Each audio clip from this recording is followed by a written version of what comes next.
Chapter 989. Pigeon listened to his brother gritting his teeth behind his back and couldn't help but chuckle. "Brother, you're really lucky to have encountered ST and the government. I let you rest for a few days in vain." But a few figures flashed past his eyes. Pigeon shut his mouth and signaled K7 to hide. The running ST soldiers were all wearing military boots.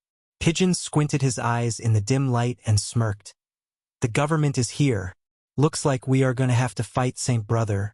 Even if you want to sacrifice yourself, you won't have a chance." "When did I say I wanted to sacrifice myself?" K7 suppressed the itch in his throat and pressed his fist against his Adam's apple. He tried to suppress the itch that was about to come out of his throat. "Save my life. I still have a lot of things to do." Being willing to sacrifice yourself did not mean that you had to sacrifice yourself. The country did not raise you to be a soldier for you to think about sacrificing yourself all the time.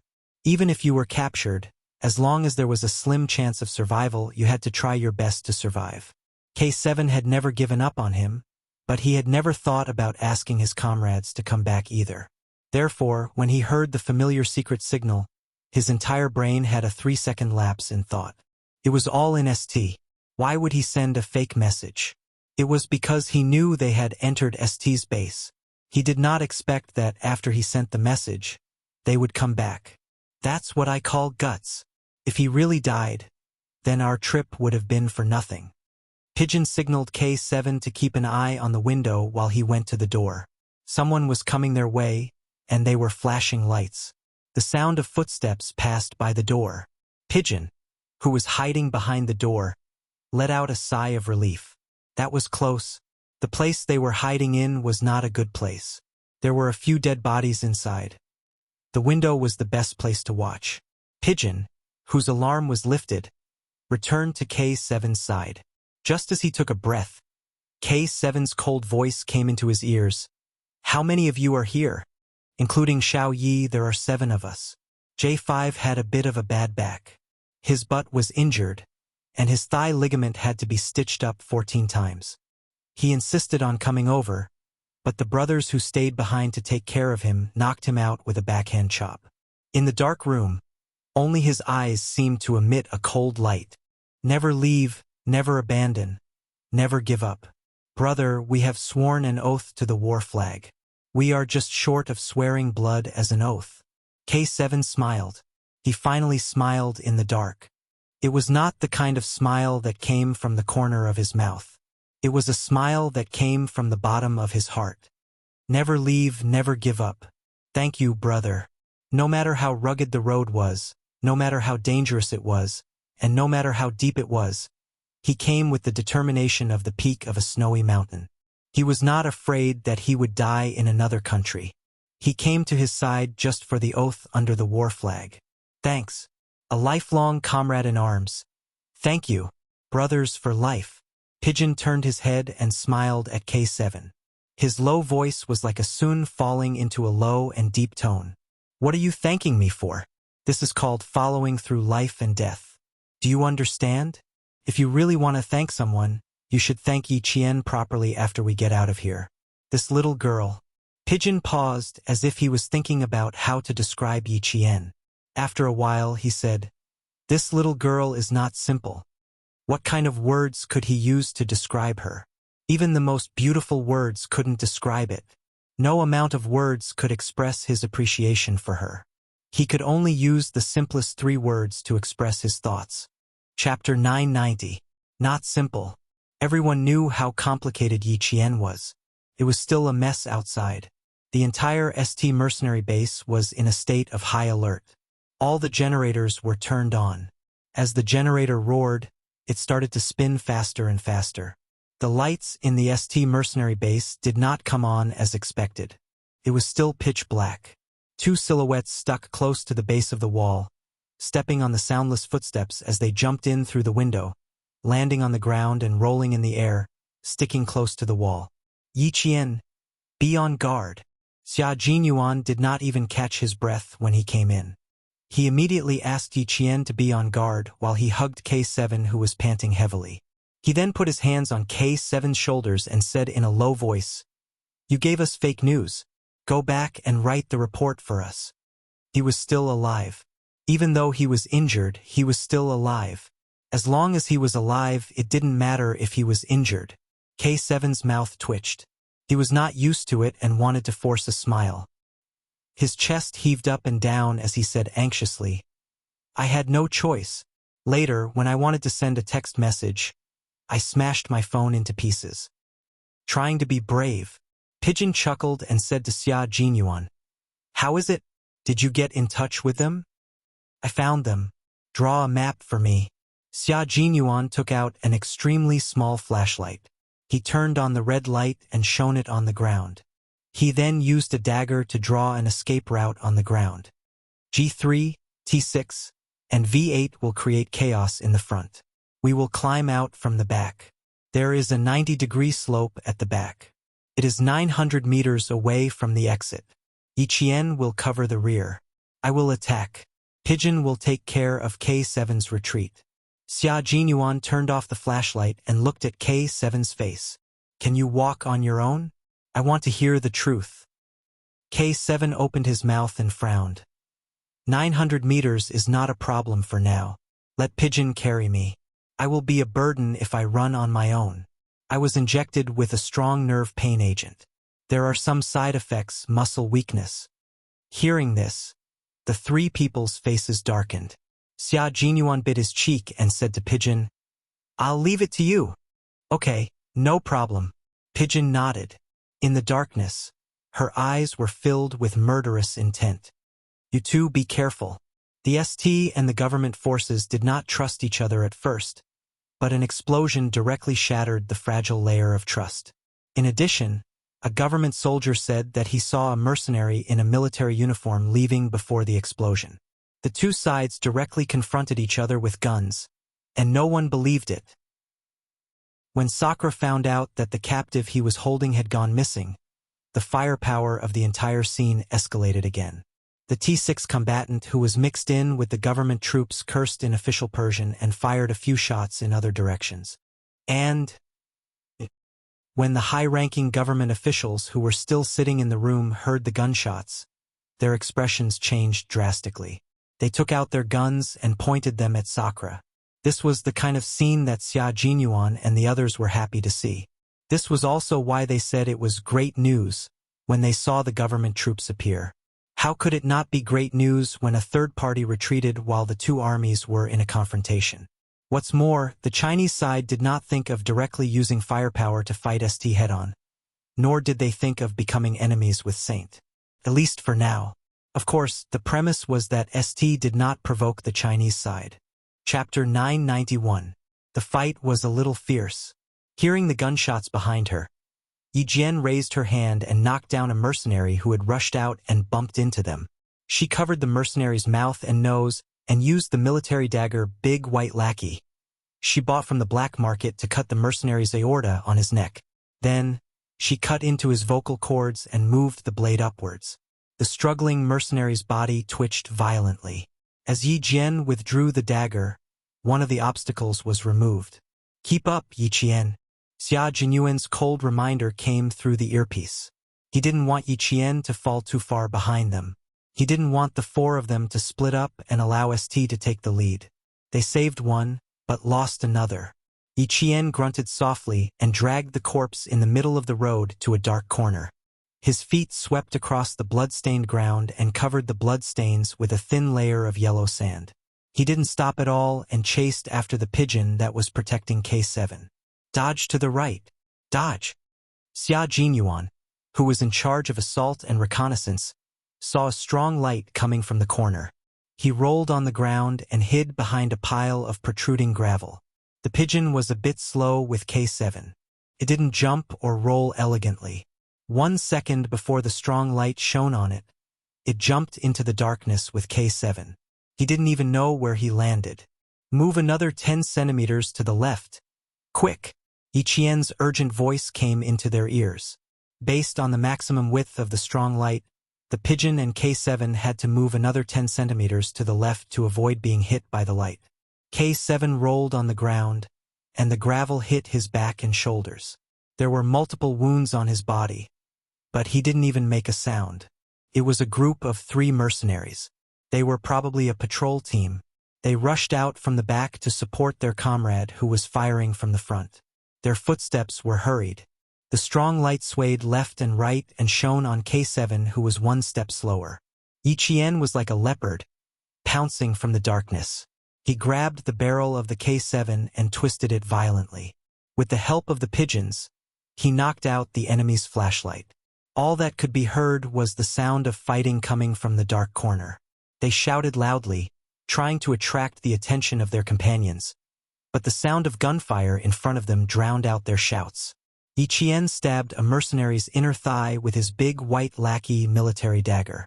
As the mercenary screamed in pain, Ichien quickly pulled back the hunting knife and used the full, sharp edge of the knife to cut the mercenary's thigh artery.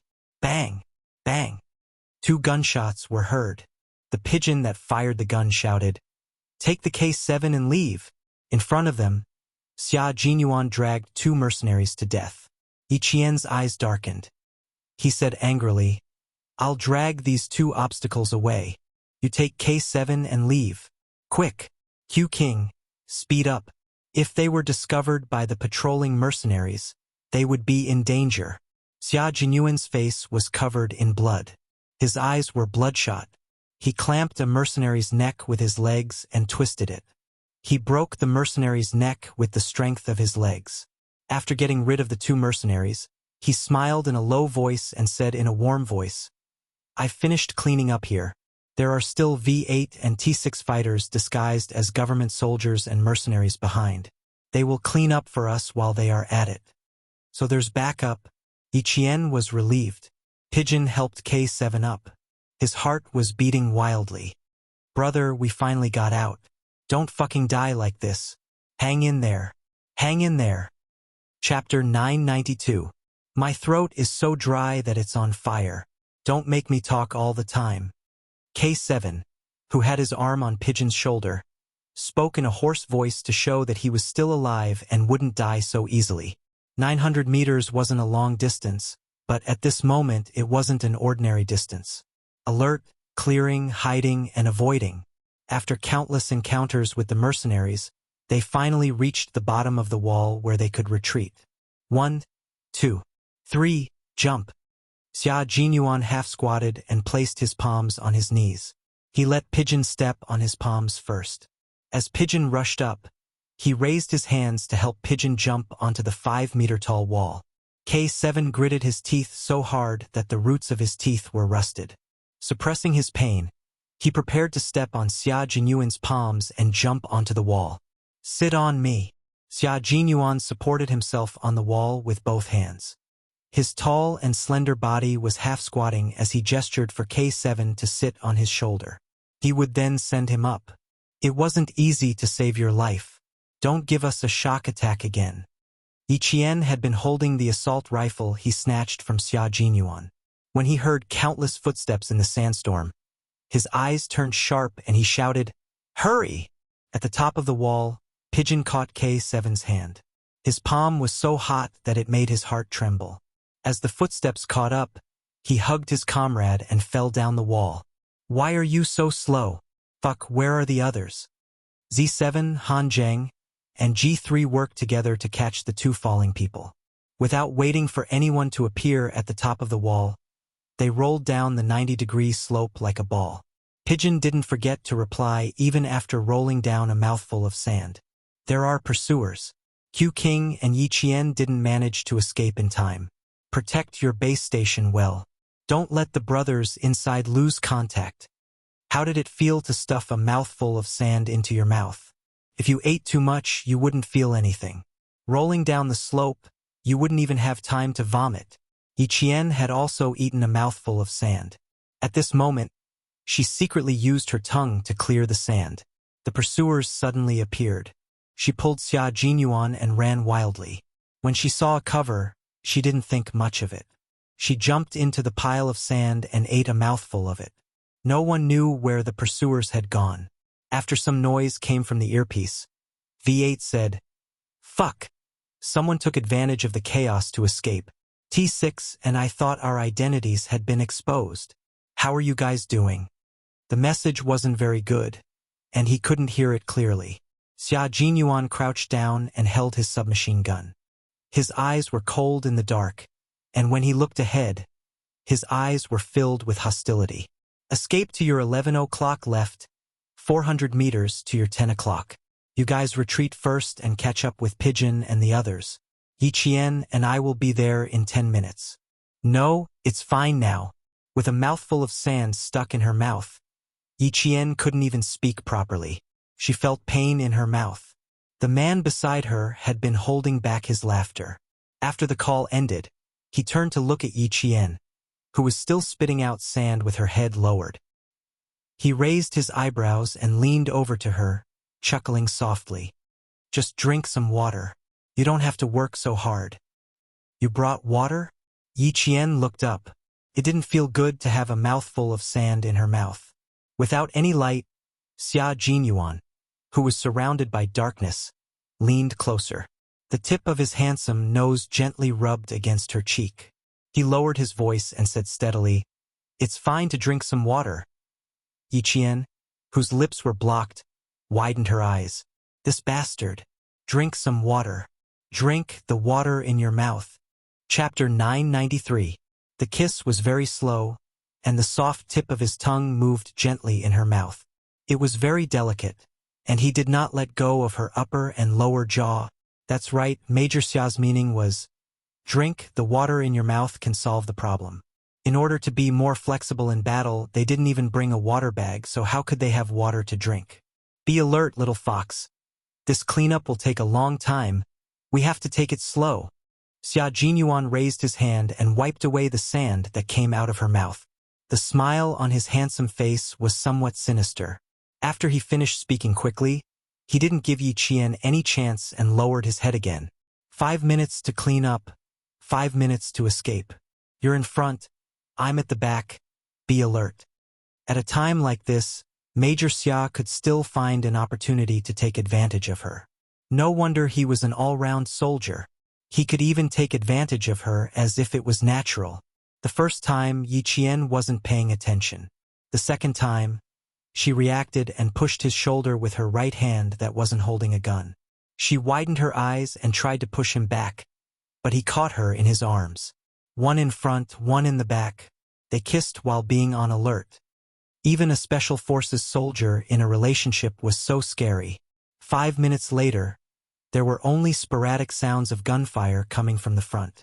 After they finished cleaning up, they calculated the time to end. A kiss in the blood. Xia Jinyuan, who was holding a gun with both hands, retracted his arms. His dark eyes that were looking straight behind him restrained the coldness in his vigilance. When he smiled at Yiqian, the coldness dissipated slightly, revealing the gentleness that came after a tough battle. "How is it? Did we clean up well?" As soon as he let go, Yiqian immediately squatted and held his gun to the back to be on alert. Hearing this, Yiqian, who was blushing, pursed his lips and said, "Taking advantage of the situation, I think it's not bad." Xia Jinyuan wiped away the last bit of sand from the corner of his mouth, then bent over and stood up. The gentleness that he showed just now also disappeared when he stood up and bent over. On the battlefield, he adjusted his emotions in a second and said to Yiqian behind him in a low voice, "Charge you first? I'll follow." When he was with him, Yiqian also felt that he could control his emotions freely. After 20 minutes of intense fighting, both sides refused to back down. Yiqian stepped on Xia Jinyuan's knees and jumped onto the wall that was several meters high. The walls were high and the line of sight was far away. Lights began to come on in the pitch-black ST base. Yiqian's pupils constricted as he said in a low voice, "Power is restored. Quick, Xia Jinyuan." The restoration of power meant that they had found the cut in the power line. Then they would discover that there was a third party. Plus, K7 had rescued them. How could the leader of the ST mercenary group and the government officials not realize this? The only bright spot on the edge of the desert was the ST mercenary base. This base, which was claimed to be unbreakable, appeared to be in a mess tonight. The captives, whose identities were a mystery, had disappeared. After a cleanup, a total of 14 mercenaries were assassinated. Yi Qian rolled down the 90-degree vertical slope. She hugged the receiver tightly and rolled along with herself. She was afraid that the receiver would break and she would lose contact with Z7 and the others. Z7 and the others were waiting for the last two people to appear. When they heard voices in their earpieces, the few of them who had been tense all this time were overjoyed. They couldn't wait to ask, "Where are you?" She rolled down the slope until she couldn't tell north from south. Her head was still dizzy and she only knew that she was heading towards the river. At this time, it wasn't a river. It was just a dry riverbed. Chapter 994. Xia Jinyuan patted the dust off his face and supported Yi Qian, who was unsteady on his feet, with one hand. He glanced at the dry riverbed and said, "It's about 100 meters to the west. Don't move, we'll meet up with you soon." Before he could finish, Yi Qian bumped into Xia Jinyuan with his shoulder and shouted, "Get down! Get down!" The power on the high wall had been restored, and strong lights that could illuminate hundreds of meters shone down from above. The 90-degree vertical slope was not close to the sand surface, so the top was exposed. They had escaped with great difficulty, so how could they go back in again? The strong lights kept sweeping back and forth until the patrolling soldiers confirmed 3 times that they did not find anything. Only then did they retract the lights and shine them on the top of the base. "Give him an antibiotic and a fever reducer. Let's get the fever down first. Don't burn his brain." K7, whose brain was in a daze from the fever, sneered, "Q King, you didn't burn your brain when you had a high fever on the plateau. What's happening to me?" "Shut up." Xia Jinyuan broke the small glass bottle with his hand, took out a long and thin syringe, and took out the medicine. He handed it to Yi Qian and said, "You do it. His skin is thick, so you need to be careful." K7 looked at Yi Qian, who took the syringe, and the corners of his mouth twitched. His face was so thin that his facial features could no longer be seen clearly. He smiled and said, "Put it in his left arm." His body had been very tense. The neuralgia medicine not only made his muscles sore, but also made his muscles tense. Yi Qian did not refuse. He took the syringe and skillfully injected K7 with 2 needles. "Get in the car first. We can't stay here for long. When the higher-ups realize what's going on, this area will become a key search area." The syringe and medicine were prepared by the military. They were all powerful drugs, and the 2 needles would take effect in no time. After the 2 needles, Yi Qian felt K7's tense body slowly relax. He retracted his hand and clenched it gently. There was a sticky feeling in his palm. It was stained with K7's blood. He turned his head and whispered to Xia Jinyuan, "K7 is still bleeding. We have to leave as soon as possible. Let him catch his breath before we leave." Xia Jinyuan was not calm when he heard that his comrade was injured. Even his voice was a little tense when he answered. They finally met again after being held captive for 6 days. No one wanted such a thing to happen. Once it happened, they would do their best to rescue him, even if they were injured. Yi Jian tilted her head and looked at the man who had fallen silent. Then, she raised her hand and patted his shoulder gently. There was gentleness in her low voice. "It's over. Leave this place. Everything is over." Before she could withdraw her hand from his shoulder, it was held by the man whose shoulders were tense. His rough fingers gently caressed her hand. After a while, Xia Jinyuan said in a deep voice, "This is our profession. Little fox, look at your goal. The goal you are pursuing is sometimes more dangerous than this. I only hope that you can always hold my hand and never let go. No, I've never regretted what I've chosen, and I've never given up. Although it is dangerous, it is even more admirable." Yi Jian answered him. Just like before, she answered him softly, calmly, and with incomparable determination. Behind them, G3 touched K7's forehead. "Did you drink any water? You sound like smoke is coming out of your throat. You're not obsessed with cleanliness, are you? Did you refuse to drink water?" Chapter 995. I've only drunk 2 mouthfuls of water in 6 days. I don't even have the chance to commit the crime. K7's lips were dry and cracked. He gritted his teeth and said, "Did you bring a needle and thread? I'm afraid there are a lot of places on my body that need to be stitched up."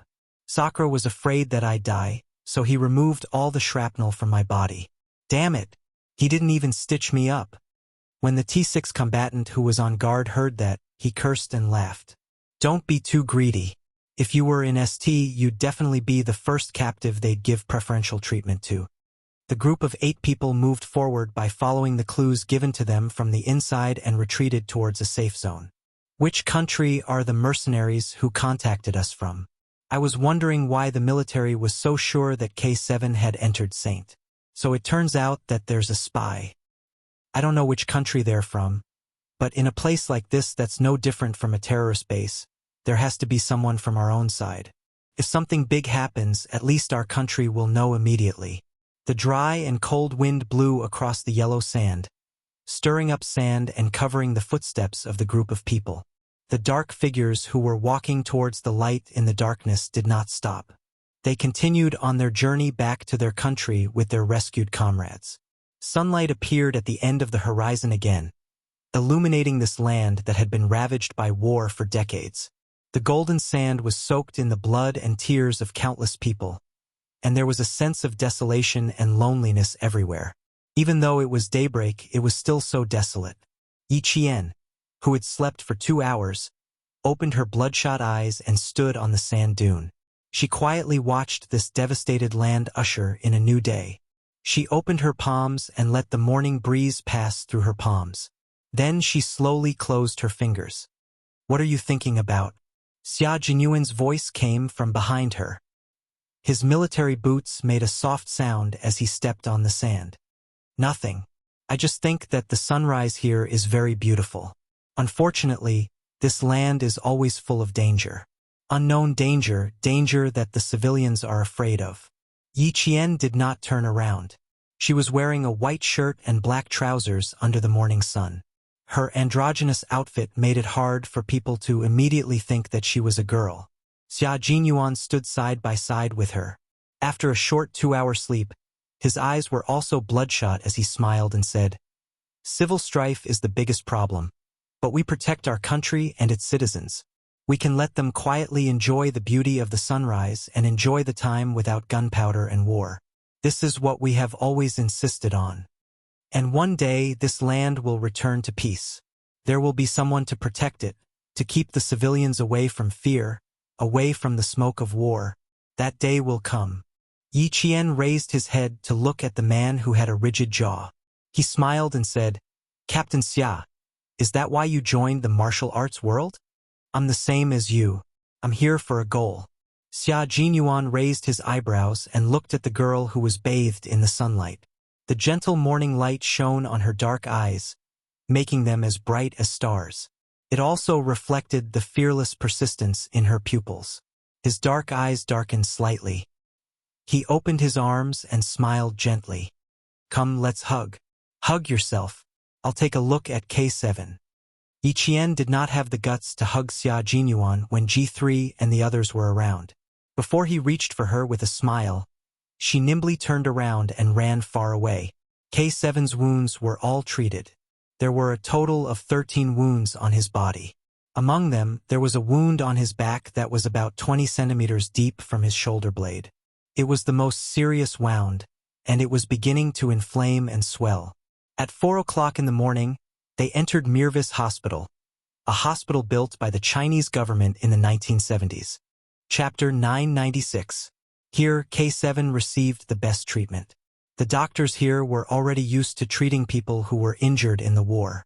Furthermore, K7 was a tourist from China. The hospital hired the best doctors and used the best medicine. After 4 hours, all of K7's wounds were stitched up. The explosion-proof walls and barbed wire separated the hospital from the terrorists, allowing the 8 of them to temporarily escape from danger. This was also the place where the Taban terrorists had suddenly risen to power. It was the second largest city in the country. She would stay in the hospital for half a day. In the afternoon, she would take a flight back to China with K7. Xia Jinyuan watched her leave with a faint smile on his thin lips. He reached out his hand and mimicked Yi Qian's actions. He gently opened his hand as though he was grasping the sand from the Lazistan desert. Then he slowly tightened his fingers. A trace of darkness flashed across his deep eyes. Just now, he was sure that little fox was thinking about something. But she didn't want to say it. What was she thinking? He thought about how she didn't notice that he had been standing behind her for at least 5 minutes. There was a trace of helplessness, sadness, and loneliness in her eyes.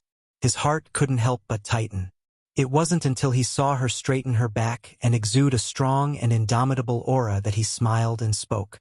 What was Yi Qian thinking? She thought about it, but she didn't think about it. She just felt empty in her heart. It was as though she hadn't lived a fulfilling life in the past few years after her rebirth. She thought about the things she had done in the last few years of her previous life to counterattack Yi Jifan's family. Back then, the pace was much faster than it was now. Shuttling back and forth between the major cities of the southern province and the cities where Yi Jifan had worked before, collecting evidence bit by bit, in the last few years her schedule was much tighter and more secretive than it was now. When she returned, she wanted to tell Principal Chun that she needed to arrange things more tightly. Compared to the civilians who had to find a way to survive in the war, she was too lucky and lived a comfortable life. He could do even more things and improve himself even faster. She didn't want to live up to the good times of her youth. She didn't want to live up to the good times. That was all Yi Qian had in mind. K7, who was lying on the bed, saw Yi Qian walk in. His pale face had a very faint smile. He raised his hand that was not connected to the drip. He could only wait for Yi Qian to come over and give him a high five. A crisp clap echoed in the room. K7, whose vocal cords were damaged, said with a raspy voice, "Thank you, my comrade. Thank you, my comrade in arms. You are my comrade in arms. A comrade in arms who will never leave or give up. There's no need to thank me, my comrade." Yi Qian smiled warmly. "I don't think there's a need for thanks between comrades in arms. You were in the enemy camp, so it was normal for us to save you." V8 laughed. "Did you hear that? You're a man, yet you're not as broad-minded as a woman. I have to thank everyone who comes in. My teeth are aching." K7, who was being teased, looked up and swept his scalpel-like gaze across the room. V8, who was laughing with his head raised, suddenly stopped. K7, who was a forensic doctor and could dissect anything expressionlessly, had returned. Xia Jinyuan stood outside the room and laughed softly. This time they could return to the country safely. The Chinese military had already received the news and told J5, who was lying in bed with a gloomy face every day. That day, when the nurse changed his bandages again, she finally saw the smile on J5's handsome face and felt a little flattered. Chapter 997. It took her 10 days to return to China, while Yi Qian took 11 days to return to Southern Province. After completing her mission, she signed the confidentiality agreement and returned to Southern Province. She didn't take a civilian plane back to Southern Province. Instead, she took a transport plane. Major Xia, who was sending her to the plane, pursed his lips. "Are you sure you want to rush back to school this afternoon? You'll drive back to school when you arrive at the Southern Province Air Force Base?" "Yes.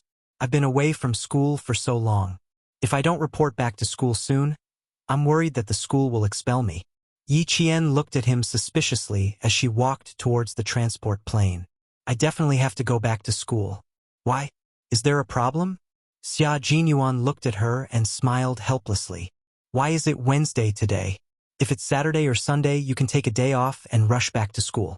They could at least rest today, but his little fox still had to run around all day. It was too tiring. "Or you can have a good rest tonight and report back to school tomorrow. You don't have to rush back to school today. It's the same if you go tomorrow." Xia Jinyuan persuaded Yi Qian to skip class today and have a good rest. Yi Qian rubbed her forehead and sighed. "Captain Xia, you once said that my main task now is to study hard and not to think about other things. I just want to study hard and not waste time on being wishy-washy. How many days have I skipped? 11 days. If I don't report back to school soon, I'm afraid I'll be expelled." Being expelled from school was indeed a serious matter. Xia Jinyuan went silent and sighed deeply. Studying is still more important. Call me when you arrive in Southern Province. Before he could finish his sentence, he stopped talking.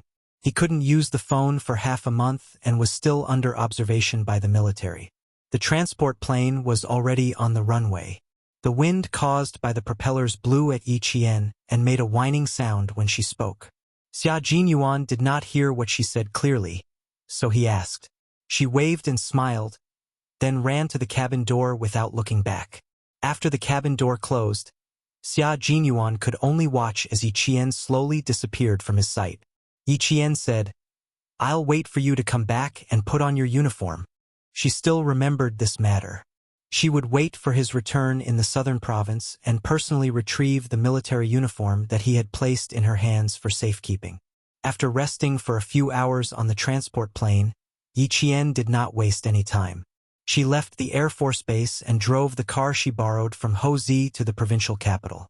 At 5 o'clock in the afternoon, the first class of the province ended for the day. As soon as the bell rang, the whole campus became lively. Wearing a thin Yi Qian shirt, he took out his student ID and walked toward his dormitory under the watchful eyes of the guard. It was November, but she was still wearing a short-sleeved shirt. Walking on campus, she attracted a lot of attention. In addition, there were many people in the school who knew her. When they saw her wearing only a short-sleeved shirt, the first thing they asked was, "Where did you go? Wearing short sleeves? Aren't you afraid of the cold?" She had no clothes to wear. She could only wear the sports suit she changed into before going into the mountains with Xia Jinyuan that night. Her jacket was stained with blood, so she could only wear a short-sleeved shirt. She also did not have a school uniform. She had to ask the logistics department for a new one. Yang Heng was carrying a basketball to the field to play a few rounds before eating, when he was reminded by his classmate that Yi Qian was walking over in a short-sleeved shirt. He stuffed the basketball into his classmate's arms and said, "You guys go ahead, I'll be back later." Chapter 998. As he ran, he took off his uniform and ran towards Yi Qian. "Why are you wearing a short-sleeved shirt? How's your family? Is everything okay?"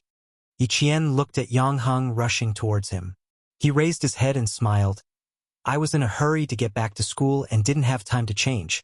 I came back because everything was fine. It's already been 11 days. You took a long leave this time. It's good that everything is fine. It's only 11 degrees Celsius today. Don't you know to bring a jacket?" Yang Heng picked up his uniform and put it over her shoulders. "Put it on and go back to the dorm. Don't catch a cold." Yi Qian wouldn't wear his jacket. He quickly raised his hand to stop him. "I'm not cold. I ran all the way here. My back is still warm." Under the camphor tree, someone's gaze fell on them. When she saw Yang Heng draping his jacket over Yi Qian, Yao Jing's calm eyes flashed with resentment. She secretly clenched her fists. Jing, why do you have to do this?" Wang Dandan looked away and used her body to block Yao Jing's view. She frowned and said, "Look at yourself. What have you been doing for the past 10 days? If Yang Heng and Yi Jian are close, then so be it. Why are you thinking the worst?" Lemay on the other side also whispered, "Yeah, Jing, don't think too much. Yang Heng has known you for more than 10 years. Yi Qian has only known you for a few days. Look, you all know that I've known him for more than 10 years. Yi Qian has only known him for a few days." But Yao Jing looked away and lowered her head. Her voice was so soft that it was strange. "But on his birthday he said I was disgusting. He said I made him feel disgusted." This sentence made Wang Dandan and Lu Mei's expressions change. They didn't know about this. After Yao Jing finished speaking, she raised her head and said to her friends, "Do you think I'm inferior to Yi Qian? Am I that disgusting? Am I that disgusting?" Her expression was not only a little strange. She was clearly smiling, but her smile was filled with coldness, making Wang Dandan and Lu Mei's hearts thump fiercely, and a layer of goosebumps appeared on their backs. Something was wrong with Yao Jing. Her smile. "It's too scary. Jing, don't be like this." Wang Dandan, who was braver, pulled her sleeves and resisted the goosebumps. She calmly said, "Let's go eat. What's there to look at?" Wang Dandan quickly turned her head and saw that Yi Jian was still wearing a short-sleeved shirt. While Yang Heng was chatting with the boys he usually played basketball with as he walked towards Chaoyang. Wang Dandan immediately said, "Look, nothing happened at all. Yi Jian didn't take his shirt to wear." Yao Jing stared at Yi Jian's back and then stared at Yang Heng. He said, "I'm disgusting. I want to ask him if I'm really that disgusting in his heart." "Why do you have to ask?" He might have said it in a fit of anger. Wang Dandan was a little anxious. Should I call Auntie Yao? Something was wrong with Yao Jing. But she couldn't tell what was wrong. After standing for a while, Yao Jing took the initiative to go to the cafeteria to eat. "Let's go eat first. I'm a little hungry." She wanted to do something big. In front of Yang Heng, in front of Yi Qian, she wanted to ask him if she was really disgusting. If she didn't ask, she wouldn't be satisfied. She wouldn't be satisfied. She wouldn't be satisfied that the person she liked said she was disgusting in front of the person she hated. "Yang Heng, I'll give you one more chance. You must seize it. Otherwise, you'll never have peace in this lifetime." Chapter 999. Yao Jing's reaction made Wang Dandan feel that something was amiss. She looked at Yao Jing's cold smile and knew that Yao Jing liked to twist her fingers every time she wanted to do something. Wang Dandan felt her heartbeat quicken. She had to call Uncle Yao and remind Yang Heng.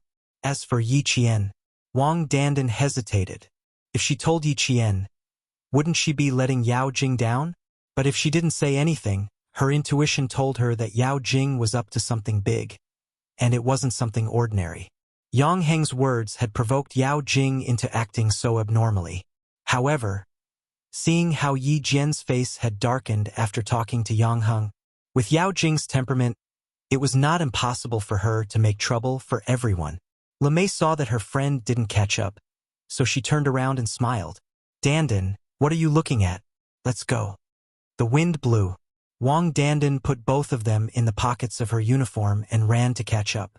Forget it, it shouldn't be a problem. The midterm exams were coming up. Jing said that she would do better this time, so she wouldn't cause trouble. At the end of October, the weather changed and the temperature dropped sharply. During military training, it was so hot that they had to wear short sleeves, but at the end of the month, they could wear jackets. Those with weaker physiques even had to wear a thin singlet. Yi Qian came back just as the weather changed. The temperature dropped especially fast. The boys all wore jackets to resist the cold, but she came back in short sleeves. She didn't know how many stares she received from the school gate before she returned to the dormitory. And Justin, who was about to go to the canteen to get food, saw Yi Qian and widened her eyes. She rubbed her eyes and shouted, "Ah!" She threw herself at Yi Qian. "I thought my eyes were playing tricks on me, but it turns out they weren't. 11 days, you took 11 days off. Jane Eyre, you're so brave. You took 11 days off. I'm so envious. I want to take leave and go back to Fujian town too." Not only wasn't Justin envious, but everyone who was a little nervous about the exams was also envious, especially when Teacher Tong said that she might take part in the midterm exams.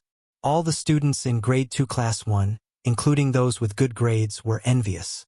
When they were students, there was only one thing that most students wanted to avoid: exams. Yi Qian smiled as he steadied her. He raised his eyebrows and said, "You're considering it on the 3rd, 4th, and 5th. It seems like you're not fully prepared." "Oh my God, you're still thinking about the exam when you're home?" No, it's not that I didn't prepare enough. It's that the few golden flowers in our dormitory didn't prepare enough." And Justin smiled and turned sideways. She saw Yang Yi, Li Qian, Lu Lizhen, and Zhang Yuyan on the upper bunk of Yi Qian. The 4 beautiful girls were all looking at her eagerly, like puppies that were about to be fed. Their gazes were so pitiful. Yang Yi wiped the corners of his eyes and said with a miserable expression, "Jane Eyre, we heard that your house collapsed and you had to go home for half a month. Everyone wanted to go home with you. Is everything okay at home? Has the house been repaired?" The students in the class all knew that Yi Qian came from the countryside. They didn't think much of it until Teacher Tong mentioned that Yi Qian's house collapsed due to the storm. Only then did they remember that Yi Qian, the absolute #1 genius, was from the countryside and not the city. In 1997, there was still a certain difference between the urban and rural households. Some people in the city even looked down on the villagers. This phenomenon existed everywhere, even in the 20th century. Chapter 1000. Meng Wan, who had always been secretly competing with Yi Qian, sneered. Yi Qian's house collapsed because of a rainstorm. How poor is his family? No wonder he studies so hard. If he doesn't study hard, he'll be cooped up in the countryside for the rest of his life. Meng Wan's cold words carried the arrogance of a city resident. In the end, she added, "Luckily, I live on the 5th floor, so I'm not afraid of a rainstorm." Meng Wan only sneered to herself.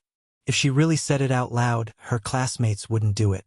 Yi Qian opened the closet and put the bag containing Xia Jinyuan's military uniform in the innermost part. Then he put his few clothes outside. When he closed the closet door, his gaze paused for a moment before he closed it again. "Xia Jinyuan, your military uniform is here. I'll wait for the day you come back." Yi Qian, who was wearing a jacket, smiled and answered Yang Yi. "Everything's fine." As he put on his clothes, he looked at the pitiful golden flowers and said, "You want to study at night, right?" "Sure. I haven't been in class for 11 days, so I have to study at night. But I can't study from Friday afternoon to Sunday. You have to study on your own. You don't have to go to the training base for the next few days. You took 11 days off and you don't have to study at night when you return to school. It's really not appropriate. At least wait until the midterm exam results are out. You should hurry back to school and rest in the dorm. I'll bring you food." And Justin, who was also from Fujian town, knew that it would take more than 10 hours to travel from town to the provincial capital. As a good friend, she was more considerate than Yang Yi. Yi Qian didn't refuse. He was indeed a little tired. He hadn't rested much since returning to China. She stayed by K7's side the whole time. Xia Jinyuan, Pigeon, and the others were vigilant all the way back to China. They didn't even close their eyes. When Justin brought the food down, she saw that Yi Qian was already asleep. Upon closer inspection, she could see that there was a layer of dark circles under her white eyes. "Shu, lower your voice, lower your voice. She's asleep." She hurriedly gestured for Yang Yi and the others to lower their voices and said, "Let's go to the dormitory next door to eat. You guys go first. I'll warm up her food with hot water." Now that it was winter, the girls liked to go back to the dormitory to eat. And Justin and the others were about to go to the dormitory next door to eat when 3 girls from the dormitory next door walked towards them with lunch boxes. They bumped into each other at the door. Before the girl in front could say anything, and Justin said softly, "Yi Qian is asleep. Let's go to your dormitory for dinner." "Asleep? All right then. Even if you're going to sleep, you still have to eat. Are you going to sleep on an empty stomach? I'll heat it up with boiling water. When she wakes up, she'll still be able to eat hot food." Even outside, and Justin was still suppressing her voice. She then asked Li Qian, who was the last to come out, "Is the door closed?" Li Qian turned to take a look. It's off. Go over quickly. It's so cold." The temperature seems to have dropped again. The group of girls chuckled and went to the dormitory next door. Sophomore class 1 was an important class. The girls stayed in 3 dormitories, and each dormitory only had 6 people. It was unlike the humanities class, where each dormitory had 10 students and more than 4 dormitories. Meng Wan returned to the dormitory with the other 3 students. When he saw that Justin and the rest were all there, he couldn't help but smile. "Isn't Yi Qian back? Why aren't you guys accompanying her?" The girls all knew that Meng Wan secretly liked to compete with Yi Qian, but it was all for the sake of his studies. Usually, there was nothing much between them, and he wasn't like Yi Ying, who was always picky. Hence, they didn't think much of it. Chapter 1001. And Justin said disapprovingly, "She's resting because she's tired from the ride, so we came over to eat. Didn't you come over to ask me when Yi Qian would be back and ask her to help you solve the questions? TSK, you can ask her tonight." It would have been better if she hadn't mentioned it. But the moment she did, Meng Wan's expression changed. She said angrily, "Didn't you say she might not even take the midterms? Why did she come back early? Yeah, I said she might, but I didn't say she might. And Justin stuffed a mouthful of rice into her mouth and didn't notice that something was wrong with Meng Wen's expression. I think she's quite tired. I'm afraid she didn't rest well at home because she had to rush back for the exam. Meng Wen's expression became even more unhappy when she heard that. There was a hint of disappointment and resentment. Is it necessary? Is there a need to rush back to school for an exam? Doesn't she need to rest? If she's so tired that she sleeps as soon as she gets back to school, she might as well rest at home for a few days before coming back. What's the difference between resting at home and resting at school? If she rested for a few days and came back on the day of the midterms, wouldn't she? And Justin answered her. As she spoke, she seemed to have thought of something and stared at Meng Wen. Her eyes looked Meng Wen up and down, and after a while, she let out a long, "Oh, oh, oh, oh." Meng Wen, who felt uncomfortable under her stare, harumphed. "Oh, what? You're so weird." And Justin chuckled. "Oh me, Meng Wen, you're really so cute that I don't know whether to laugh or cry. Ha ha ha. Now I understand why you've been coming to the dorm every 2 or 3 days to ask me when Jane Eyre is on leave and if she'll be back in time for the midterms. I couldn't tell that you had so many little schemes in your mind. Ha ha ha. Meng Wen, your thoughts aren't right. You've wasted a week of military training." Yang Yi and the others were confused when they heard in Justin's words. They didn't understand what was going on. But Meng Wen, who knew, blushed and glared. "Don't talk nonsense. I didn't think that." "What do you mean you didn't think that? What are you two talking about? We don't understand. Isn't it normal to ask when Yi Qian will be back for the midterm exams?" "Justin, what do you want to say?" "I don't have anything to say. You can ask Meng Wen and her." And Justin didn't expose Meng Wen's thoughts. She knew her limits now. She knew that some things were best kept to herself. There was no need to let everyone know to avoid embarrassing others. This was a kind of growth unknowingly. He knew that he had to make things easier for others at certain times. He understood that he should not be calculative, and he learned to be tolerant and magnanimous. When Meng Wen saw that Justin didn't say anything, she naturally heaved a sigh of relief in her heart. When she saw the other students continue to ask, she wanted to take the lunchbox to the dormitory next door to eat. However, she was afraid that Justin would say something after she left, so she sat alone in a corner and sulked. This midterm exam was very important. It was very likely that it would be used as a reference for the direct enrollment of key universities. If Yi Qian was so good, why would he need to compete with his classmates for a spot in the direct enrollment? Even if her midterm results were 0, it would not affect her admission to a key university. Meng Wen, who was scheming in her heart, pursed her lips tightly. Even eating was a little robotic. Seeing her like this, and Justin laughed in her heart. She didn't want Yi Qian to return to school for the midterm exams. Chapter 1002. Meng Wen was normally normal, but when it came to exams, he would start acting weird. He kept trying to compete with Yi Qian, but it had been almost 2 months since school started, and he always lagged behind Yi Qian in mock exams. His grades were good enough, but he insisted on competing with Yi Qian. Why bother? And Justin didn't tell the other girls about Meng Wen's thoughts, but she would definitely tell Yi Qian everything she knew. When it was almost time for the evening self-study session, she couldn't help but laugh. "I laughed so hard that I almost choked on my rice. Does it mean that her grades are better than yours just because you didn't come back for exams?" I want to laugh again. Why is she so awkward? If you have the time to make fun of others, why don't you spend more time on your own revision?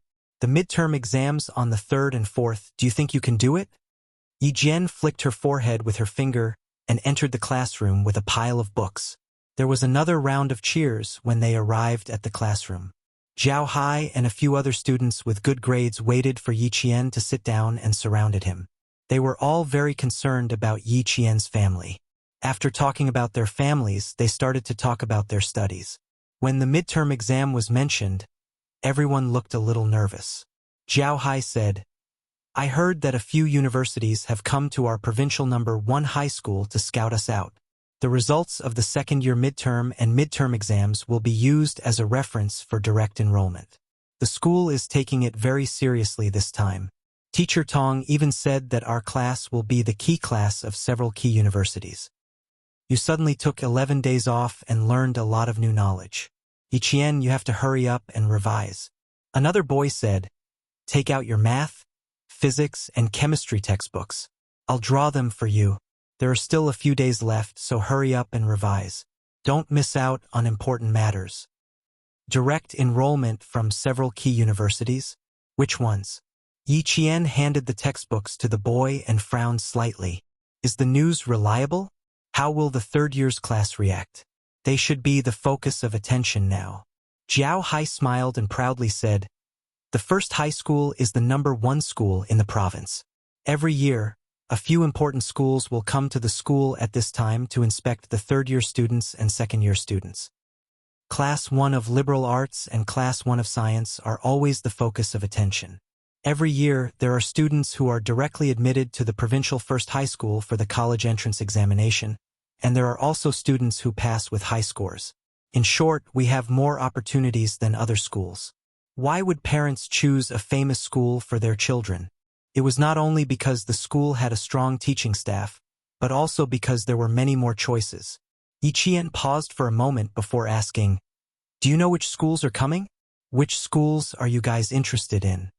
In his previous life, Yiqian did not attend high school. In this life, he had only been in high school for less than 2 months. Therefore, he did not know much about the college entrance examination and enrollment. It was not too late to do so now. I don't know yet. The school only revealed some small news, and Teacher Tong didn't say much. Yiqian, which school do you prefer? She only had one school in mind. She smiled and said, I'm afraid you guys won't believe me. If it was Hua University or Shi University, I wouldn't choose. I don't have any other schools either. Yiqian raised a slender finger and said slowly, I only have one goal in high school. One school. I really haven't considered other schools. Meng Wen hoped that she would not take the midterm exams. It was probably related to the direct enrollment for the college entrance examination. Chapter 1003. When Teacher Tong came in, Jiao Hai and the other students with good grades were still in shock. Yiqian actually said that Tsinghua University and Shi University were not her choices. Then what school would she choose? Study abroad? No. Yiqian said that she would not study abroad. This could be denied. Then what other school could there be? On the day she returned to China, Yiqian called Teacher Tong and told her that she would come to school today. When Teacher Tong walked into the classroom, she saw Yiqian sitting upright in the classroom. She glanced at her briefly and talked about the midterm exam. Just as Jiao Hai and the others had said, this exam would be used as a reference for the direct enrollment. Every student had to take it seriously and strive for good grades. Yiqian did not feel much pressure. After Teacher Tong finished speaking, she buried her head in her revision. Although she did not want to apply to Tsinghua University or Shi University, the college entrance exam was still unavoidable. Time passed too quickly. She had to seize the opportunity. At night, after she explained the topic to Injusin and the others, Yiqian quietly left the dormitory after the lights were turned off. She wanted to see Principal Chun and plan her training for the next 2 years. In the face of war and seeing the civilians living in it, Yiqian reflected on herself and put it into practice when she returned home. Since she said that she wanted to strengthen her training, she must strengthen her training. Principal Chun did not sleep. He quietly waited for Yiqian to come over. You've lost weight. The first thing Principal Chun said when he saw Yiqian was that she had lost weight. If she did not eat and sleep well for 11 days, she would lose weight. After looking at her for a while, Principal Chun smiled and said, You look more like a soldier. As for your eyes, they're sharper. Not bad. You look more like a soldier now.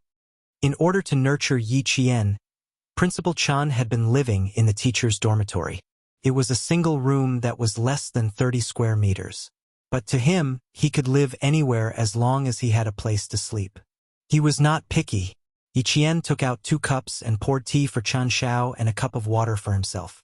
He smiled and said, Principal Chun, I've learned a lot this time, so I want to discuss something with you. The moment he came back, he was already discussing something, and he seemed to be in a hurry. This made the world-class sniper laugh out loud. Come, come, come.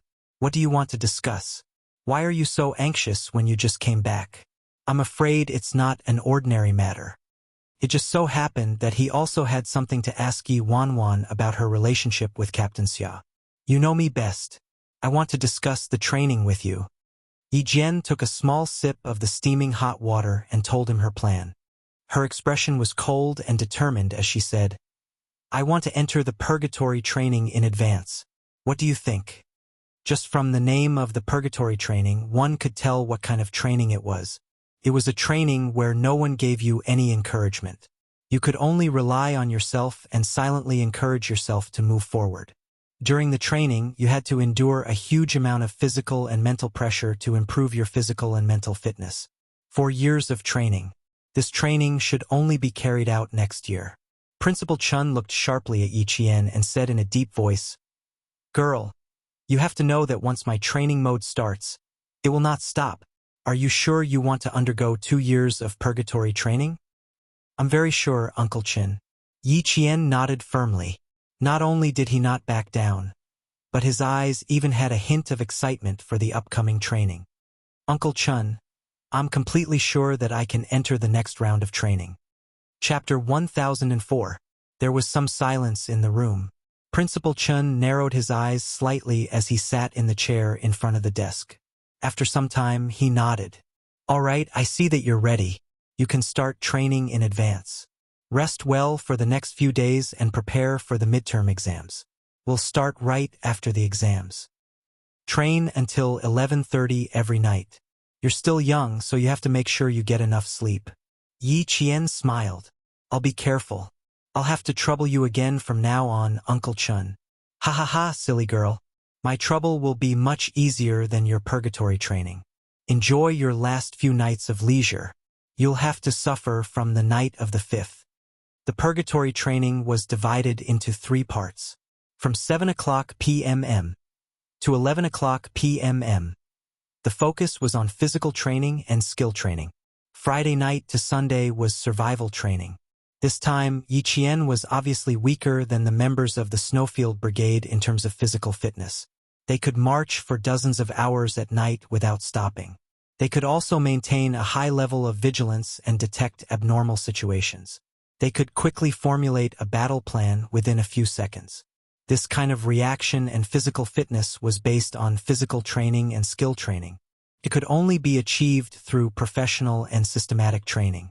Yi Qian also had physical and skill training in the early stages, but it was all within the normal range and not training to challenge one's limits. The purgatory training was all about challenging one's limits. In the past, one could reach the standard with 8 or 10 points. But now, the purgatory training required 12 or 15 points. In the past, Yi Jian used to be able to complete the sniping in 5 minutes with his bare hands. Now, Yi Jian had to be able to complete the sniping in 20 minutes with his bare hands. This was the purgatory training. Since Yi Qian's goal was to join the Snowfield Brigade, he had to build a good foundation before he could get closer to his goal. The wound on his arm had healed after 11 days, but it hadn't healed enough to form a scab. It should be fine by the 5th. Yi Qian didn't mention his situation to Principal Chun, and Principal Chun didn't ask either. Instead, he drafted a training plan. The black pen scribbled on the white paper. Principal Chen's gaze was cold as he said, If you want to join the Special Forces, you won't be able to snipe alone. You have to develop in all aspects. Take Captain Xia, for example. He's known as the all-around soldier king in the army. I heard from Commander Liu that he's extremely talented in explosives, reconnaissance, electronics, and commanding. In terms of shooting, he's even better than the entire army. Even one of Commander Liu's Gun King veterans couldn't beat him. He has talent, and your talent isn't bad either. If you set him as your goal, girl, you really have a lot to learn. Yi Qian, who had been watching Principal Chun draft the training plan, was caught off guard when he heard this. He choked on the water in his mouth and coughed. This caused Principal Chun to stop writing. He laughed out loud and said, Girl, why are you so nervous? What, you think I don't know? Ha ha ha, that would be troublesome.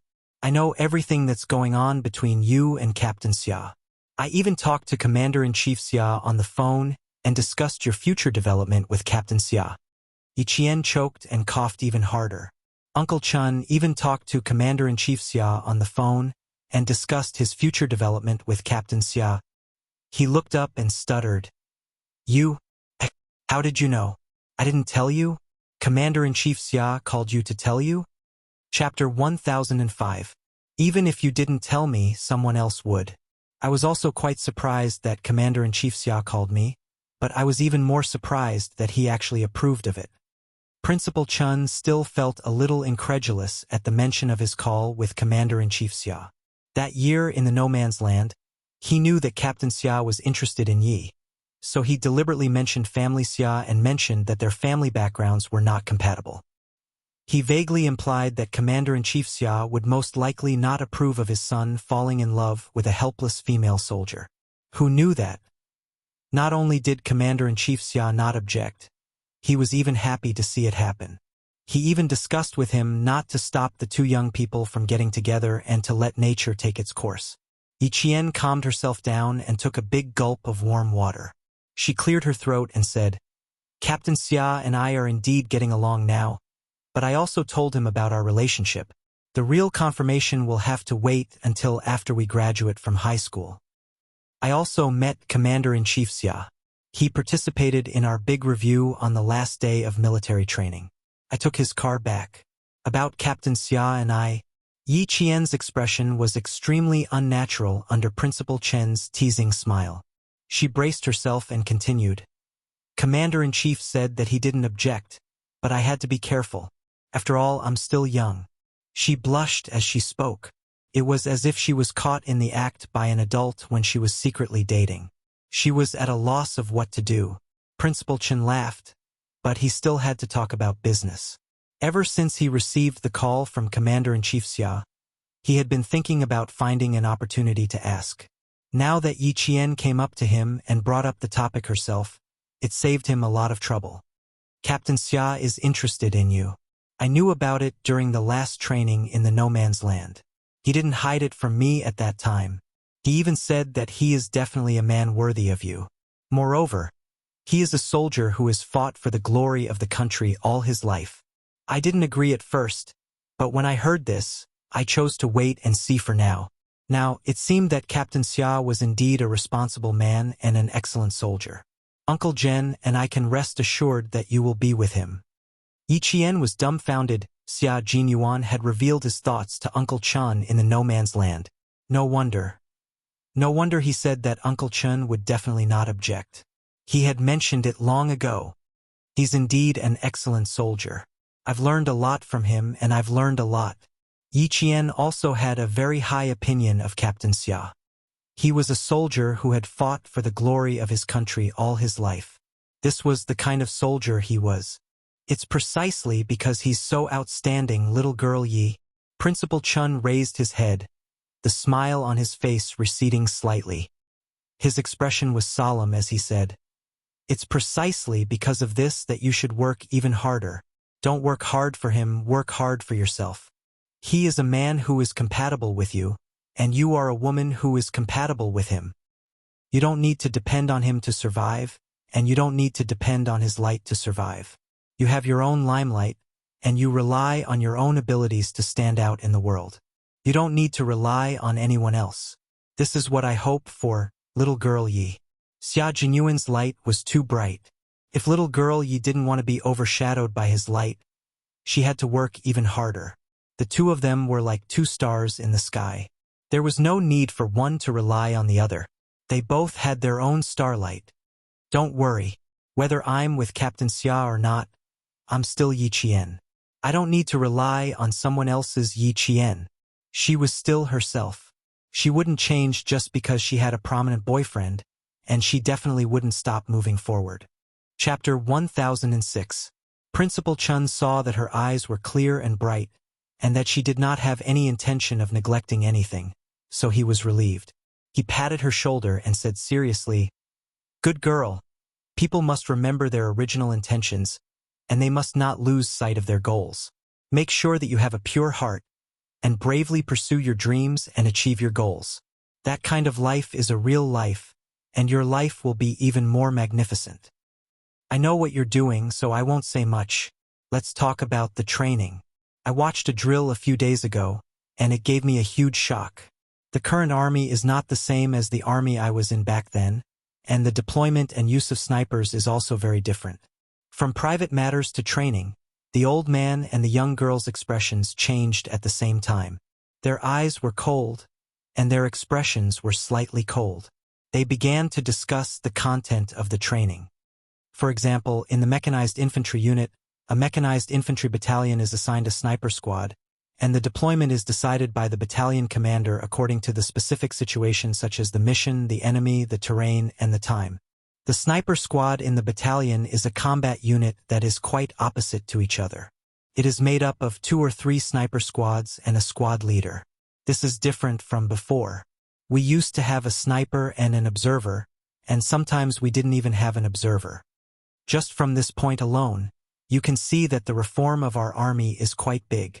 I used to train you to fight alone, but it seems like I have to teach you about team combat in the future. In the army, you are not an individual but a team. Soldiers in a team can fight together, and when necessary, you can fight alone. Principal Chun told Yi Qian everything he saw in the drill over the past few days, so that Yi Qian could better understand the sniper combat of the entire army. I also saw that the snipers will have military all-terrain vehicles. The front and back of this vehicle can carry weapon systems, fuel, water, food, communication equipment, and personal combat equipment.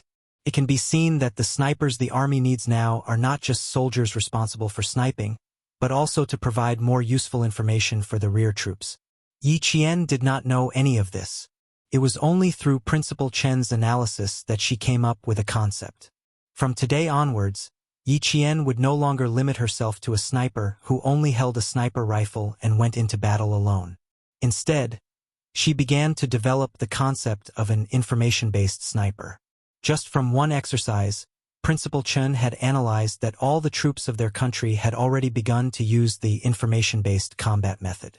It was completely different from those countries that did not even have their own fighter jets and were militarily backward. A great country had risen. From returning to school to preparing for the midterm exams, Yi Qian attended classes during the day and studied at night. In less than one night, he had reviewed all the new lessons from the past 11 days. She had already finished her self-study, and revising again was just to consolidate her knowledge. The learning atmosphere in the class was quite tense. In order to obtain the direct enrollment quota, everyone was fully immersed in the midterm exam. The grade 12 students were even more nervous. They were going to take the college entrance exam next year. If they could be directly enrolled, it would not be as stressful for the grade 12 students.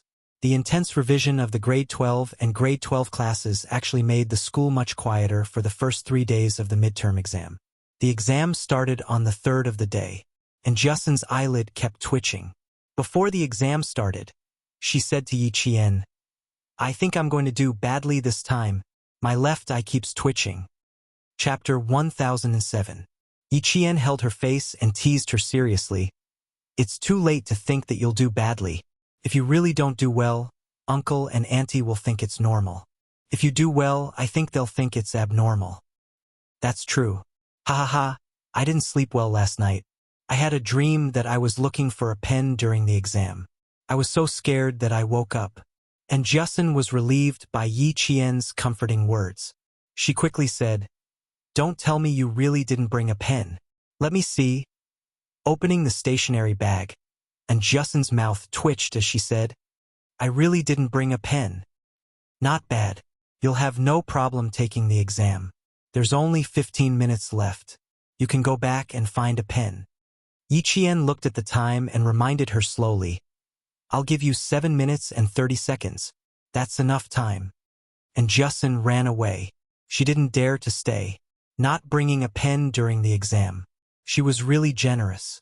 There were still 5 minutes left before the exam. And Justin ran back to the classroom, panting. She didn't go back to her seat. Instead, she ran to Yi Qian's side. Panting, she said, "I thought I was the only one who didn't bring a pen. Yao Jing was the same. I bumped into her when I went upstairs. She even dragged me to talk to her. Yao Jing, a name that he hadn't heard for a long time. Yi Qian also realized that he hadn't heard her announcements in school for the past few days. Don't think that other people are like you, forgetting to bring a pen. Maybe they walk slower. Go back to your seat. The exam is about to start. Yi Qian didn't have much interest in Yao Jing. He gestured for Injusin to return to her seat and prepare for the exam. The first exam in the morning was from 8 to 10 in the morning. Students from Year 1 to Year 3 would be taking the mathematics exam. The exam papers would be given out 3 minutes in advance. As the bell rang, the entire campus fell silent. One could even hear the rustling of the leaves in the wind. Yi Qian was famous for his quick answers. The teachers in the school had also heard of him. At this time, the teachers in each class were swapping invigilators. 2 invigilators took turns standing in front of Yi Qian. When he was filling in the blanks, the teachers watching at the side were dumbfounded. He didn't even need to use a piece of draft paper. He just kept writing. While others had only done 1 dish, she had already done 3 or 4. With this speed, she could finish the 2-hour exam in less than an hour. After standing there for 10 minutes, the teacher rubbed his face and left. Standing in front of such a student, even a teacher would feel a little sad. The pressure was so great, the other teacher did the same. After standing there for about 10 minutes, he walked away silently. The pressure was extraordinarily great. Being a teacher was not as fast as being a student. When he saw the questions, he had to draw and write in his palm. As a student, he would just take a pen and calculate from the beginning to the end. The entire process was mental calculation. There was no paper. Yi Qian had always been good at mental arithmetic. Otherwise, how could he have won the individual gold medal in the mathematical Olympiad? At around 9:10 a.m., Yi Qian had already closed her test paper and was about to leave. Outside, the 2 unfamiliar teachers who had been keeping an eye on Yi Qian could not help but secretly nod their heads when they saw this. They said to Principal Chow, "Principal Chow, when her midterm exam results are out, we'll have to trouble you to keep an eye on her. No rush, no rush. There are still 3 days before the exam. The 2 of you can keep an eye on other students." Principal Chow, who was accompanying the 2 Western University admissions teachers, was playing Tai Chi. Yi Qian did not even need the admissions teachers to keep an eye on her. When the results were out, many schools would fight to get her. However, Old Chun had already reminded him that Tsinghua University and Western University would not be Yi Qian's choice. Chapter 1008. When the teacher from the admissions office of Western University heard this, he smiled and said, "Nannan No. 1 Middle School has always been full of talents. 2 of the exchange students that our school selected to go to the United States graduated from Nannan No. 1 Middle School. The relationship between Western University and Nannan No. 1 Middle School is not ordinary. If there are good top students, President Chow, you have to tell us in advance." The relationship between West University and Southern Province First High School was indeed close. Almost all the top scorers in science had chosen West University. At 9:12, Yi Qian handed in her paper and came out. Principal Chow, who was waiting outside, waved at her. "Yi Qian, come here for a moment." Upstairs, there was the sound of running footsteps, followed by a girl's shrill and frightened voice. "Jing Jing, where are you going?" Such a loud voice suddenly rang out in the quiet exam time. The students upstairs and downstairs could all hear it. Naturally, Yi Qian and Principal Chow also heard it. The second-year student sitting by the window paused and glanced outside. "Close the classroom door. Don't disturb the student's exam." Principal Chow was the first to remind the invigilator of Year 2 Class 1. He then personally closed the classroom door and turned to Yi Qian and said, "There's still 50 minutes left. Why don't you go back to the dormitory and rest for a while? You shouldn't have handed in your papers so early on such a cold day. It's much warmer to sit in the classroom." Before Yi Qian could answer, the commotion upstairs grew louder. A teacher's panicked voice could be heard. "Quick! Go find the principal. Something happened to a girl in grade 12 class 6. Quick! Something happened to the girls in grade 12 class 6? Principal Chow didn't have time to talk to Yi Qian. Even the two admissions teachers from West University hurriedly said, "Excuse me," and hurriedly left. When something happened to a student, the teachers in charge of the admissions office of West University all changed their expressions. How could they still have the mood to go to other classes to take a look? They all chased after Principal Chow. Yiqian furrowed his brows. The girl who screamed was Wang Dandan, and the Jing Jing she mentioned was Yao Jing. Something happened to Yao Jing? Would something happen to her? What could have happened to her? Class 1 was on the 4th floor, Class 6 was on the 5th floor, and Class 3 was on the 6th floor. Yao Jing didn't rush downstairs, but went upstairs instead. To find Yang Heng? Instead of focusing on the exam, he rushed to the 6th floor to look for Yang Heng. Yiqian thought to himself as he went downstairs. He raised his head thoughtfully and looked up through the gap in the stairs. Something's not right. When they were about to reach the 4th floor, they heard Wang Dandan's shrill voice. "Jing Jing, come back quickly. Don't scare me. Come back quickly. Come back quickly."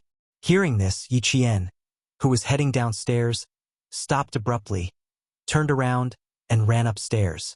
When she reached the 5th floor, she saw the form teacher of Class 6 stumbling down the stairs in a panic. She was so flustered that she missed a step and fell forward. "Don't worry, be careful not to fall." Yiqian, who had sharp eyes and nimble hands, rushed over and supported the teacher. "What happened up there? Is there anything I can do to help?" Yiqian supported her in time, but the form teacher of Class 6 still sprained her ankle in her high heels. She gritted her teeth and walked down the stairs. "It's Yiqian. Quick, help me get Yang Heng out of Class 1. Tell him that something happened to Yao Jing and ask him to come over." Something big had indeed happened, and it wasn't just an ordinary thing. Yao Jing sat on the edge of the rooftop of the teaching building with her feet dangling outside.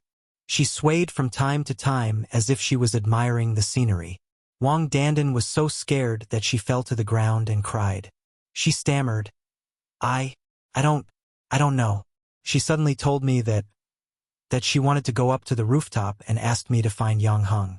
Otherwise, she would jump off the building. Chapter 1009. Wang Dandan was in a daze. She was so shocked that she couldn't continue speaking and even bit her own tongue. "I don't know what happened. I was in the middle of the exam and didn't even finish the questions when Jing Jing suddenly came over and snatched my exam paper. I don't even know what happened." Wang Dandan, who was paralyzed, was really frightened. Her face was so pale that her lips were trembling. She was sweating profusely, and her bangs were drenched in sweat. Her forehead was sticking to her forehead. She was still at a loss. Seeing her so frightened, Principal Chow knew he couldn't get anything out of her, so he got the invigilator to help her to the side. "Help her to the side and get her a cup of warm water." Principal, let Yang Heng come up. Grade 12 Class 1's Yang Heng. Let him come up. He'll definitely have a way to persuade Jing Jing. Jing Jing is doing this for him. Please let Yang Heng come up quickly. Although her good friend Wang Dandan didn't agree with Yao Jing's way of doing things, she had never said anything bad about her behind her back. Sometimes, she would even advise her appropriately. For example, Wang Dandan had always tried to persuade her to relax about Yiqian and Yang Heng. Unfortunately, it was useless. Yao Jing seemed to have been possessed and didn't get the result she wanted. Ever since Yang Heng's birthday, she hadn't calmed down and let go of her pent-up anger. Not only did she not let go, but the more she thought about it, the more she felt that she wasn't wrong. Everything she did was because she liked Yang Heng. She just wanted Yang Heng to lead a good life. She just wanted to get Yang Heng's only attention. After giving so much, all she got was disgusting from Yang Heng. Why? How could Yang Heng call her disgusting after giving up so much? She gave up so much just to prevent him from being seduced by those students with ulterior motives. Didn't she know why they liked Yang Heng? Wasn't it because of Yang Heng's family background? He was good-looking, had a good family background, and was good at studying. Who wouldn't like him? They all liked him. No one disliked him. But that was exactly what they liked. Liking someone with ulterior motives was despicable. Unlike her, she only liked Yang Heng himself, From middle school to high school, she only liked Yang Hung. She liked him so much and wanted him to lead a good life.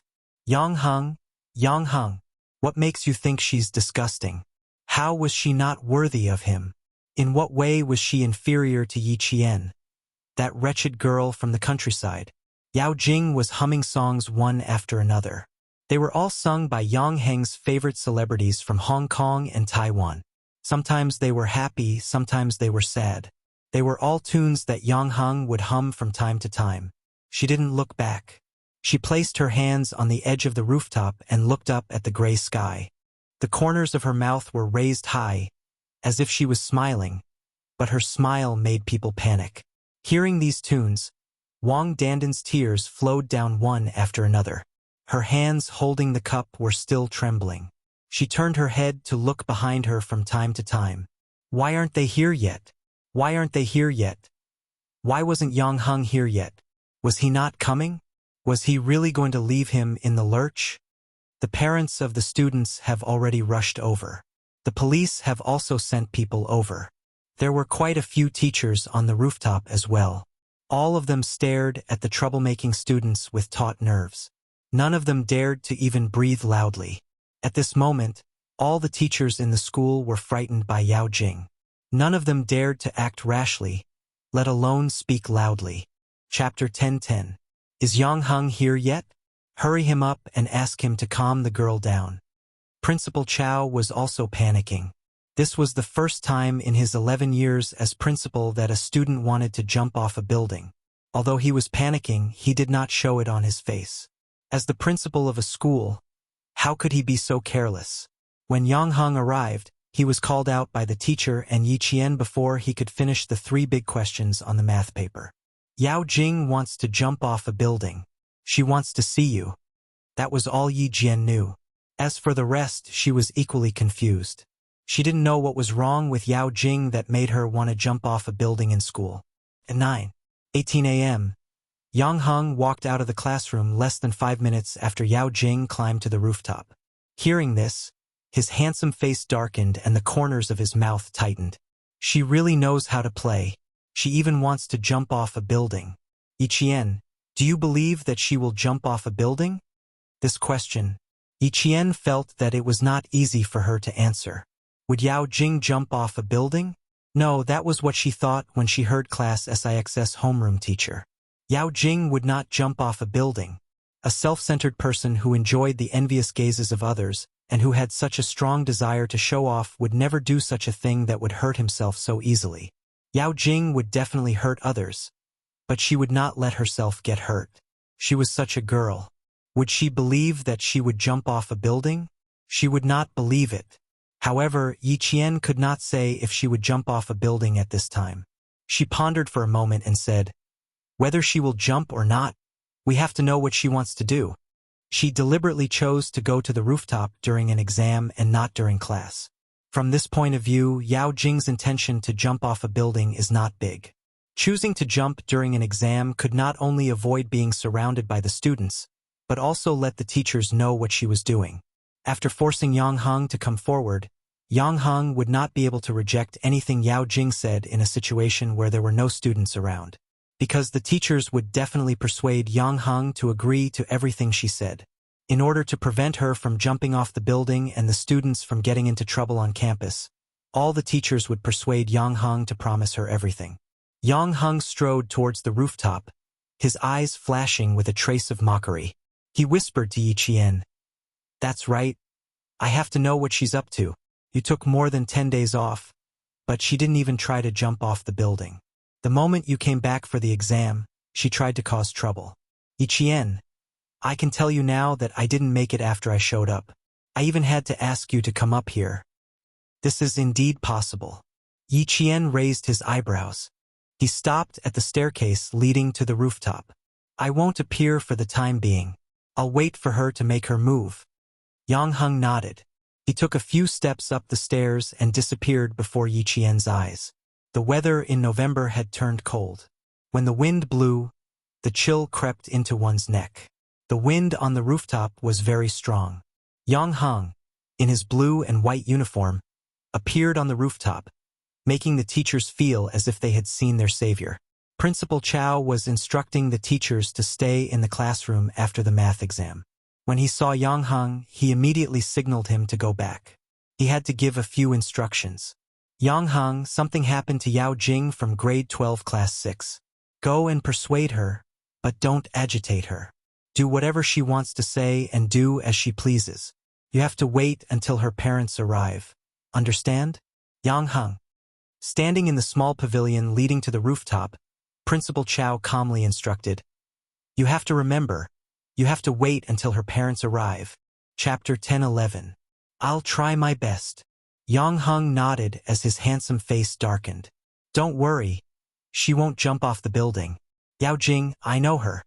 Won't jump off the building. What if she missed a step? Principal Chow sighed. It doesn't matter whether she will or not. It's dangerous to stand on the edge of the rooftop now. If she misses a step, it'll be too late. He patted Yang Heng's shoulder and said solemnly, Yang Heng, it's up to you now. Before the police arrive and before there's a life cushion, you have to hold her steady. You have to hold her steady. Okay, I'll try my best to delay it. Wait for Uncle Yao and the rest to arrive. Yang Heng's eyes darkened. If Uncle Yao and the rest were here, Yao Jing would have more support. There were more than 10 teachers on the rooftop, and 2 of them were 4 to 5 meters away from Yao Jing. They were trying their best to persuade her. Yao Jing, no matter what you're sitting here for, you must think about your parents. Think about them. We can solve anything. As long as you tell us, we'll think of a way to solve it. Why must you joke with your life? All the students are very worried. Can you come down first? If there's anything, we can sit down and talk. Sit down and solve it together. Okay? Yao Jing turned her head and said to the teacher who was talking to her on the right, I want Yang Heng to come up. Also, don't get too close. If you get too close, I'll panic. Who knows, I might accidentally fall down. She immediately turned her head to the left and saw the teachers approaching her. I don't like teachers surrounding me like this. I have to stand up. If I stand up, you won't dare to come close to me. As he spoke, he really stood up. The teachers on the left and right were so shocked that they all stepped back. Sit. Sit. We'll leave, we'll leave. It was too scary. How could there be such a student? Even adults don't have the guts to jump off a building. Yao Jing stood up and extended one of her legs into the air. Her action scared all the teachers to the point that they almost had a heart attack. Teacher, don't come any closer. Look, I just have to lift my leg and I'll go down. With one leg in the air, she smiled menacingly. I want to see Yang Heng. I want to see him. Right away, right away. Yang Heng is taking the exam. He is a senior high school student. You have to give him some time. Don't be agitated. He'll be here soon. I guarantee that he'll be here soon. Yao Jing, sit tight and don't move. Yang Heng will be here soon. At this time, they could only go along with her. Their hearts were in their throats, and the teacher in their eyes did not dare to do so. Everyone opened their mouths to persuade her. I want to see him immediately. Are exams more important than my life? Is it more important than my life? I want to see him now, right away. She screamed, and her expression was so crazy that it made the hearts of the teachers tremble. They stared at her feet, afraid that she would fall down in her agitation. Yang Heng, who rushed out of the rooftop, happened to hear this sentence. Seeing her with one foot in the air, his eyes instantly darkened. Standing was even more dangerous than sitting. Headmaster Chow was so frightened that layers of cold sweat appeared on his back. Yang Heng, hurry up and persuade Jing Jing. She's been acting strangely for the past 10 days. That day when Yi Qian came back to school and saw you talking to her, even her expression changed. Wang Dandan grabbed Yang Heng's sleeve and said with tears in her eyes. She placed all her hopes on Yang Heng. She can jump. She really can jump. Chapter 10:12. Yang Heng lowered his head to look at her. The corners of his mouth twitched slightly as he said softly, Do you believe that she will jump? Yao Jing is not afraid of heights. Yao Jing was not afraid of heights. She sat on the rooftop of the school building with her hands on the edge. Her center of gravity was tilted backward. From this posture, It was obvious that she was secretly protecting herself. I don't know, but she is really in danger now. Yang Heng, you can't leave her in the lurch. Wang Dandan said softly, her red and swollen eyes full of pleading. Yao Jing. She likes you too much. Yang Heng pursed his lips and remained silent. When it came to Yao Jing, no matter what he did, she always had a way to force him to stand up. He walked out and said loudly, Yao Jing, I'm here now. Can we talk about it after you come down? Yao Jing, who was still in a frenzy a second ago, stopped yelling at the teacher when she heard the familiar voice. She smiled and said to Yang Heng, who was still a distance away, Yang Heng, why are you only here now? I was having an exam. Yang Heng took a few steps forward. Although he had a feeling that Yao Jing would not jump down, his heart couldn't help but skip a beat when he saw the gloomy smile on her face. Wang Dandan said that you were looking for me. What is it that you have to say in such a way? Yao Jing retracted her foot and stood on the edge of the rooftop that was less than 15 centimeters away. She laughed and said, Why do I have to say in such a way? Yang Heng, how can you ask me? You have to ask yourself. Why are you asking me the same question? I'm like this because you forced me to. What did I force you to do?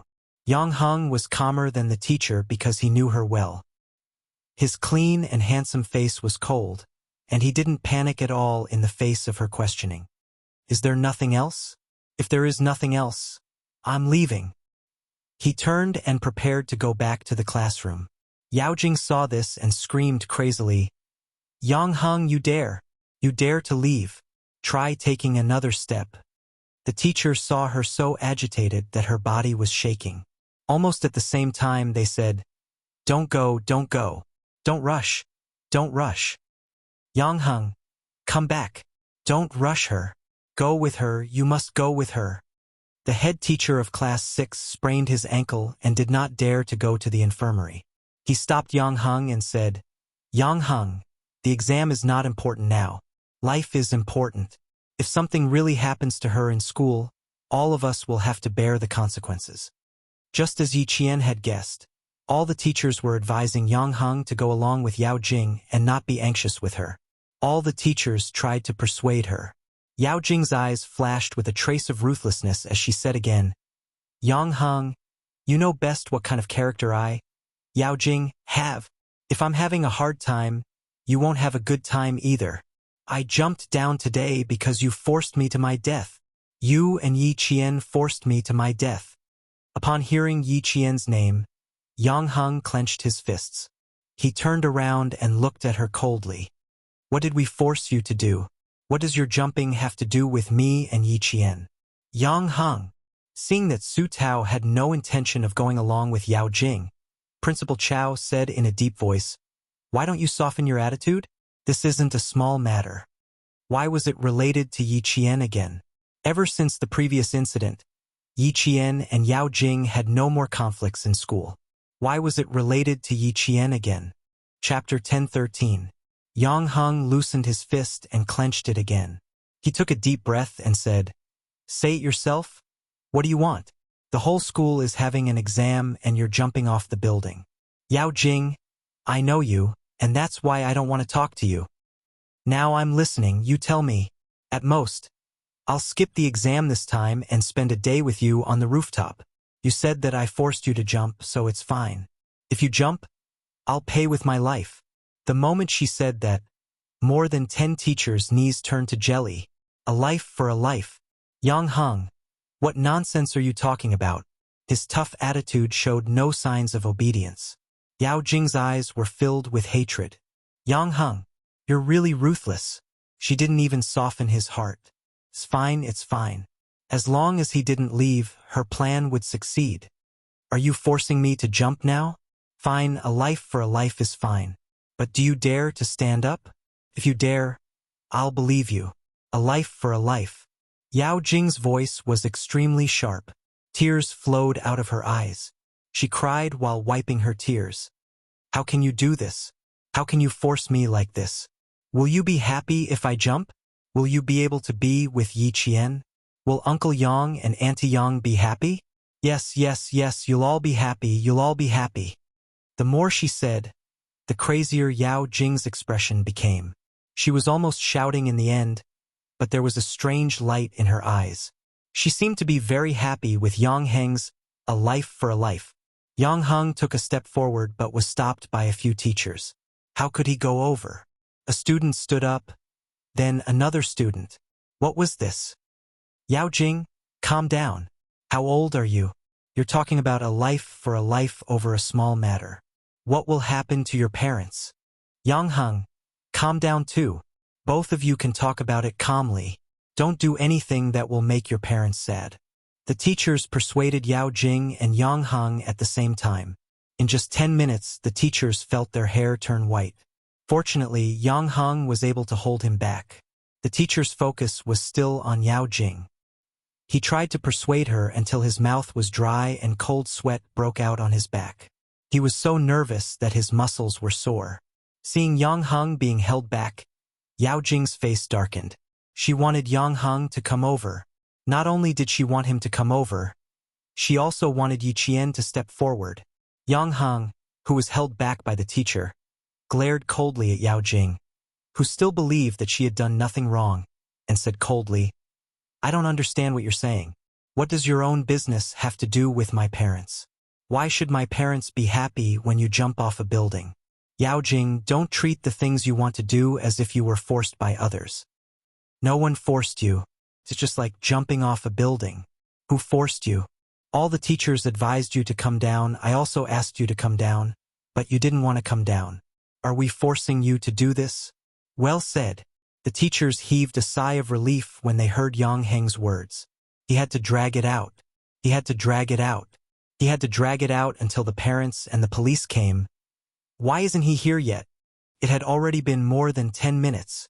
Yang Heng, who was being stared at by Yao Jing, was speechless. The hatred in his heart grew. He gritted his teeth and even his voice was filled with malice.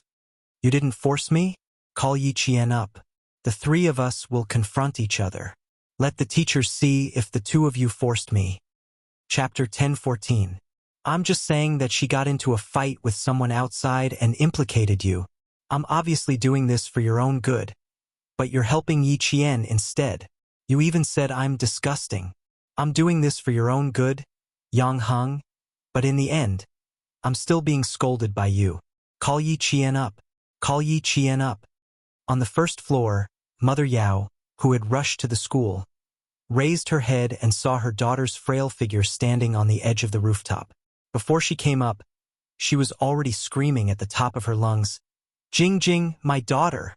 From the first floor to the rooftop, Mother Yao sprinted at the speed of 100 meters, much faster than Deputy Bureau Chief Yao. Mother Yao, who only had eyes for her daughter, lost all color in her face and said in a trembling voice, "Good baby. Come down quickly. Don't scare mommy. Don't scare mommy. Come down quickly. Don't scare mommy." "Mom, I'm chatting with Yang Heng. Didn't he say I'm disgusting? I just want to know how I disgusted him and how I'm not as good as Yi Qian." "Mom, you should cry too. If I really fell, it was Yang Heng and Yi Qian who forced me to my death. If you want to avenge me, you have to look for them." The teacher's eyelids twitched when she heard Yao Jing's words. At the same time, she was extremely disgusted by Yao Jing's behavior. Mother Yao only realized that Yang Heng was also there when she heard this. She cried and threw herself at Yang Heng, hitting him with her fists. "Yang Heng, you've caused my daughter to suffer. Now that my daughter has met with an accident, I won't let you off, I won't let you off." The teacher frowned when she heard this. Instead of persuading her daughter to come down, she blamed others for harming her daughter. The two female teachers pulled Mother Yao away and had no choice but to persuade her again. "We should persuade Yao Jing to come down first. You've seen it for yourself. If she continues to stand like this, we don't need to tell you what the consequences will be." "I don't care, I don't care. My daughter's accident was caused by him. Yang Heng, if you don't apologize to my Jing Jing today, I won't let you off." Mother Yao struggled and screamed. She knew what her daughter wanted. Whether or not her daughter could come down depended on Yang Heng. Deputy Bureau Chief Yao, who had arrived a few steps later, rushed to the rooftop and stared at his daughter, who didn't even care about her own life. His vision darkened. Jing, what are you doing? Come down for Dad.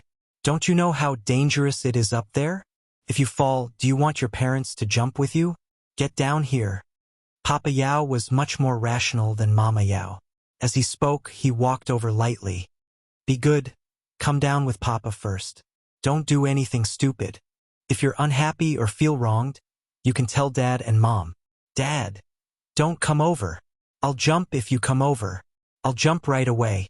I might as well fall to my death. Yao Jing cried until her vision blurred. Mom, Dad, I don't want to live anymore. He's still helping Yi Qian. He still thinks that I'm wrong. Dad, Mom, I don't want to live anymore. I don't want to live anymore.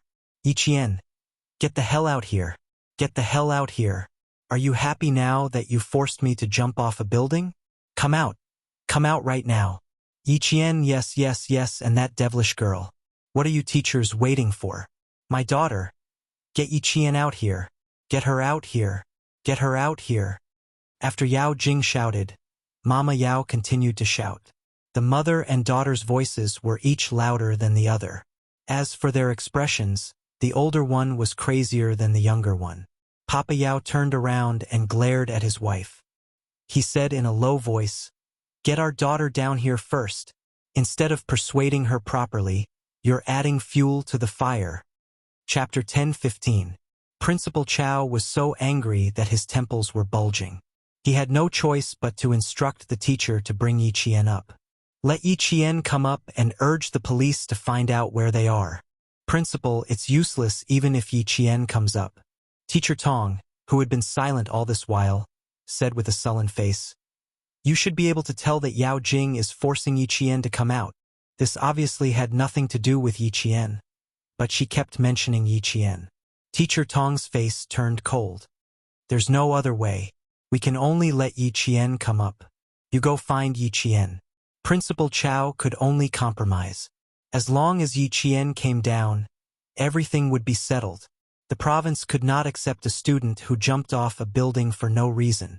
Yang Heng, who had been punched by Mother Yao, held back the anger in his heart. He gritted his teeth and asked Mother Yao, Auntie, ask yourself honestly, does this have anything to do with Yi Qian? Does your daughter jumping off a building have anything to do with her? Don't go against your conscience. How is it not related? Now that my daughter is in trouble, my daughter asked her to come up. She dares not to come up. Yang Heng, do you want to see Jing jump off the building? Tell me, do you want Jing to die? How could Mother Yao remain calm when she thought of her daughter jumping off a building? She scolded whoever she could find. After scolding, she cried out her daughter's name. Jing, don't do anything stupid. Mom will ask Yi Qian to come up and apologize. You can't scare Mom. Don't scare Mom. Yi Qian was like Yang Heng. He did not know why he had to apologize to Yao Jing. You don't have to say anything. Just listen to her. Teacher Tong led Yi Qian to the rooftop. She gently reminded him, Yao Jing's mother is here too. Yang Heng was hit by her a few times just now. You have to be careful. Yi Qian's expression was much lighter than before. He was not sure if Yao Jing would jump off the building or not, but now he was sure that she would not jump. I'll answer whatever she asks. I won't take the initiative to speak. That's right. If she asks, just answer. What's there to apologize for? Regardless of whether she's wrong or not, just bear with it for now. We'll settle this matter slowly after they come down. Teacher Tong's thoughts were the same as Principal Chow's.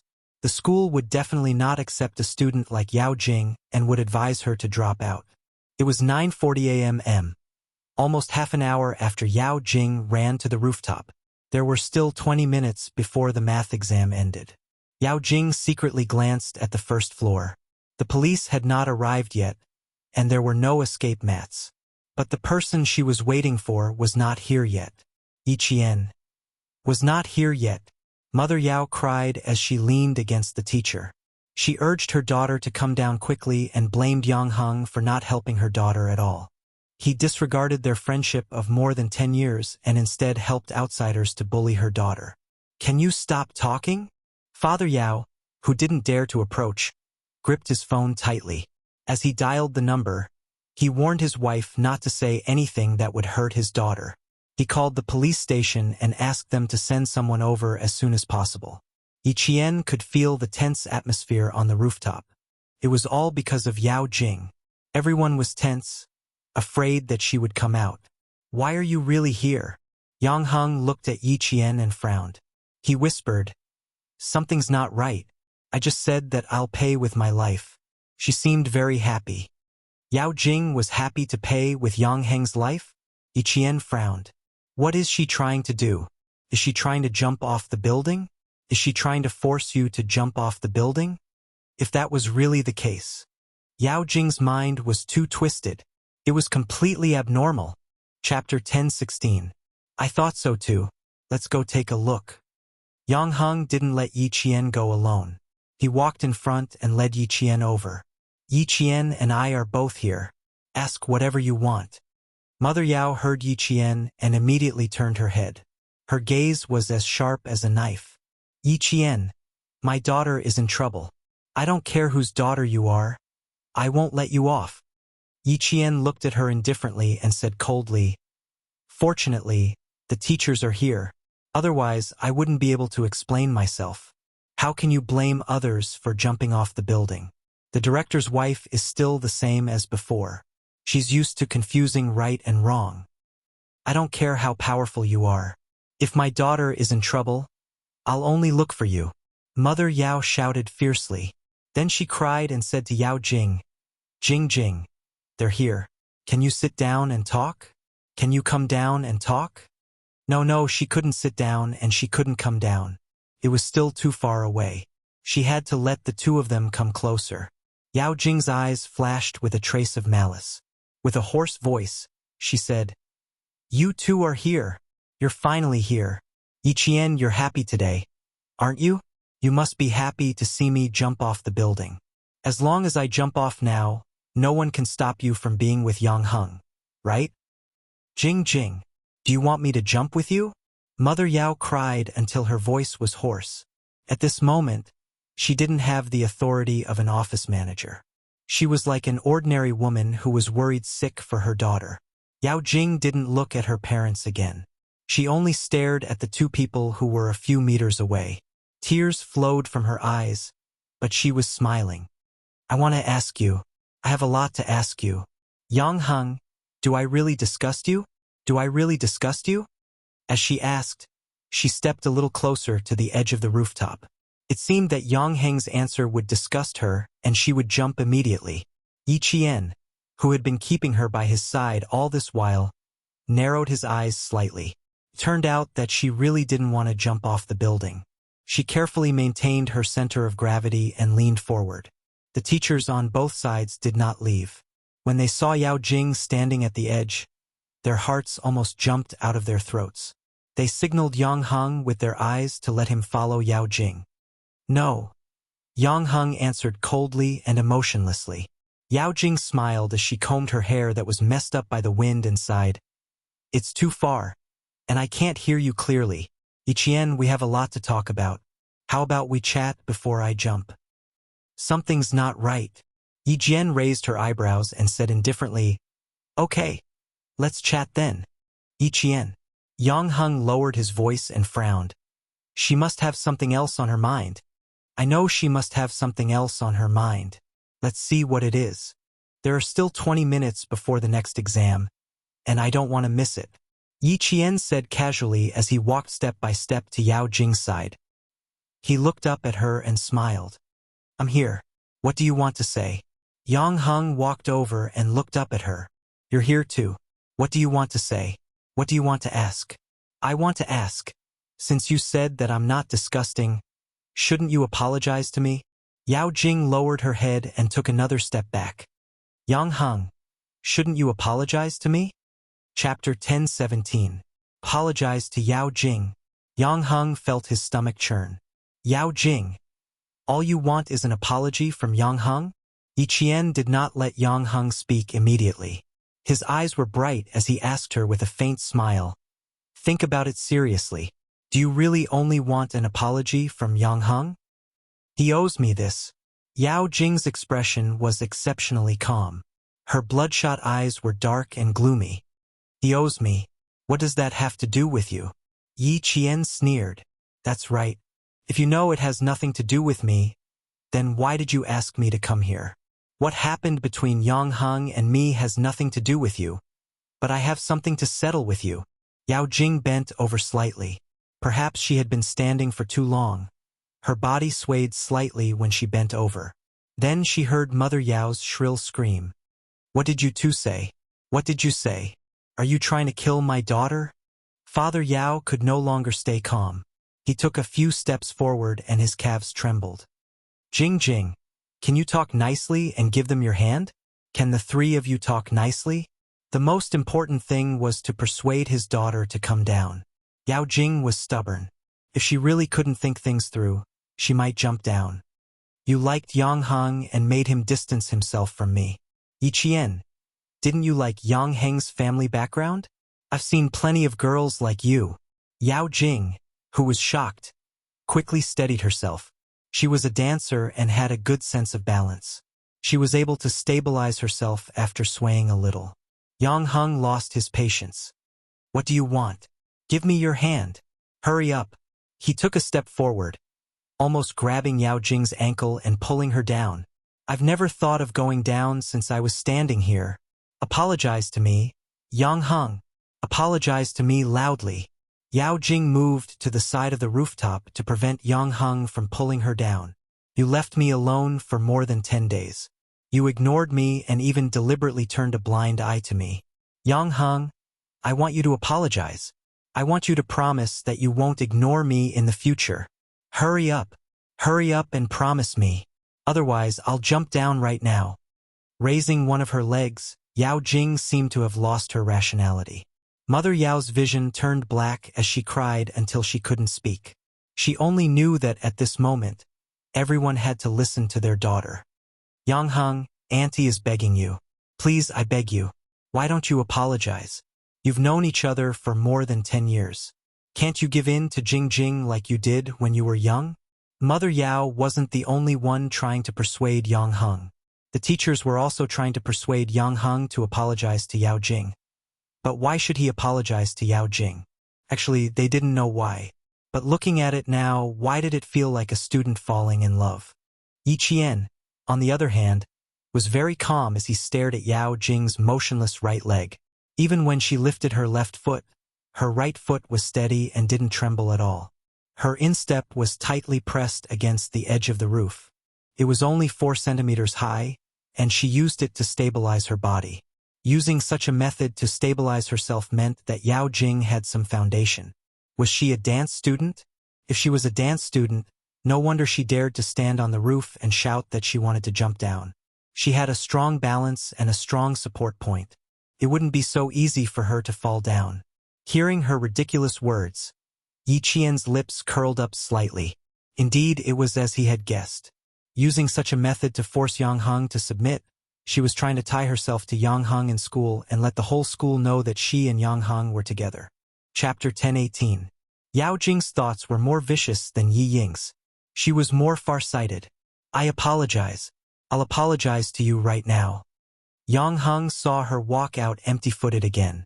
Even though he didn't think she would jump, his face tightened. I'm sorry. I shouldn't have said those things. I shouldn't have avoided you in school. It was impossible to hear sincerity from a forced apology. Yao Jing didn't need sincerity. She only needed to hear what she wanted to hear. Hearing this, she said to Yi Qian in a low voice, Did you see that? In the end, he still had to bow down to me. Yi Qian, you want to take Yang Heng away from me? You're dreaming. Now it's your turn. You made me suffer so much. You made me stand alone on the rooftop for so long. How are you going to apologize to me? How do you want me to apologize? Yi Qian asked calmly. Simple. You'll stand there for as long as I stand there. Yao Jing said in a sinister tone. You made me so miserable. I'll let you stand there for as long as I stand there, and we'll call it even. Yang Heng, you can't come into contact with him anymore. As for me, I won't find trouble with you anymore. How's that? She said in a low voice with a strange smile on her lips. Yang Heng heard it clearly and immediately became alert. Yao Jing, what are you trying to do? I don't want to do anything. This is between me and Yi Qian. Why are you afraid that I'll do something bad? Then you can help Yi Qian. Yao Jing turned her head. She saw the vigilance in his eyes and the worry he had for Yi Qian. A cold glint flashed across her eyes. This is my solution. If you don't agree, I'll make sure you two will never have peace for the rest of your lives. He glanced down and saw that the uniformed men were laying out escape mats. Yao Jing gritted her teeth. She retracted her gaze and said to Yi Qian, You didn't choose Yi Qian. I'll count to 3. If you don't come up, I'll jump. Yi Qian, you're forcing me to jump. She suddenly roared, as if she was really threatened by Yi Qian to the point where she had no way out and the only solution was to jump off the building. Mother Yao immediately went berserk. She wailed in a hoarse voice, Yi Qian, you forced my daughter to her death. I'll fight it out with you.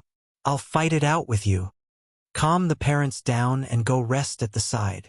Principal Chao's face was as cold as ice. The whole family had spoiled Yao Jing, and today's matter had a lot to do with her parents. Just as he shifted his gaze, the teacher who had been trying to persuade him shrieked, Yi Qian, what are you trying to do? Yi Qian was climbing up the rooftop. She smiled as she accepted Yao Jing's challenge. Since you've been standing for about half an hour, I'll also stand for about half an hour, he said with a smile. Since you've been standing for about half an hour, I'll do the same. Yes, you'll also have to stand for about half an hour. Yao Jing laughed softly. The viciousness in her eyes was like a thick miasma that could not be dissolved. She was full of viciousness. Yi Jian, you made me suffer so much. Half an hour. Do you think it's possible? Her body suddenly swayed towards the edge of the rooftop, but she quickly steadied herself. The moment she moved, the teacher's hearts tightened. With the addition of Yi Qian, Teacher Tong's body stiffened. What was this Yao Jing from grade 12 class 6 trying to do? Yao Jing didn't deliberately raise her voice like Yi Ying did. Instead, she said in a low voice, Who are you to fight with me for Yang Heng? Suddenly, her body leaned towards Yi Qian. She seemed to be frightened and let out a scream. Her hands moved in the air and suddenly pushed Yi Qian. Yi Qian! Jing Jing! Chapter 1019. Yi Qian! Jing Jing! Following Yao Jing's sudden fall, there were screams from the rooftop. The teachers all rushed over, and Yang Heng, who was closest to them, flew over, trying to grab Yi Qian's ankle. Yao Jing knew how to use her ankle to hook onto the rebar, but how could Yi Qian not know? While she was flailing her arms, Yi Qian was fully prepared, waiting for her to make this move. You want to jump off the building? Sure, what's the point of wasting so much time? Why don't you let me give you a ride and let you have a good taste of what it feels like to jump off a building? Yao Jing, who had pushed him over, revealed a sinister smile and said softly, Go to hell, Yi Qian. She pushed him with her waist, but Yi Qian didn't move. She pushed him again, but he still didn't move. At this moment, Yao Jing started to panic. Yao Jing, I'm not interested in jumping off the building. I think you should go down. His cold voice floated over and entered Yao Jing's ears. Her expression changed in an instant, and her eyes were filled with fear. It was fear that came from the bottom of her heart. Her pupils constricted, and she stared at Yi Qian in shock. She threw herself at Yi Jian. Yi Jian only needed to grab Yao Jing's arm subconsciously. Her 5 fingers pressed on the tendons and bones of Yao Jing's elbow, causing Yao Jing to feel so much pain that the strength of the steel bar on her instep suddenly dissipated.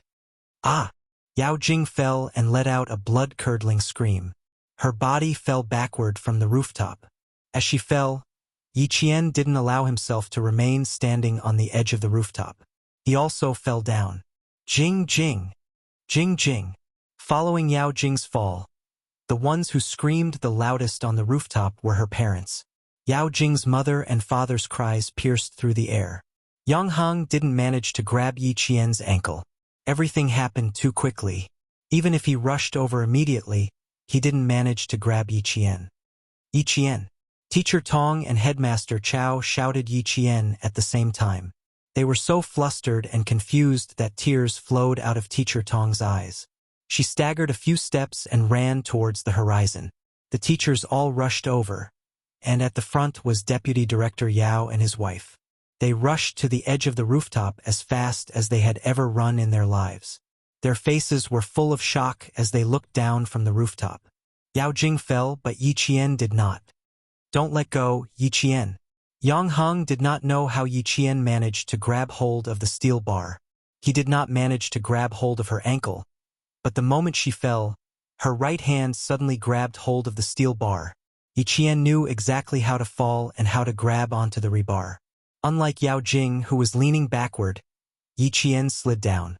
From the scene, it looked like Yao Jing had pushed Yi Qian and made her fall with both feet.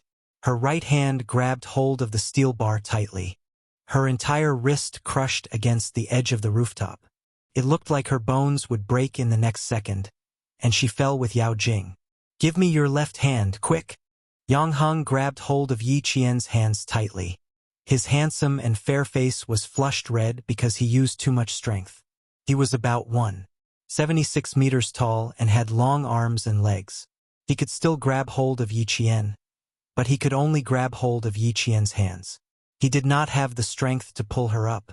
Yi Qian, who was suspended in the air, did not make a sound. She was not afraid. She wanted to shout, but she couldn't. Hearing Yang Heng's words, Yi Qian, who could not see his expression, said, I'm fine. I can hold on for a while. Chapter 10:20. Jing Jing Jing Jing.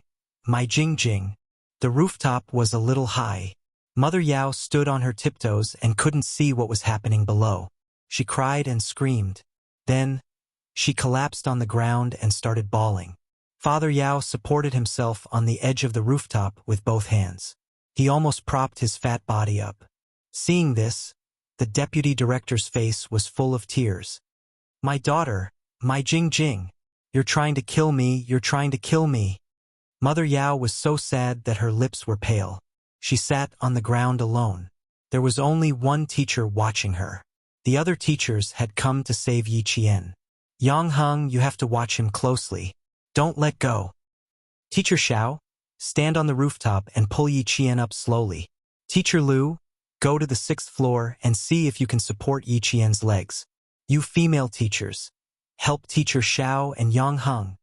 Principal Chow grabbed Yang Heng tightly and instructed him quickly and sternly. Thank goodness. Thank goodness Yi Jian was fine. You have to hold on to Yi Qian. Don't panic, don't panic. Do you understand? Teacher Tong stood on her tiptoes and cheered Yi Qian on. She didn't even wipe away her tears. Her mood fell from heaven to hell, and now from hell back to earth. That's great. That's really great. Why didn't she fall? Why didn't she fall? Mother Yao, who was sitting on the side crying, suddenly roared. Her eyes swept around and saw a small white water pipe on the ground. She suddenly got up and rushed over to pick up the water pipe. Like a madman, she raised the water pipe and slammed it. My daughter fell. Why didn't she fall? Pay for my daughter's life. I want all of you to pay for my daughter's life. The pipe hit a few teachers' heads. Fortunately, it was made of plastic. If it was a metal pipe, the teachers would have been beaten until they bled. When the teachers saw this, they really risked being beaten to a pulp to stop Mother Yao. Throw away the water pipe. If you continue like this, don't talk about paying for it with your life, you'll go to jail. Mother Yao had completely lost her mind. She raised the water hose and waved it around. Her eyes were fiercely staring at Yang Heng. Her target was Yang Heng. It was the stinking brat. Instead of pulling Jing Jing, she pulled Yi Qian. Yi Qian did not fall, but her daughter did. After knocking away several teachers, Mother Yao raised the water pipe and hit Yang Heng's head. I'll kill you. I'll kill you. Jing Jing likes you so much, but you don't appreciate it. Are you worthy of our family? Are you worthy of Jing Jing? Principal Chow, who had been catching Yang Heng, was shocked. He blocked the water pipe with his body and shouted angrily, Catch her! Catch her! Madman, madman, she was a madman. Mr. Xiao, who was standing on the rooftop and carefully preparing to pull Yi Qian up, was also hit in the calf by Mrs. Yao's hose. He was so frightened that his body swayed a little. He was a physical education teacher, so he was able to stabilize himself after swaying a little. Mother Yao had indeed gone crazy. Her daughter had fallen. So how could Yi Qian be fine? The strength of the crazy Mother Yao was not her usual strength. Even an adult man could not hold her back. Deputy Bureau Chief Yao was already in great pain. Now that his wife was in such a state, he was pushed to the ground by Mother Yao. He fell so hard that his tailbone hurt. For a while, Deputy Bureau Chief Yao was unable to stand up. He could only sit on the cold cement floor and said painfully, "What are you doing here? Quickly go downstairs and check on Yao Jing. Go downstairs and check on Yao Jing. I want Yi Qian to pay with his life. Yang Heng, you just watched him die. You're not human. You're not human." Chapter 10:21. No one knew if Mother Yao had heard her husband's screams, but she raised the water pipe and hit everywhere. Her hair was disheveled, and she screamed and yelled, making all the teachers unable to get close to her. Seeing that she was still rushing towards them, Teacher Xiao couldn't stand on the rooftop anymore. He quickly jumped down and joined forces with another PE teacher to stop Mother Yao. The police on the first floor rushed up. They were fast enough to reach the rooftop in 3 minutes, but many things happened in 3 minutes. In the blink of an eye, some students fell down, and some were still hanging in the air. Police officers, quick, quick, over here, quickly pull the students down. When they came up, the teachers were relieved. Mother Yao had gone crazy. Even the teachers were not as strong as her. Yi Qian could have come up by herself, but Yao Jing was using her life to put on an act. She had to cooperate. When she heard that Mother Yao had gone crazy, Yi Qian's eyes flashed with a cold smile. Things were getting out of hand. The police didn't dare to delay. 2 of them directly grabbed Mother Yao, who still wanted the students to pay with their lives, and grabbed the water pipe. They then pinned her hands behind her back. Their actions were fast and fierce. They didn't care whether she was an official or not. When they pressed her down, they didn't hold back at all and shouted, "Don't move! What are you doing? Do you know who I am? Get out of here! Get out of here! Old Yao! Push Yi Qian down! Push her down! I want her to pay with her life! Pay with your life for Jing's. You talk big, asking others to pay with their lives. The bureaucracy of the southern province is really eye-opening." Someone walked over. His slender figure approached step by step. Every step he took had an unstoppable aura. When he opened his mouth, his biting cold voice suppressed the air. He walked in front of the police who had snatched the water pipe and said coldly, "This is a murder weapon. Keep it for me." The police were trying to save Yi Qian. Below them, someone was dragging Yi Qian by her feet. Above them, a police officer tied a rope around his waist. He was ready to grab Yi Qian by her arms and pull her up. As he approached, several policemen on duty could not help but reach out to stop him. However, they were shocked by the other party's cold and ruthless gaze and could not help but withdraw their hands. He passed by Mother Yao and glanced at her with a heavy gaze. He didn't stop and walked to Yang Heng's side. "Xia." Principal Chow recognized the young man who had shocked everyone the moment he appeared. He was in no hurry to say anything and immediately said, "Yi Qian was pushed down by a student. The police are trying to rescue him." Xia Jinyuan didn't even need the police. With one hand on the roof, he jumped lightly from Yang Heng's side and stood on the roof. He bent down and grabbed Yi Qian's wrist with his slender hands. He turned his head and said to Yang Heng calmly, "Thank you. You can let go now." Yi Qian, who was pushed down by Yao Jing, was not stunned. He was also not stunned when Mother Yao yelled at him to pay with his life. However, now that he saw Xia Jinyuan in front of him, he looked at Xia Jinyuan, who was standing against the light. His handsome face and expression were unclear. He was stunned. Why is he here? Didn't they say that it would take half a month to a month? It's only been a few days. Why is he here now? I came just in time this time. I didn't know you were being bullied to this extent. Xia Jinyuan grabbed Yi Qian's arm with one hand. He didn't even need the police's help and easily pulled Yi Qian up. Chapter 1022. Yi Qian didn't hide anything from him. When they were the closest to each other, she whispered, I wasn't bullied. I'm just going with the flow. Is there a need to go with the flow? Xia Jinyuan's voice was extremely cold. It was chilling to the bone. Little fox, what if you really fall into the water? Xia Jinyuan's voice was extremely cold. Yi Qian chuckled. No, I won't let myself fall. The silver thread in my hand will help me. It won't let me fall so easily. Ever since Yao Jing had been staring at her with malice in her eyes, she knew that not only was Yao Jing forcing Yang Heng to apologize, she was also scheming against her. When Yao Jing asked her to stand on the edge of the rooftop, she said that as long as she came up, she would let bygones be bygones. Then, she would know what Yao Jing was scheming. Yao Jing was indeed ruthless to herself. She was so ruthless that she would risk her life to scheme against others. Not only was she ruthless, but her meticulous thinking also sent chills down her spine. She stood on the rooftop for half an hour. In the end, she showed signs of exhaustion from time to time. All the teachers present saw how she looked like. They saw her swaying figure, and they saw her suddenly stumble and fall backward.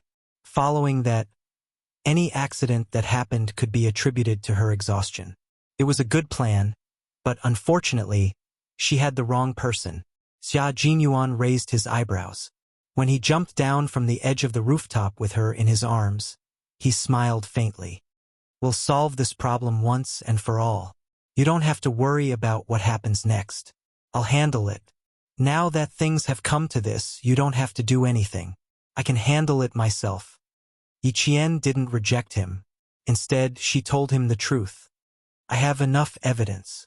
Evidence that Yao Jing didn't want to jump off the building. Everything she did was to push me down. She was only 16 or 17 years old. Her nature was so bad that she could easily harm a student's life. Yao Jing was so bad that no medicine could save her. Yi Qian originally wanted to let Yao Jing do whatever she wanted under her nose, but now that things had come to this point, it was completely out of her tolerance. Then, she would have to deal with it properly. Coupled with her mother's actions, I don't think the school will tolerate it anymore. Captain Xia, I can handle things like this on my own, Yi Jian said softly. Her faint voice had a certain calmness to it. The guy who stopped me just now is called Yang Heng. He was beaten up several times by Mother Yao, and she even asked him to pay for it with his life. Captain Xia, this time Yao Jing won't just apologize like last time. She didn't need Xia Jinyuan to deal with things that she could handle. She wasn't the only one facing the Yao family. The school and Yang Heng were facing it together. The Yao family wouldn't be able to get away with a simple sorry. Xia Jinyuan didn't say anything more, but his thin lips curved into a cold smile. He said softly, well then, I'll leave the school matters to you. She's such a bureaucratic office director. She has to let people know how arrogant she is. Their conversation was short. Principal Chow and Teacher Tong were the first to gather around Yi Qian. Their tense faces only relaxed when they saw that Yi Qian's feet were steady on the ground. You child, you're too disobedient. Principal Chow scolded with lingering fear. Do you know how dangerous this is? She told you to go up, so why did you really go up? Chapter 1023. Teacher Tong did not take another look at the man who saved Yi Qian. Her gaze was fixed on Yi Qian. She grabbed Yi Qian's right hand and pulled his uniform upwards. Something's obviously wrong with Yao Jing, yet you're still going along with her. We have to save her, but we have to take care of our own lives too. All the teachers are here, we're all watching. Do you need to listen to what Yao Jing's mother said? Don't our teachers know that what she said is unreasonable? Look at your arm. It's bruised. His arm was pressed against the edge of the rooftop, so it was more or less injured. However, in Yi Qian's eyes, it was just a small matter.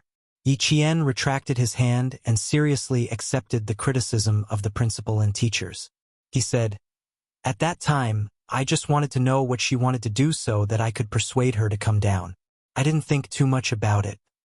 I didn't expect her to suddenly push me. At that time, I was panicking. When she pushed me, I don't even know how I fell. Fortunately, I grabbed the steel bar. She spoke softly, and her serious expression made Teacher Tong's eyes sting again.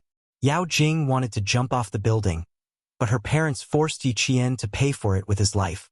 Yi Qian clearly went up to save Yao Jing, but not only did they not feel grateful, they even thought that since their daughter fell, Yi Qian should also fall. How could this be? How could they be so cruel? Principal, as a teacher, I want to seek justice for my student. I want to ask Yao Jing's parents. I want to ask them properly. What right do they have to say such shameless things? Xia Jinyuan shielded Yi Qian behind him. His deep black eyes were cold as he said, I hope the school can seek justice for Yi Qian. This matter will not end just because another student jumped down. As the principal, I won't let this matter go just like that. Principal Chao's face was ashen. He said, I'll go down and check on Yao Jing's situation first. I took a look just now. It seems that she fell on the rescue mat. The voice of the policeman downstairs came through the walkie-talkie. The policeman on duty on the rooftop replied into the walkie-talkie. The students above have been rescued. What about the students below? How's the situation? There's no problem. He's conscious. He's just scared. After the policeman downstairs said that, all the teachers on the rooftop heaved a sigh of relief.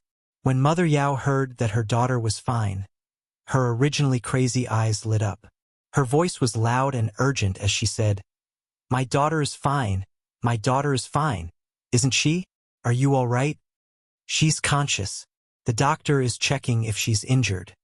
When the student's mother asked, the police officer answered truthfully, Parents, you can go down and take a look. The patient is now on a stretcher. Mother Yao rushed out and went straight to the first floor. Deputy Director Yao, who hadn't stood up for a long time because of his broken tailbone, endured the pain and got up. He shyly ran down the stairs with his big belly. The form teacher of Class 6 had already sprained her ankle. When she heard that Yao Jing was fine, she couldn't take it anymore.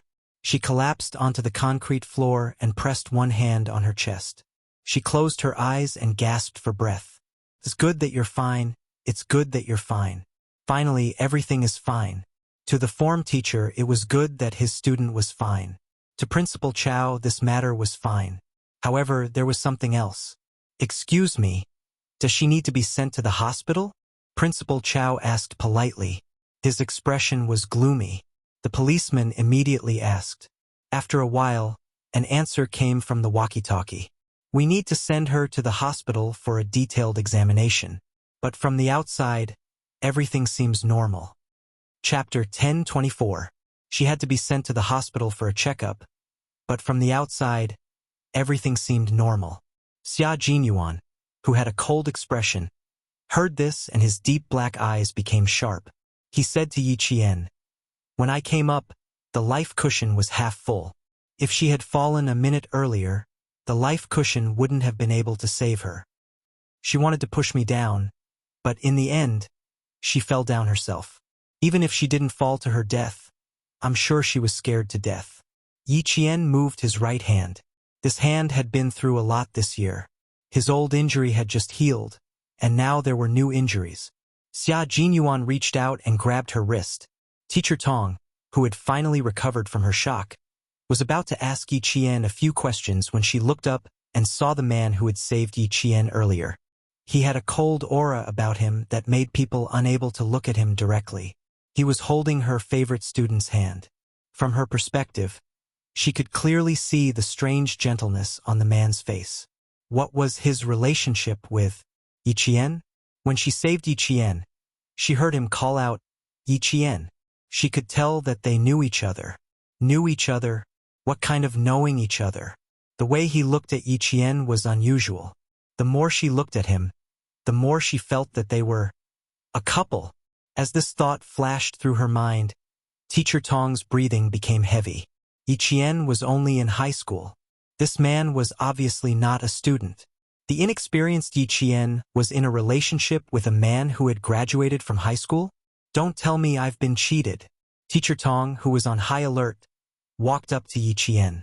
She didn't ask more about Yao Jing's situation. She was afraid that Yi Qian would be deceived. Yi Qian, go back to the classroom for your exam first.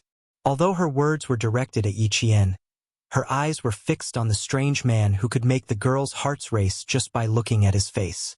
Teacher Tong smiled and said, "Thank you for just now. Yi Qian needs to go back to the classroom for his exam. Do you want to let go first?" In the teacher's eyes, a handsome man who pulled her student was not a good person. On the other hand, Major Xia was too handsome. Even though his expression was cold and his aura was extremely low, in Teacher Tong's eyes, he was just a bad guy who was coaxing his favorite student. "Hello, Teacher Tong." Xia Jinyuan could tell that Yi Qian's homeroom teacher was wary of him. He smiled and said, "I know Yi Qian. We were comrades in the same army." She couldn't possibly say that she knew Yi Qian and that they were boyfriend and girlfriend, right? It was more appropriate to say that she was his comrade. Yi Qian did not panic at all when he took the initiative to introduce himself. She believed that Xia Jinyuan would not lose his composure in front of her teacher. After he finished speaking, Yi Qian smiled and said, "Teacher Tong, I've known him for a few years. We knew each other in the army. Ever since Regiment Commander Liu and Political Commissar Yen came to the school, Teacher Tong knew that Yi Qian grew up in the army." When she heard this, the wariness in her heart disappeared. "No wonder he could rescue you so quickly. You even scared the people in the army. So he was a soldier. No wonder he could rescue Yi Qian with his bare hands. They must have a good relationship in the army. Looking at their actions, they must have a good relationship. They must have a good relationship with comrades. Boyfriend and girlfriend shouldn't be possible." Although Teacher Tong still had some doubts in her heart, at least she didn't think of Major Xia as a bad guy who was coaxing students. "Your homeroom teacher thought I was a bad guy who was coaxing students." Xia Jinyuan's cold expression softened a lot because of the teacher's sharp eyes. This teacher had good eyesight and could see the crux of the matter at a glance. Chapter 10:25. Yi Qian did not respond. He smiled at the major, whose tone had softened, and then looked at Principal Chow, who had turned around to speak to him. A student had jumped off a building, and the police needed to understand the situation at the scene. After learning that Yao Jing looked fine from the outside, Principal Chow told her everything he knew. He then said to Yi Jian, "Yao Jing is fine. You can go back to the classroom and prepare for the exam. The midterm exam is very important and will be used as a reference for the direct enrollment. You can focus on the exam.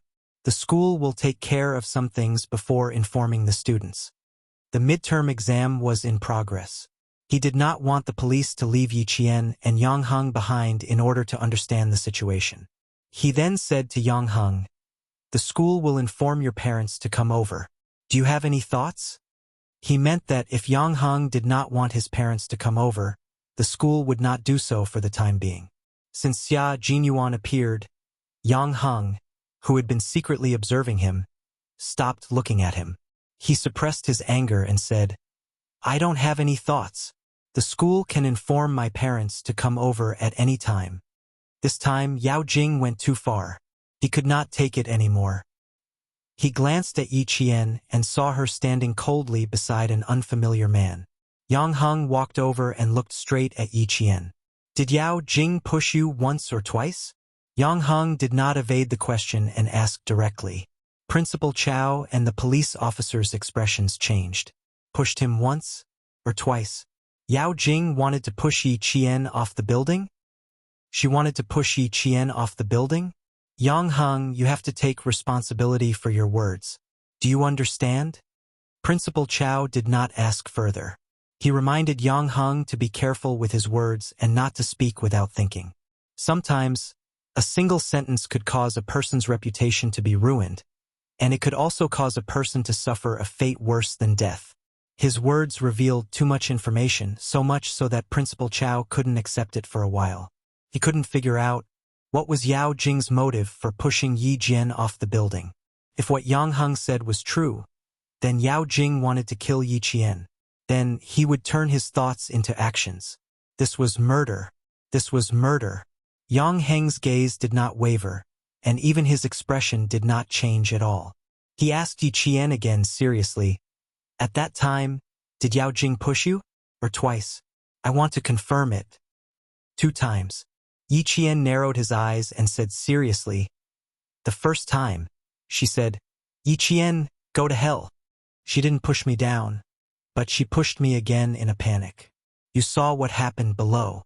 She lost her balance and suddenly fell, and in the end, I was still taken down by her. My luck isn't bad. Things didn't go as she wished. Too bold, too terrifying. This kind of student was too terrifying. It's too scary." Principal Chow roared. He had always been amiable and approachable in front of the students, but he was so angry that his face turned red. After scolding a few times, he was so angry that his chest was heaving up and down rapidly. He said in a tense voice, "You two go back to the classroom and take the exam. The exam is more important now." Principal Chow looked at Yang Heng, who had a cold expression, and then looked at Yi Qian, who was able to remain calm after such a terrifying fall. His anger towards Yao Jing deepened. There was no such girl in the province. There was no such murderer. She did not even need to be persuaded to drop out. She was directly expelled and handed over to the police. Chapter 1026. The police officer was a little surprised. His gaze swept back and forth between the two students. He nodded and said, "We will investigate thoroughly. For now, you two can go back to the classroom. Officer, Yao Jing is not afraid of heights. Also, she has been learning to dance since she was a child. Her sense of balance is quite good. She can stand on the rooftop for half an hour to an hour without any problems."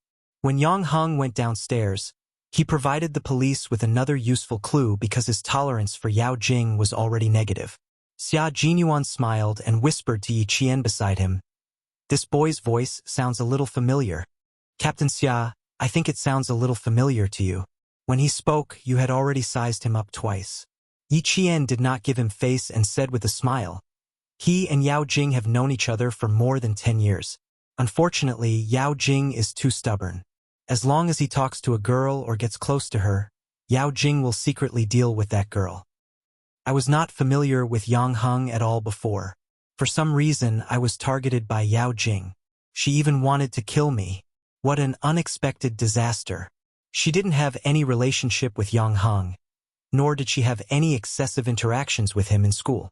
Yet she was targeted by Yao Jing. Wasn't it an unexpected disaster for her to be targeted by her perverted obsession? The most pitiful person was Yang Heng. Having such a terrifying childhood sweetheart. He was under too much pressure. Students nowadays are really worrying. Young people want to kill someone over a trivial matter. If this matter is not handled properly, the reputation of the school will be ruined. While the police were questioning Yang Heng, Xia Jinyuan asked Yi Qian to stay by his side and whispered, "Little fox, you have a good chance of winning this time. The provincial first high school is a century-old school. It is the poster of the southern province's education industry. Principal Chow is an upright person and will not suppress this matter. That girl who wants to kill you will harm herself in the end. For people with evil intentions, life is like a prison to her. Yao Jing has evil intentions. She will reap the consequences of her own actions." Yi Qian looked at the time. It was already 15 minutes past the second exam in the morning. "I'll go back for the exam first. Take a walk around the school. I'll come and find you in the afternoon." Major Xia was not in a good mood when he rushed over and encountered such a situation. He knew who Yao Jing was, and he also knew Yao Jing's parents. They were Deputy Director Yao's family, who had insulted Little Fox and thought the matter was over with just an apology. Today's matter was not as easy to resolve as the previous time. He didn't encounter it the last time, but this time he encountered it. He listened to her and didn't interfere with the school matters, but he wasn't sure about the matters outside. "Go take the exam first. I'm afraid you and that boy will have to go out of school in the afternoon. Don't worry about it."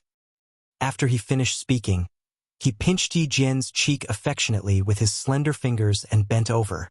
The smile on his handsome face was as gentle as water as he said, "Take your exams well. I'll be leaving first." There was nothing for him to do here. After speaking to Yi Qian, he turned to the boy who had been secretly observing him. Yang Heng, thank you for your hard work. He knew Yi Qian in the army and acted intimately with Yi Qian. Was it really just because they knew each other? Was it because they were comrades? Yi Qian did not join the army. How could it be because they were comrades? Yang Heng thought to himself.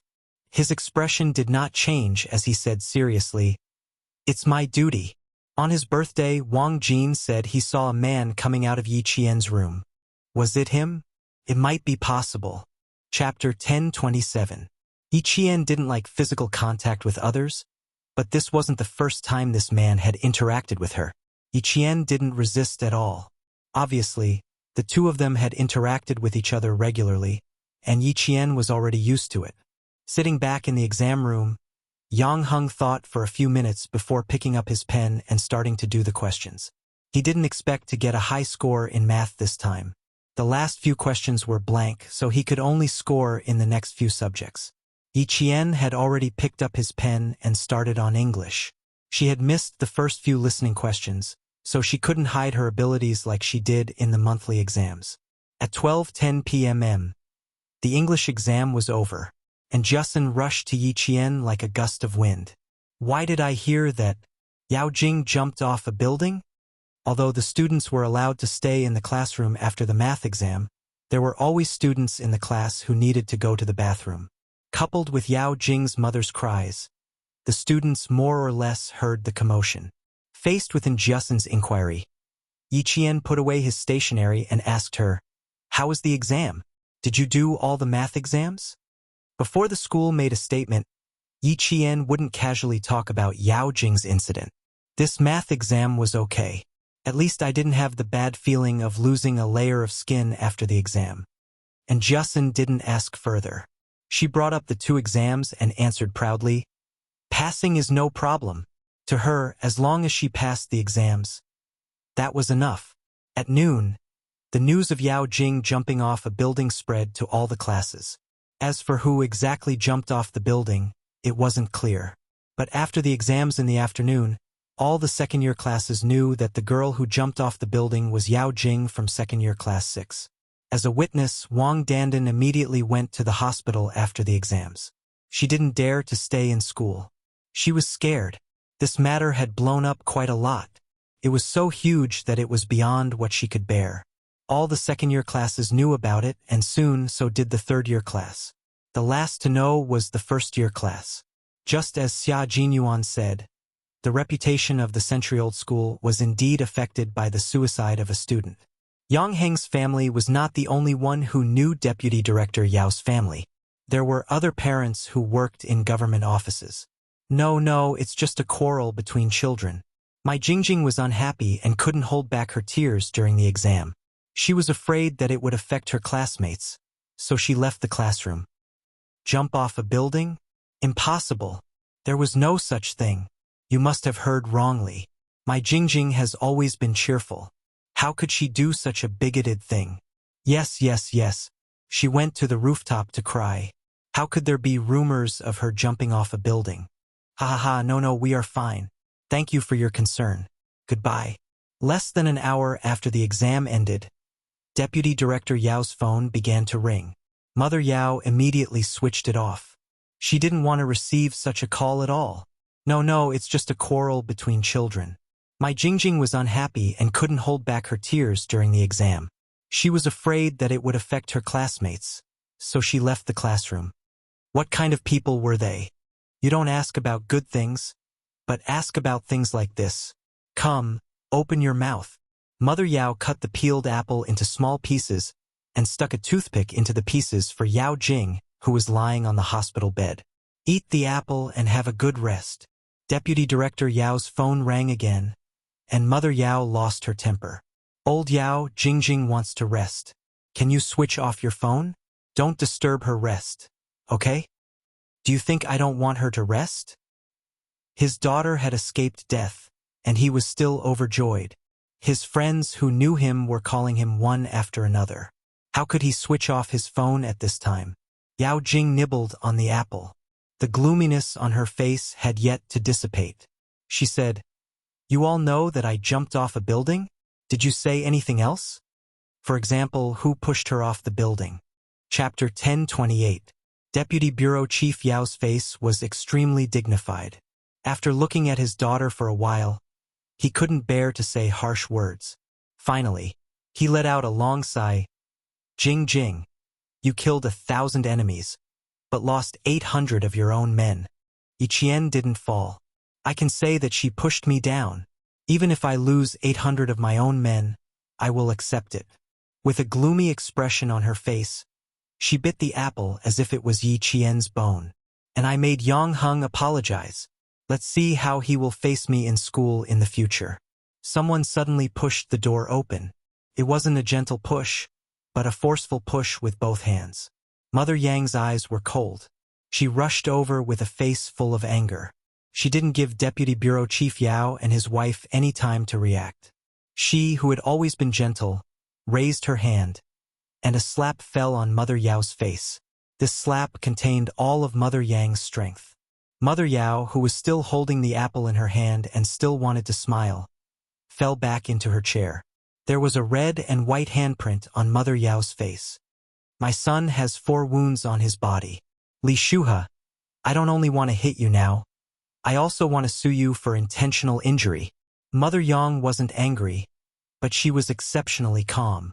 "Your own daughter wanted to jump off a building, and you want my son to pay with his life. I want to see how you will make my son pay with his life for your daughters." The slap didn't only stun Mother Yao, it also stunned Deputy Bureau Chief Yao. Then, he immediately stood in front of him and said to Bureau Chief Yang, "Old Yang, it's a misunderstanding, a misunderstanding. It's all a misunderstanding." Then he said to Mother Yang, "Sister-in-law, you misunderstood. Really misunderstood." Father Yao and Mother Yao were stunned. Needless to say, Yao Jing was lying on the hospital bed with her eyes wide open. She looked at Mother Yang in disbelief. Auntie Song, who was very gentle to her family, actually hit her mother. How could it be? How could Auntie Song hit people? Footsteps could be heard from the open door of the ward. Each of the footsteps carried a cold aura as they approached. Yao Jing looked up at the door in a daze. When she saw who was walking at the front, her face revealed a look of panic. "Uncle Yao, I was hit by Auntie Li. Is this a misunderstanding?"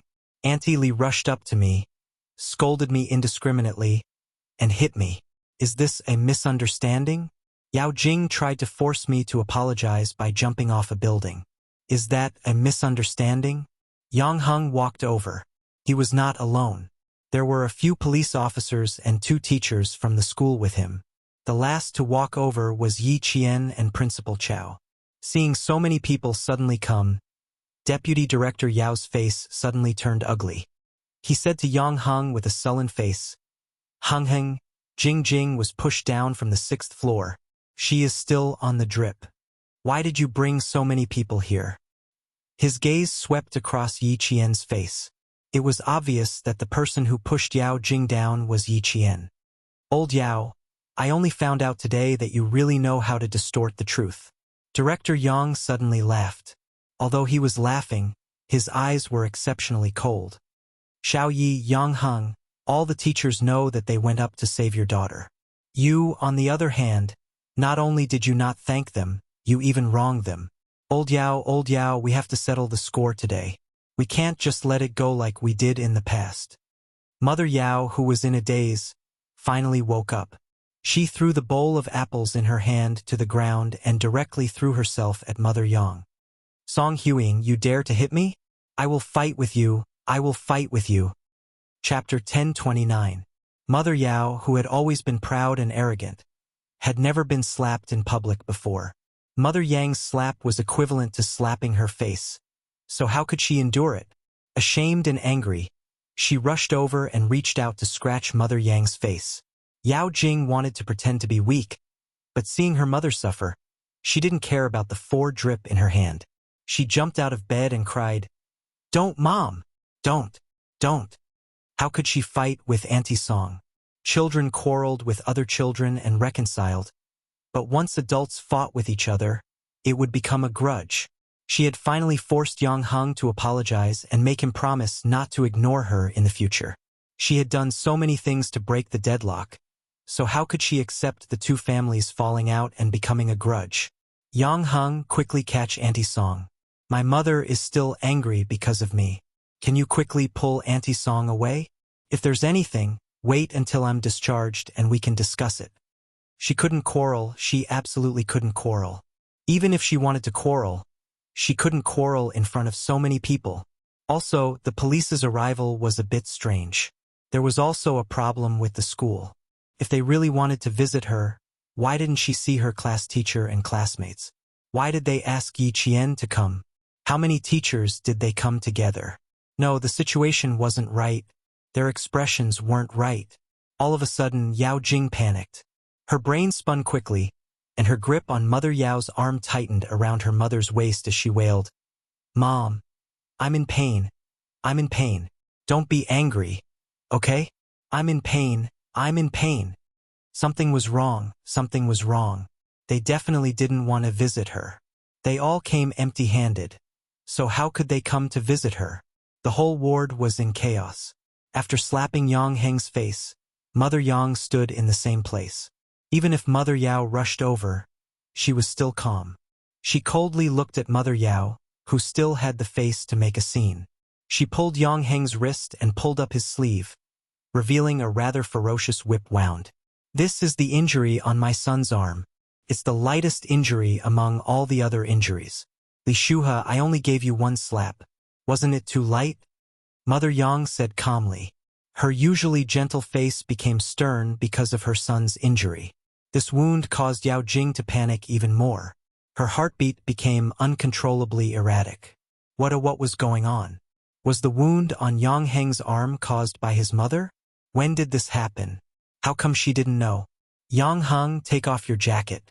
Mother Yang had never shown such strength in her son's injury. After she finished speaking, she unzipped Yang Heng's school uniform and pulled up his shirt. Yi Jian, who was standing behind Yang Heng, finally saw the severity of the injuries on his back. There were 2 bruises on his left and right shoulders. What was even more shocking was the injury in the middle of his back. It was both bruised and purple, and there were even traces of blood on the surface of his skin. When she was suspended in the air, she did hear that Mother Yao was beating someone up. She also heard Mother Yao's insults, but she didn't expect Yang Heng to be injured in the presence of so many teachers. Deputy Bureau Chief Yao was speechless. Even he was shocked by the wound on Yang Heng's back. How could it be so serious? This kind of fighting style completely beat Yang Heng to death. When Yao Jing saw the injury on Yang Heng's back, she couldn't accept it and covered her mouth to avoid screaming. Chapter 1030. Mother Yao, who was worried about her daughter, also saw the scene. Her face stiffened and her eyes flickered. Why was it so hard? Did she hit him so hard? She didn't seem to have hit him that hard. She only remembered hitting him a few times. How did he end up like this? Wasn't this boy a little too delicate? Li Shuhe, if it weren't for the fact that our families have known each other for so many years, I wouldn't have just slapped you. Mother Yang, who had the temperament of a scholar, didn't lose her composure even after hitting Mother Yao. She was so angry that she saw Mother Yao's eyes flicker. Mother Yang turned around and said to the police officer, "Officer, I would like to apply for an injury evaluation. This matter will go through legal procedures." What were officials most afraid of? Officials were most afraid of getting involved in a lawsuit. Mother Yao, who was still unwilling to give up, immediately said, "Huiying, I'm sorry. I'm really sorry. I really didn't think of anything at that time. I was anxious and angry, so I lost my mind and did something inappropriate. I apologize to Heng Heng. This matter is my fault. I shouldn't have done that." She immediately looked at Yang Heng and said guiltily, "Heng Heng, you also saw it at that time. Jing Jing was standing on the rooftop and could fall at any time. Auntie was so worried that I only wanted to pull Jing Jing up faster. Later, when Jing Jing was pushed down, Auntie was stunned. At that time, I really didn't think of anything. I only thought of Jing Jing. Can you forgive Auntie this time? Auntie didn't hit you on purpose. I don't know if I hit you at that time. Even your Uncle Yao was hit by Auntie. Good child. Forgive Auntie this time. Auntie really didn't hit you on purpose. Yang Heng didn't take the injuries on his body to heart. Mother Yao's apology was dispensable to him and wasn't important. On the contrary, her words Jing Jing was pushed down by someone made Yang Heng's eyes turn cold.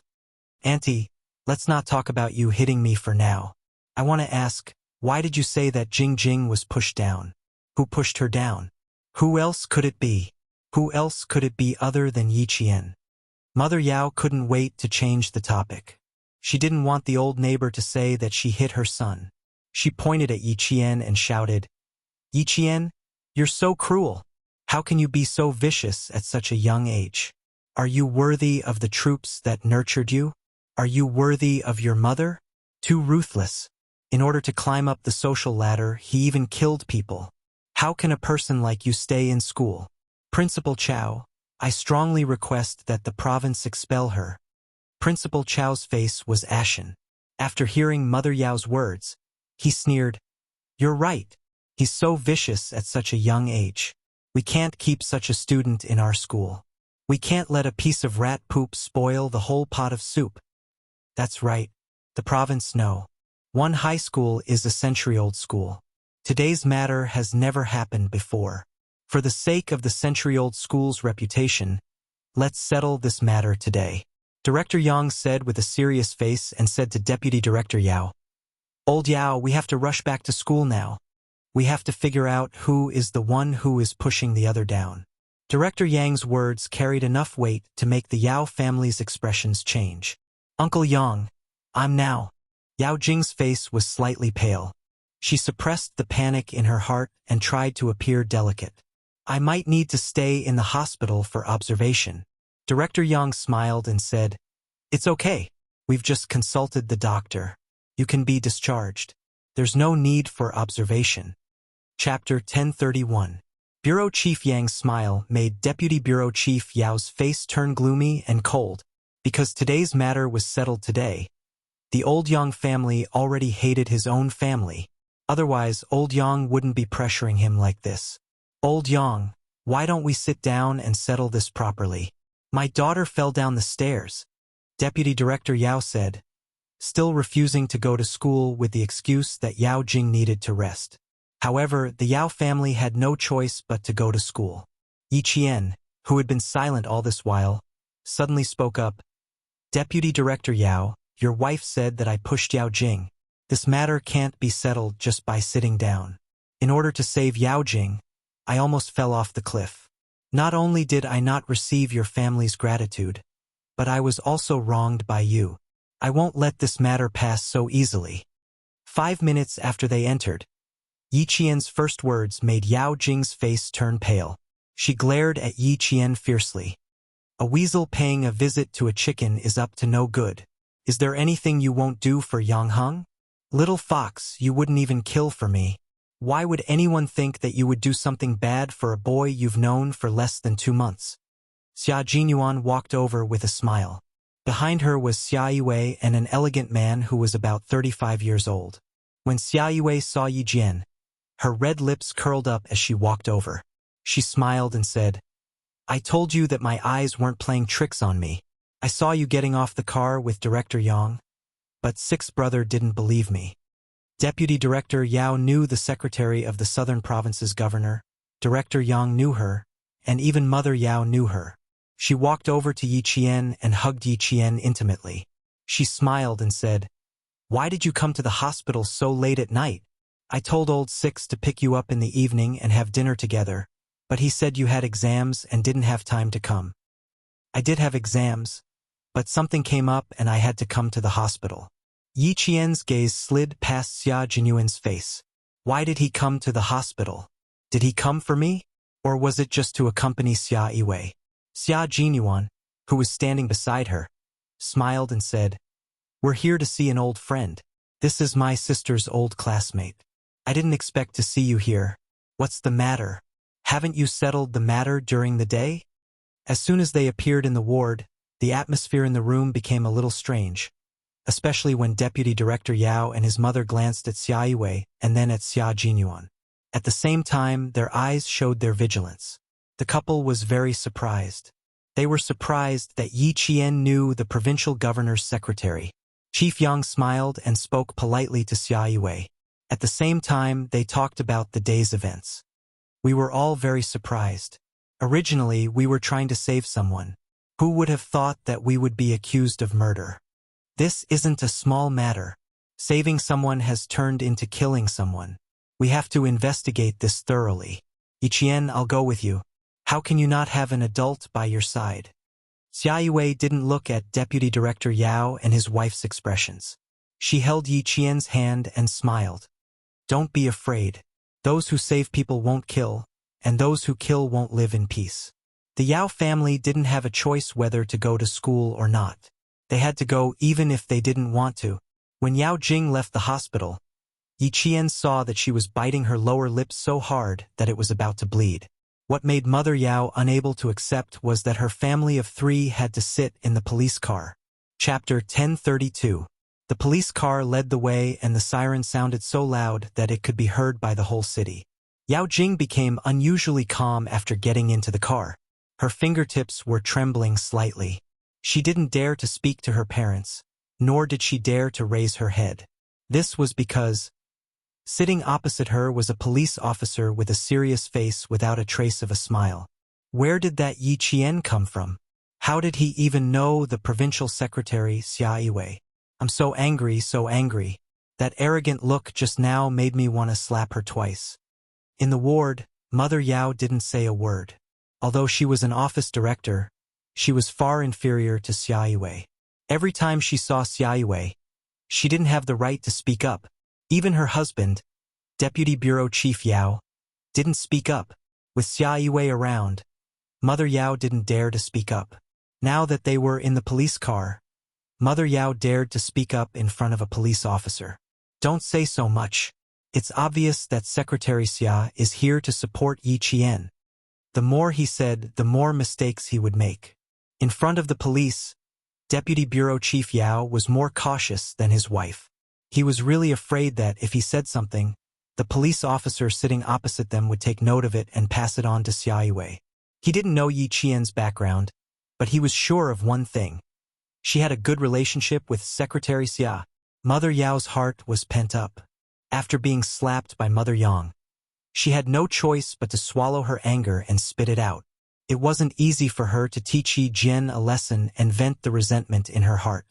Who knew that Secretary Xia would come over and make her continue to hold her anger and not say anything more?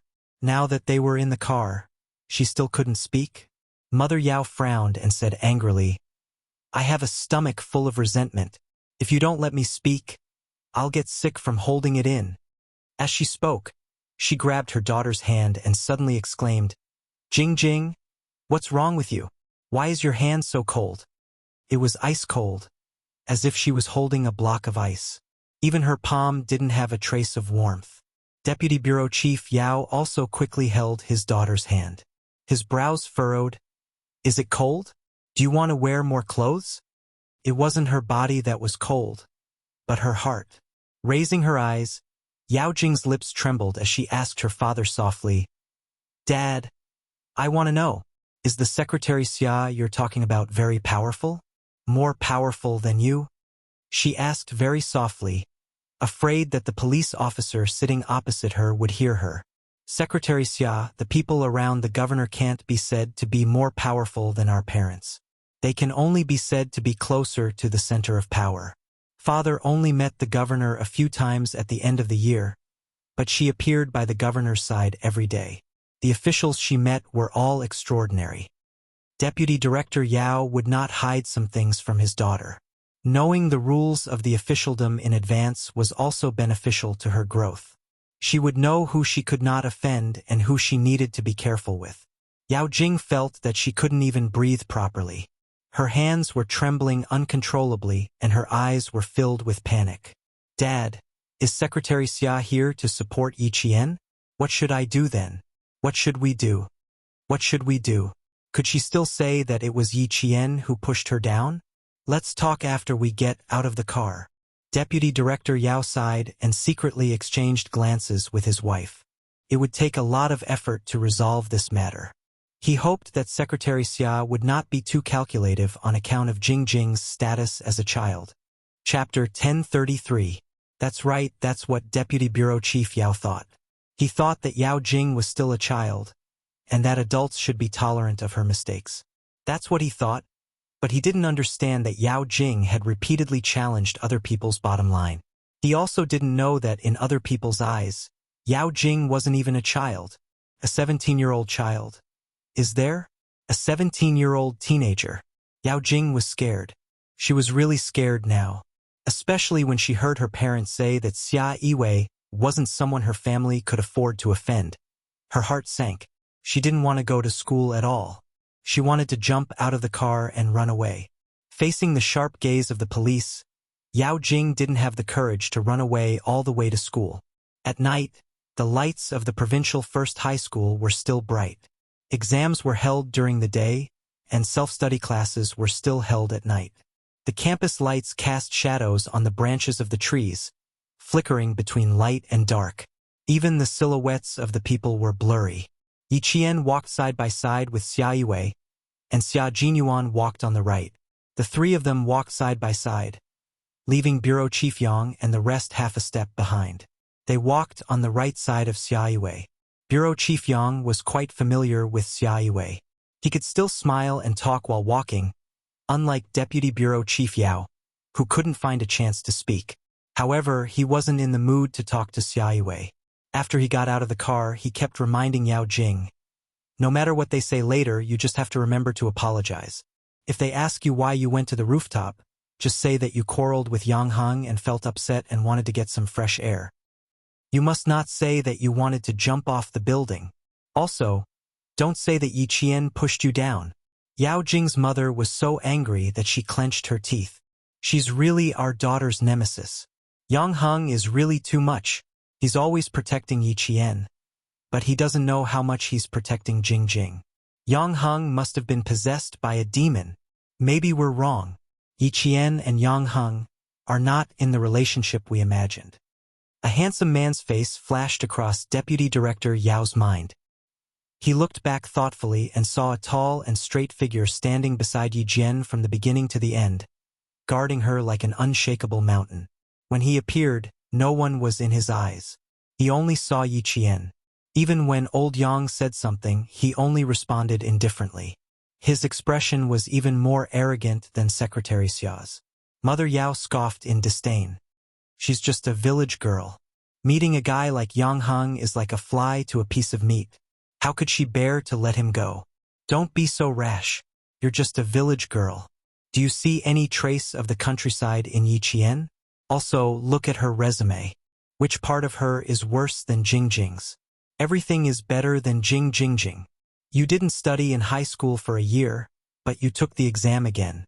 Your total score was among the top in the province, and you entered the provincial first high school. You even skipped a grade to enter the second year." She was still in town in middle school, but she was able to represent the country in Australia and win a gold medal. What about Jing Jing? What does Jing Jing have? Is she better than Yi Qian in school? Can she represent the country in international competitions? Can she speak fluent English? At this moment, Deputy Bureau Chief Yao seemed to have been enlightened. He was suddenly clear-headed.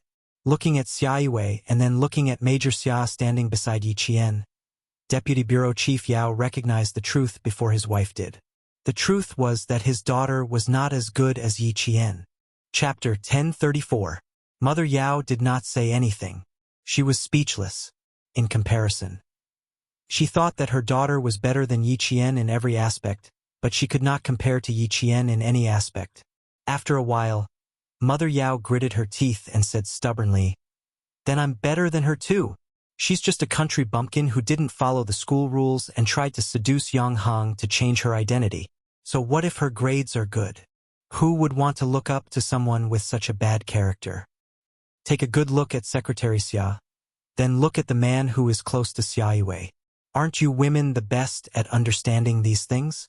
Why can't you see the relationship between Yi Qian and them?" Deputy Bureau Chief Yao could not describe his feelings.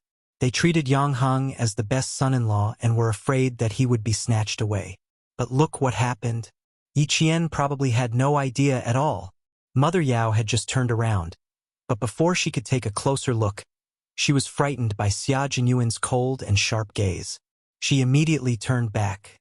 Dad, Mom, please stop talking. My head is swelling. Yao Jing, who had been silent for a long time, finally spoke up. At this moment, she was only afraid. Even with her parents by her side, she was still afraid.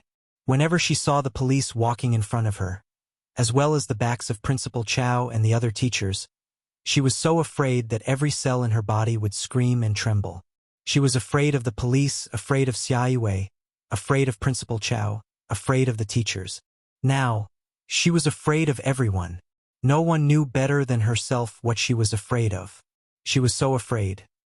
So afraid that they would find out that she was the one who pushed Yi Qian down the stairs first. She was the one who purposely let Yi Qian come up and then tried to push Yi Qian down the stairs. No, she could not be so afraid. She had to stay calm. She had to stay calm. She could not let others see that she was guilty and afraid. She could not lose to Yi Qian. She could not lose to someone she had always looked down on. Yao Jing tried to straighten her back so that she would not appear inferior in front of Yi Qian. However, she did not know that in Yi Qian's eyes, she was no longer a threat. I found a girl who has dance skills like her. She already stood on the stage half an hour ago. Later, you will stand on the stage according to your previous position and repeat the scene with that student. Xia Jinyuan, who had scared Mother Yao away with a glare, smirked coldly and said to Yi Qian, "This kind of trouble is trouble. Let's deal with it once and for all. Don't let these trivial matters ruin your high school life. If you make a mistake, you have to accept the punishment you deserve. If you want to use the laughable excuse of, 'I'm still a child and I don't know anything,' to escape the punishment, you are too naive." This time, Yi Qian had no objections. She wasn't magnanimous enough to let go of someone who wanted her life. Sixth brother has always done things appropriately. Previously, you were afraid that his appearance would affect his image, so you forbade him from doing anything. But now, his face is as black as the bottom of a pot. Xia Yue distanced herself from Bureau Chief Yang and his family. She smiled and teased them. He really wanted to do something for you to show off, but you didn't give him a chance and made him feel uncomfortable. He didn't have a moment of peace at my place. Sometimes he would get up and walk around. Sometimes he would pick up the phone and put it down. Sometimes he would watch TV and then turn it off. He made so much noise that my head hurt the whole afternoon. Chapter 1035. In the car, Xia Yue had made it clear that she was supporting Yi Qian. Now she was teasing Xia Jinyuan. It was obvious that she had a good relationship with Xia Jinyuan. Yi Qian smiled and glanced at Xia Jinyuan. His voice was gentle as he replied, "I always thought that I could solve the school's problems by myself. That's why I didn't want to trouble him. Your problems are my problems. I've never thought that it was troublesome. Besides, if there's a faster, more stable way to solve it, why do we have to take the long way around?" Xia Jinyuan was afraid that Yi Qian would reject him at a time like this. His expression was serious as he said, "We shouldn't waste time on Yao Jing. Let's end this quickly so that she won't stir up trouble later. She tried to jump off a building during an exam for personal reasons, forced another student to apologize to her, and even tried to push you off the building. The province's century-old school will not allow a student like her to continue studying here. Little fox, we have to know how to take advantage of the situation and not give her any room to retaliate." Yi Qian couldn't help but chuckle when he said all this in one breath without any pause. How afraid was he that he would reject him? He said it all in one breath. Wasn't he afraid of stifling himself? "I know. That's why I went to the hospital. Principal Chow told me about your arrangement and agreed with it. If I really objected to it and didn't allow you to help me, I would have rejected him when he asked." Xia Jinyuan coughed awkwardly when his thoughts were exposed. "Your principal, I clearly told him not to tell you first in case you didn't agree, but he actually sold me out.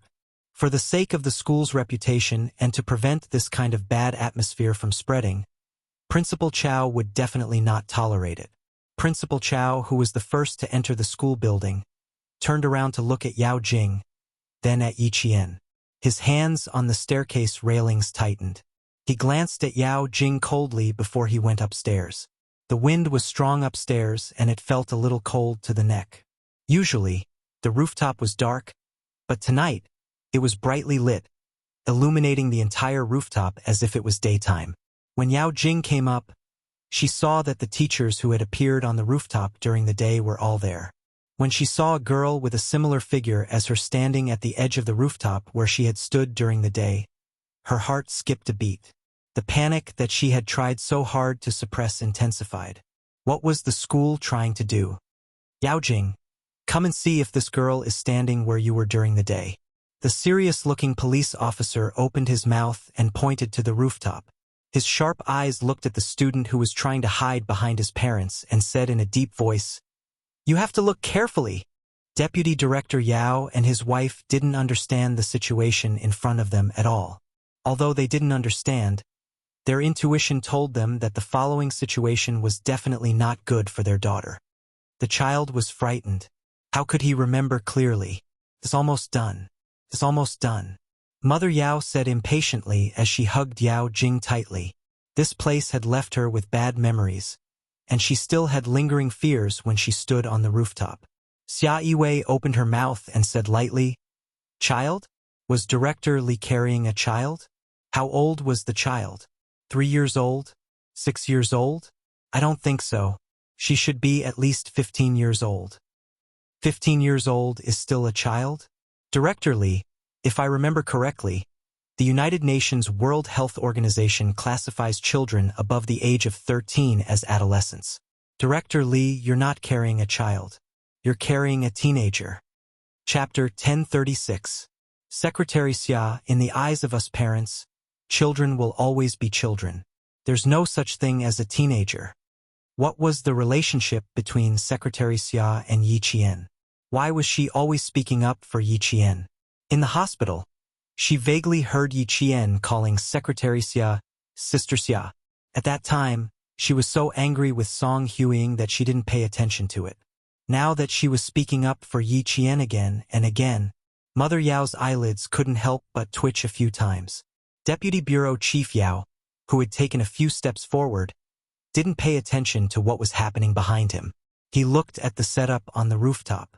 The evening wind was cold, but there was a layer of sweat on his forehead. Things were getting more and more out of hand, making him more and more uncertain. Xia Yiwei walked to Mrs. Yao's side and looked at Yao Jing with a smile that did not look like a smile. She said slowly, "Director Li, you must have read a lot of books, right? Why do you sound like an illiterate? In my eyes, Director Li's child is already an adult. Since she's an adult, she has to be responsible for her words and actions. She can't run away just because Director Li thinks that she's infallible." Mother Yao was a little flustered. Secretary Xia was a little overbearing. "No, Secretary Xia. Our Jing Jing is just immature. Don't judge her because she's 16 or 17 years old. She's no different from a child." Her far-fetched explanation made Xia Yiwei narrow her eyes. She looked at Yao Jing from head to toe and said with a smile, "I couldn't tell. She doesn't seem to have a problem with her IQ. Director Li, I think your daughter is very healthy." She said that her clever daughter had a problem with her IQ. Mother Yao was so angry that she couldn't maintain her composure. She forced a smile and explained, "Secretary Xia, there's nothing wrong with my daughter. She's very healthy." Director Li, why are you so contradictory? One moment, you say that your daughter is 16 or 17 years old and her IQ is no different from a child. The next moment, you say that there's nothing wrong with her IQ. Director Li, are you kidding me? Xia Yiwei's face turned cold. She glanced at him from the corner of her eyes and said, "Since there's no problem with your IQ, 16 or 17 years old is considered a teenager. You can think of it that way, but in my eyes, Director Li's daughter is definitely not a child, but a teenager with her own opinions, thoughts, and independent behavior. Secretary Xia, my Jing Jing. I don't know what your Jing Jing is like, but I do know that Director Li's daughter is very powerful. You're so powerful that I feel a chill down my spine when I stand next to you. Xia Yiwei was no longer as polite as before. They were so vicious and vicious. As their parents, not only did they not educate them, but they also blindly protected them. Why should she be polite to them? If they could bully Yi Qian today, they could bully others tomorrow. Keeping such a student in the provincial number 1 middle school was a disgrace to the southern province's education industry. Xia Yiwei's domineering attitude left Mrs. Yao at a loss. Why wasn't her Jing Jing a child? He was clearly an immature child. Even if she was the governor's secretary, she couldn't be so unreasonable. Her cold expression made Xia Yiwei reveal a mocking smile. How could such a person become an office director? She should be investigated thoroughly. The police officer who was waiting for Yao Jing's response waited until Xia Yiwei left before continuing to ask, Yao Jing, you better confirm it. Also, I need to remind you that in our eyes, you're not a child, but a teenager with her own opinions, thoughts, and independent behavior. Chapter 1037. The policeman's words made Mother Yao's liver ache. You better watch your attitude. How dare you threaten my daughter?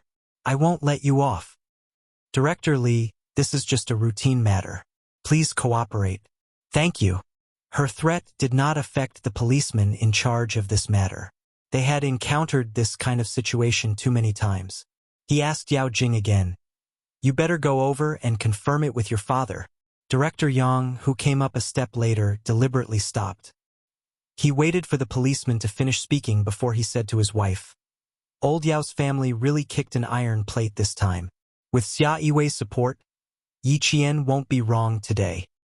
With Secretary Xia's protection, I can't acknowledge Yi Qian as my goddaughter.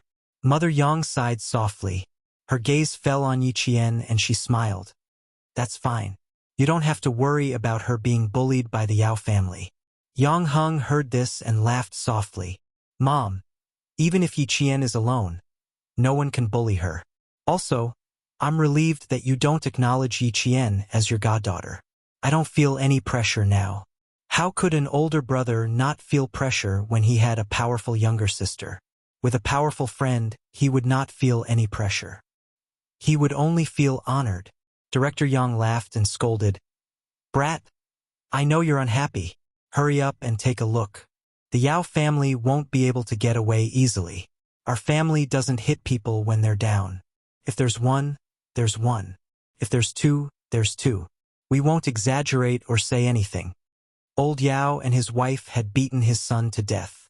He was already being magnanimous by saying what he wanted to say. Director Yang glanced at the old neighbor who was talking to Principal Chow and said, Old Yao won't cry until he sees the coffin. Tonight, I'll let him know how much of a failure he has in educating Jing. He won't think that he failed in his education. He will only say that his child is still young and doesn't know anything. Mother Yang coldly replied and followed her son's footsteps to the edge of the rooftop. Just as Mother Yang said, Deputy Bureau Chief Yao, who had a premonition that something was wrong, explained to Principal Chow. My Jingjing is still a child. She doesn't know anything, so we can't scare her like this. Principal Chow said coldly, If I ask Yi Qian to beat up Yao Jing now, will Deputy Director Yao still think that the child is immature?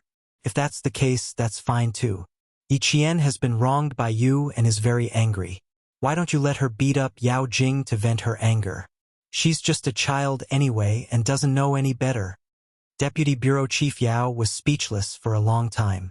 He had always thought that his daughter was a child, but he had never thought that Yi Qian, who was just like his daughter, was also a child. What do you think? If you agree, I'll call Yi Qian over now. Seeing this, Principal Chow's eyes became colder. He really did call Yi Qian over. Yi Qian, come over here. Deputy Bureau Chief Yao immediately stopped him. Don't. Principal Chow, my Jingjing is immature, but Yi Qian is mature. How can you let her beat up Yao Jing for no reason? That's not right, Deputy Bureau Chief Yao. In my eyes, Yi Qian is a child, and Yao Jing is mature. Principal Chow seriously repeated. In my eyes, Yi Qian is a child, Deputy Bureau Chief Yao pulled a long face and said, Yi Qian is mature. Chapter 1038. In my eyes, Yi Qian doesn't know any better. She's just a child who doesn't know any better. Principal Chow watched as Yi Qian walked over. Her frail body and strong steps made her look like a stalk of bamboo that wouldn't bend no matter how many times it was torn apart. Even the adults were full of admiration for her. In my eyes, Yi Qian is just a child. How can Deputy Bureau Chief Yao be so sure that Yi Qian isn't a child? At this point, Deputy Bureau Chief Yao finally understood. Once she understood, her face instantly turned ashen and her eyes dimmed. Xia Jinyuan, who was accompanying Yi Qian, glanced at the defeated Deputy Bureau Chief Yao. His thin lips curved slightly as he said to Yi Qian, Stand in your original position. This time, you don't have to worry about anyone pushing you down. Yao Jing is going to cry if I stand here. Yi Qian smiled as he glanced at Yao Jing, who had followed the police to the spot where she jumped off the building earlier in the day. His voice was as cold as the night wind. There's no use crying. We have to deal with her as we should. As you said, I won't let her stir up trouble in my high school life. Good self-awareness. Although it's a little late, it's not too late. Xia Jinyuan walked side by side with Yi Qian. When he reached Principal Chow, he didn't say anything about keeping his distance. From his attitude, it was clear that he didn't mind at all that speaking up for Yi Qian would affect him in any way. How could Principal Chow really order Yi Qian to hit Yao Jing? When she came over, he said in a deep voice, After Yao Jing confirms it, stand in her position and repeat what she said earlier. Don't be afraid of anything. Secretary Xia, the police, and I are all here. His words made it difficult for Deputy Bureau Chief Yao to back down. By the time Yi Qian, who had fastened the safety belt around his waist, stood in her original position and turned on the snow-white light, Deputy Bureau Chief Yao, whose face was already ashen, suddenly felt his vision darken. They were so far away. Why did Jing Jing suddenly think of pushing Yi Qian down the stairs? Yi Qian, who had returned to his original position, repeated every word that Yao Jing had said. Every time she said something, Yang Heng would confirm it, and the teacher beside him would also nod. Following that, another girl, who had been standing for more than half an hour, imitated Yao Jing and stumbled towards Yi Qian. Deputy Bureau Chief Yao had already averted his gaze. That girl had used her body language to say that Yao Jing had purposely fallen towards Yi Qian. She had hooked her feet onto the steel bar and used the strength of her waist to fall towards Yi Qian. Because the distance was a little far, her entire waist was bent to one side. When Yi Qian said, Go to hell, Yi Qian, Yao Jing's face was as pale as paper when she saw the girl mimicking her movements. Yang Heng said coldly, Yao Jing's waist was bent at the same angle as this girl's waist. Both of them have dance skills. Yao Jing had no problem doing such difficult movements. Yang Heng, don't talk nonsense. Don't talk nonsense. Mother Yao panicked and shouted, What kind of magic potion did Yi Qian feed you to make you help her like this? She doesn't really like you. She just likes the fact that you have a father who is a bureau chief. Then, she said to Deputy Bureau Chief Yang and his wife, Old Yang, Huing, quickly persuade Heng Heng. What he said will kill Jing Jing. It will kill Jing Jing. Before she harmed others, did she ever think that what she did would also kill others? Mother Yang's anger rose again and she reprimanded. My son is not biased towards anyone. Yi Qian also doesn't like my family. Don't even think about stuffing that rotten daughter of yours into my family. Chapter 1039. Mother Yang's reprimand made Mother Yao's figure wobble. No, my Jing Jing. Your Jing Jing is your Jing Jing. Don't tell us what your Jing Jing is. I don't need to know. Mother Yang reprimanded and simply stood far away to avoid being entangled by the Yao family. Yao Jing cried loudly. She cried until she was gasping for breath, as if she would pass out in the next second. It's over, everything is over. Auntie Song is tired of her. Tired of her. My poor daughter. You are so wronged. So wronged. Mother Yao hugged her daughter who was crying until she almost passed out. Her eyes swept fiercely towards Yi Qian, who was standing on the rooftop. This nemesis! This nemesis! Why didn't she fall down? Why didn't she fall down? Mom! It's over. I'm finished. Mom, I'm finished. Yao Jing's mouth only kept repeating these words. It's over. It's all over. At that time, she didn't think that Yi Qian would be so far away from her. She also didn't calculate that the distance would expose her. It's over. It's over. It's all over. The mother and daughter cried together. Deputy Bureau Chief Yao kept looking away. He knew. This matter was really over. His daughter's trick was over. He wanted to settle it. But, with Secretary Xia and the police present, how could he settle it? Mrs. Yao's shouting did not stop the situation. After the girl pushed Yi Jian, she slowly straightened her body. It did not take much effort. When she came down, she took off her shoes and socks. There was a red welt on the back of each of her feet from the steel bars. Yao Jing's feet must have some too. Such deep marks won't disappear without 2 or 3 days. Reenacting the thrilling scene of the day, Yang Heng only looked at Yao Jing coldly. Yao Jing, if we wronged you, you can take off your shoes and socks and let the police see.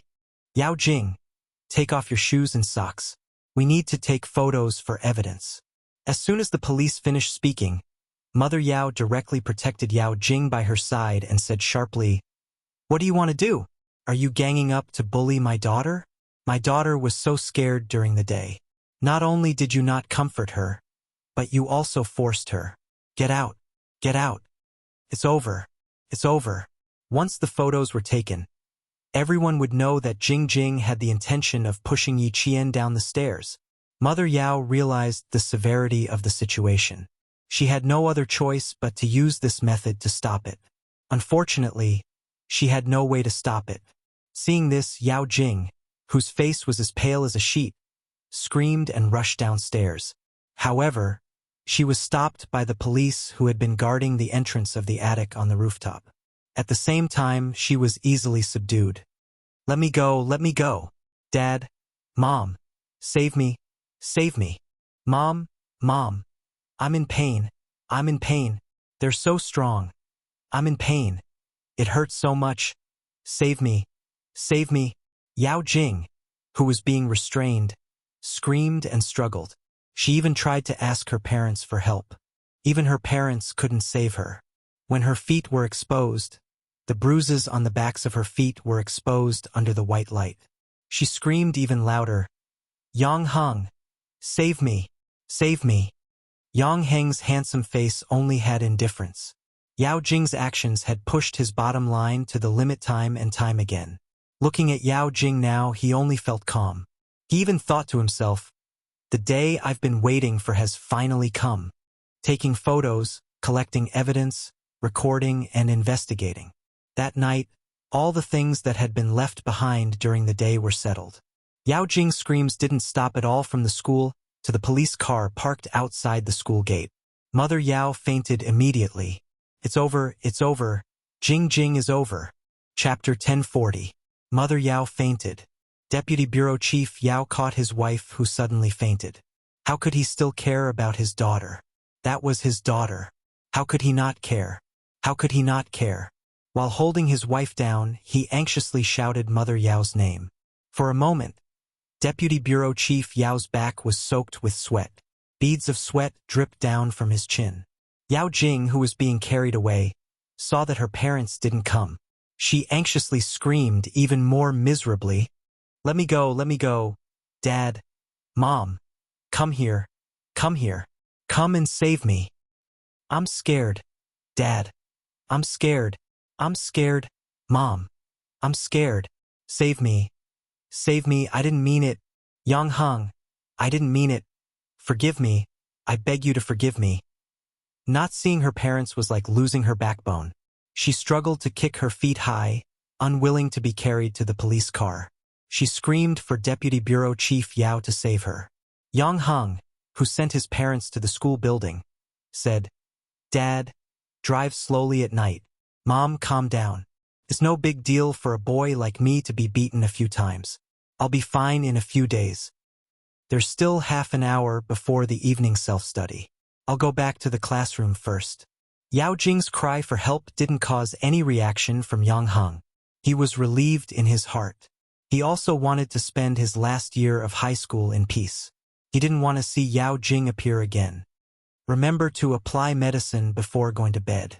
Your back can't reach. I'll have to trouble the students in the dormitory to help. Mother Yang said a few words and looked upstairs. Yi Qian should be relieved. He didn't have to worry about Yao Jing standing up from time to make things difficult for him. Deputy Bureau Chief Yang patted his son's shoulder and said with a smile, "Go study by yourself. I'll go back with your mom first." After that, he walked away. Deputy Bureau Chief Yao, who was holding his wife down, heard footsteps. He immediately turned back with tears in his eyes. He said in a hoarse voice to Deputy Bureau Chief Yang's family, "Old Yang, my Jing, can you help me? That child. She repeated the word, that child, 3 times in a row. But in the end, she couldn't finish what she wanted to say. He wanted to say that the child didn't do it on purpose, that she didn't do it on purpose. She only did it because she was still young and didn't know any better. He wanted them to forgive her this once on account of her young age. Deputy Director Yao suddenly couldn't say these words that were usually very easy to say. His lips moved for a while and finally turned into a long sigh. Director Yang, who didn't add insult to injury, also sighed. "Old Yao, you don't have to say anything now. When sister-in-law hit my son, did she ever think about the friendship between our two families? You keep saying that you want my son to be buried with your daughter. You keep saying that my son is heartless and unscrupulous, that he won't save a dying person. If Yi Qian hadn't repeated these words on the rooftop, Hu Ying and I wouldn't have known. Old Yao, it's useless for you to beg my family. I won't intervene in this matter. You don't have to beg Yi Qian either. Secretary Xia's attitude is enough to explain everything." Deputy Director Yao's face became more and more ashen. It's over, it's all over. When she heard her daughter calling her name, then Yang Heng, and even old Yang, 2 streams of tears flowed down her face. It's over, it's all over. Chapter 1041. He and his wife always thought that their daughter was still young and a child. Even if she made a mistake, she could just say sorry and let it go. They thought this way and naturally thought that others should think this way too. After reaching this point with his wife, they still thought this way. No one raised any objections. No one. Everyone would laugh and forgive their daughter's mistake. They would tell them that Jing was still a child. They always thought this way. Until today, he and his wife still thought this way. In the end, they thought that their daughter was still a child. But not everyone thought this way. Secretary Xia didn't think this way. Principal Chao didn't think this way. The school teachers didn't think this way. Those who didn't need to listen to him didn't think that Jing was still a child. Deputy Bureau Chief Yao, who only understood now, regretted it.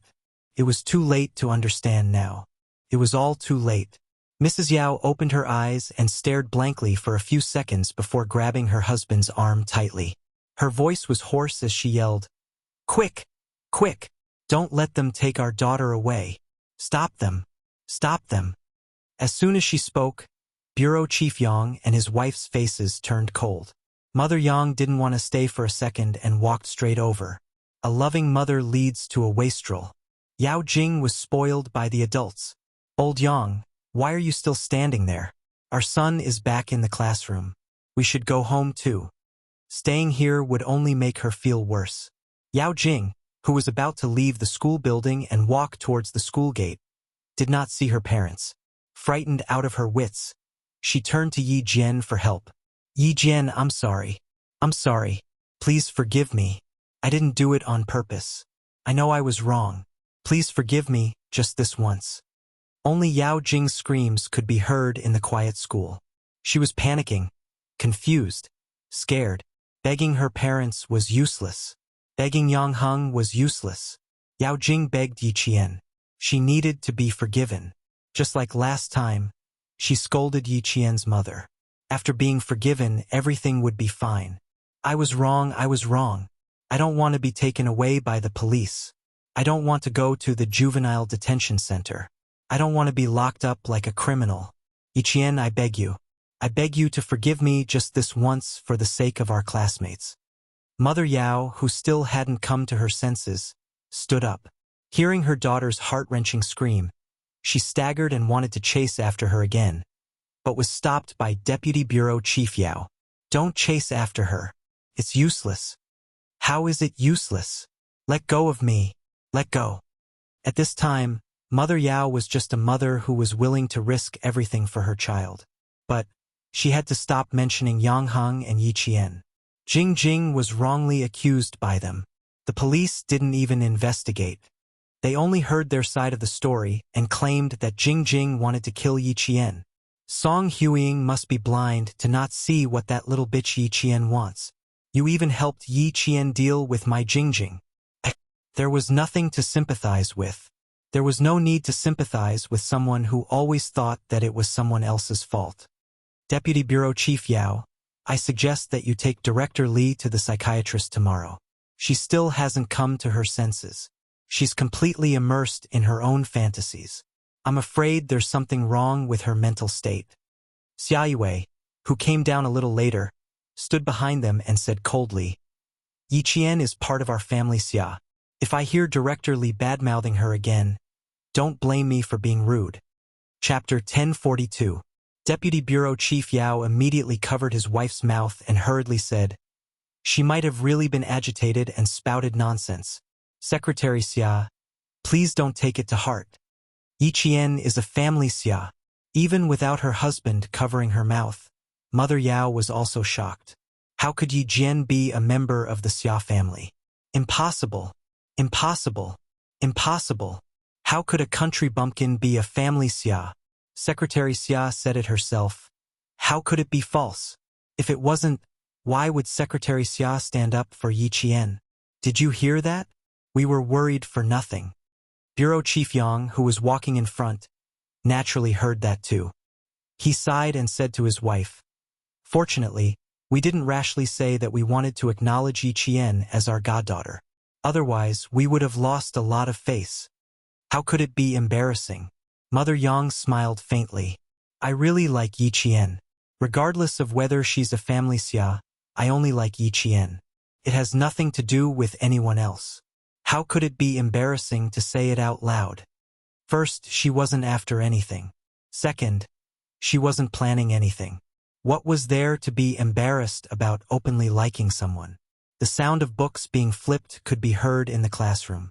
Outside the classroom, Yao Jing's voice of remorse could be faintly heard by the students.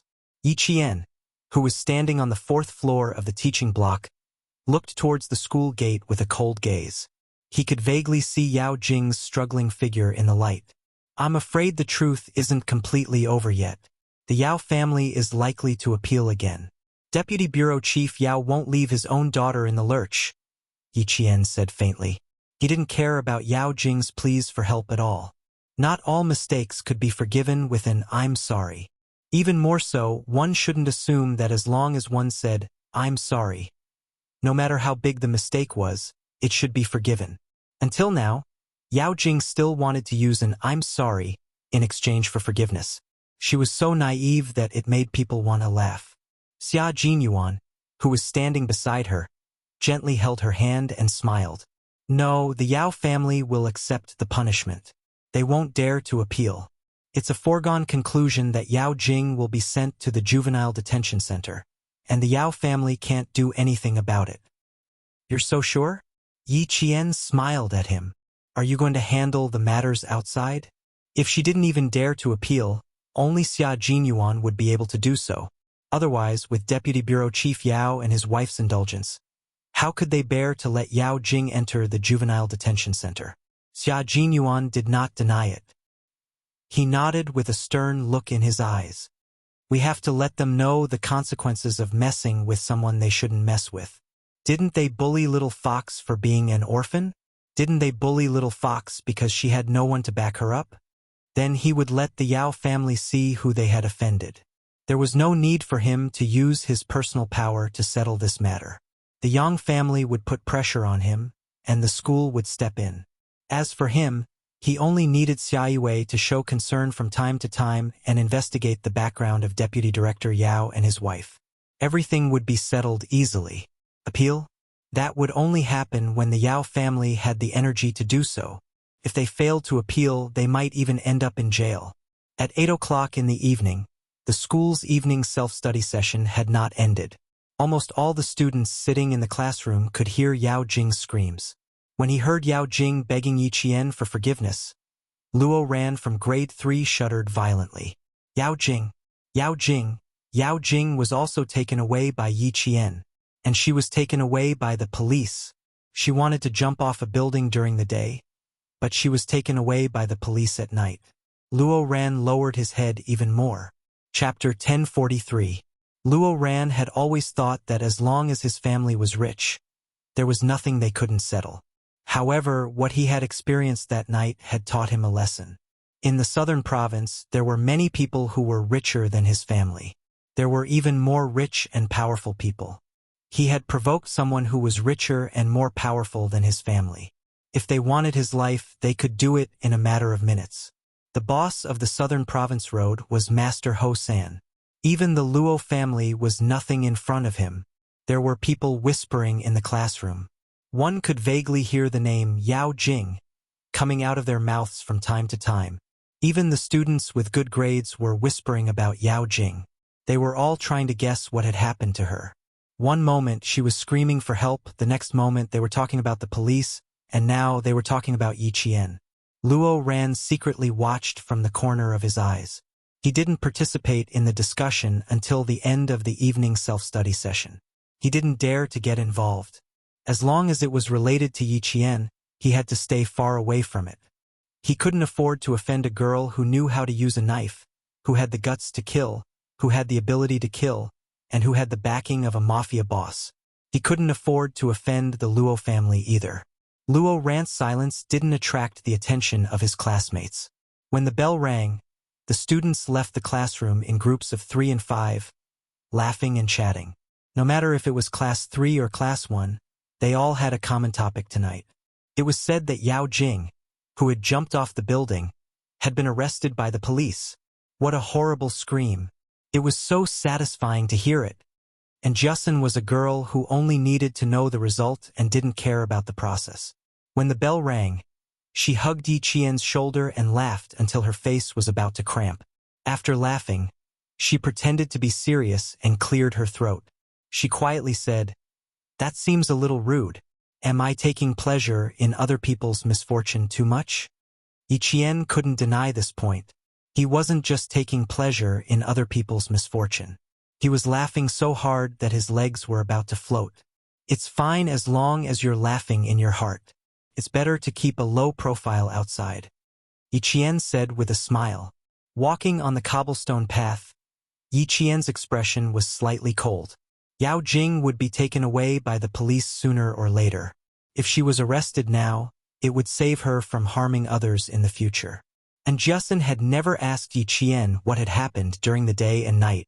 In the past, she was extremely curious, but under Yi Qian's subtle influence and Zhang Bin's constant reminders, and Justin was no longer as reckless as she was in junior high. She was no longer as curious as before. Even though she wanted to know what was going on, Yi Qian didn't say anything, so she didn't ask for details. Since he already knew the result, he didn't care about the process. Yi Qian didn't know where to start talking about Yao Jing's incident. Moreover, Yao Jing's incident had already spread throughout the school. As one of the parties involved, she didn't have the habit of gossiping about others behind their backs.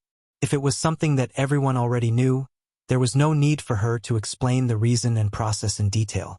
It wouldn't take long for someone to find out the truth. Yang Hong was similar to Yi Qian in that he didn't have the temperament to gossip about others behind their backs. No matter how many questions his classmates asked, he just smiled and brushed it off. After a few times, no one asked anymore. If he didn't say anything, no one could get anything out of him. Wang Dandan wasn't having a good time either. Her classmates surrounded her and wanted to know what had happened during the day. Why did Yao Jing commit suicide? Why did it involve Yi Qian? Most of all, they didn't understand why Yao Jing was taken away by the police. Chapter 1044. There were so many questions that Wang Dandan didn't know what to do. In the end, the class teacher, who had sprained her ankle, came forward to save her. Class SIX's class teacher received instructions from the school leaders and called Wang Dandan out from the crowd. I know that you, Lemay, and Yao Jing have a good relationship, and you're the clearest about what happened to Yao Jing today. I hope that you can remain silent on this matter. If you know something, don't say it. If you don't know something, don't make wild guesses. Do you understand what I mean? The school didn't intend to hide anything, but they couldn't just stand by and watch the situation develop. They had to control what they could. They couldn't let the students' parents doubt the school's management and teaching quality. How could they let Yao Jing ruin the reputation of a century-old school? Wang Dandan, who hadn't recovered from her shock for the entire day, bit her lip and nodded. I know. Don't worry. I've been classmates with Yao Jing all the way from junior high to senior high. I won't speak ill of her in front of my classmates, nor will I stand up for her. Yao Jing wanted to push Yi Qian down the stairs, but in the end, she fell down herself. When Yang Heng found her and told her about it, she couldn't help but believe it. That was the truth. She didn't want to believe it, but she had no choice. Even as a good friend, she couldn't help but be afraid of Yao Jing. For Yang Heng, for a guess without any evidence, she was willing to kill her classmate. That was too scary. Wang Dandan told her class teacher honestly. She also told her class teacher that her relationship with Yao Jing was just an ordinary one, where she wouldn't defend her or intentionally slander her. As the child of a business family, she had always been clear about the trade-offs between relationships. Wang Dandan could be said to be Yao Jing's best friend. To this day, even her best friend was frightened by Yao Jing's vicious heart and didn't dare to continue their friendship. If Wang Dandan dared to take someone's life over such a small matter, then if there were greater benefits in the future, she would have to pay for it with the lives of her entire family. The wind at night was much colder than during the day.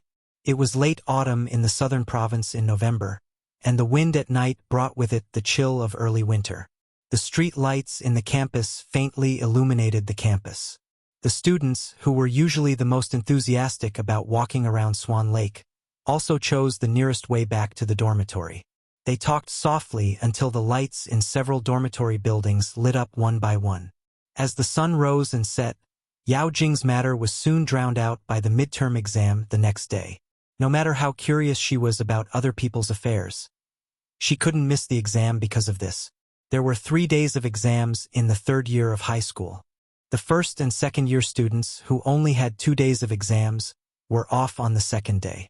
Yi Qian carried a paper bag and walked to the school gate after finishing his exams in the afternoon. She had once said that when he returned, he would personally retrieve the military uniform from her hands, and then they would look at the 10,000 maple leaves together. Now that he was back, she was here as promised. Xia Jinyuan had been waiting at the school gate for a long time. Among the group of students walking out of the school gate, he didn't need to look around to find the girl he was waiting for. Yi Qian's clean school uniform was blue and white, and his face was clean and clean. He was like a lotus flower stained with morning dew, swaying with pure beauty.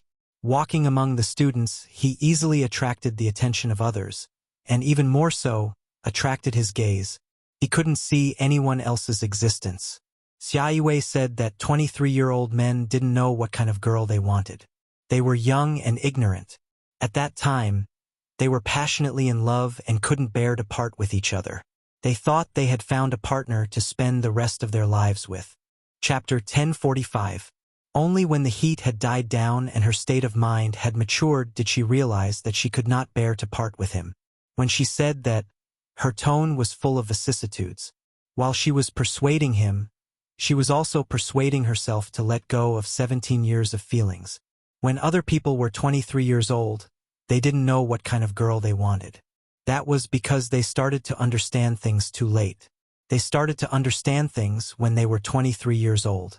They started to think about things when they were 26 years old.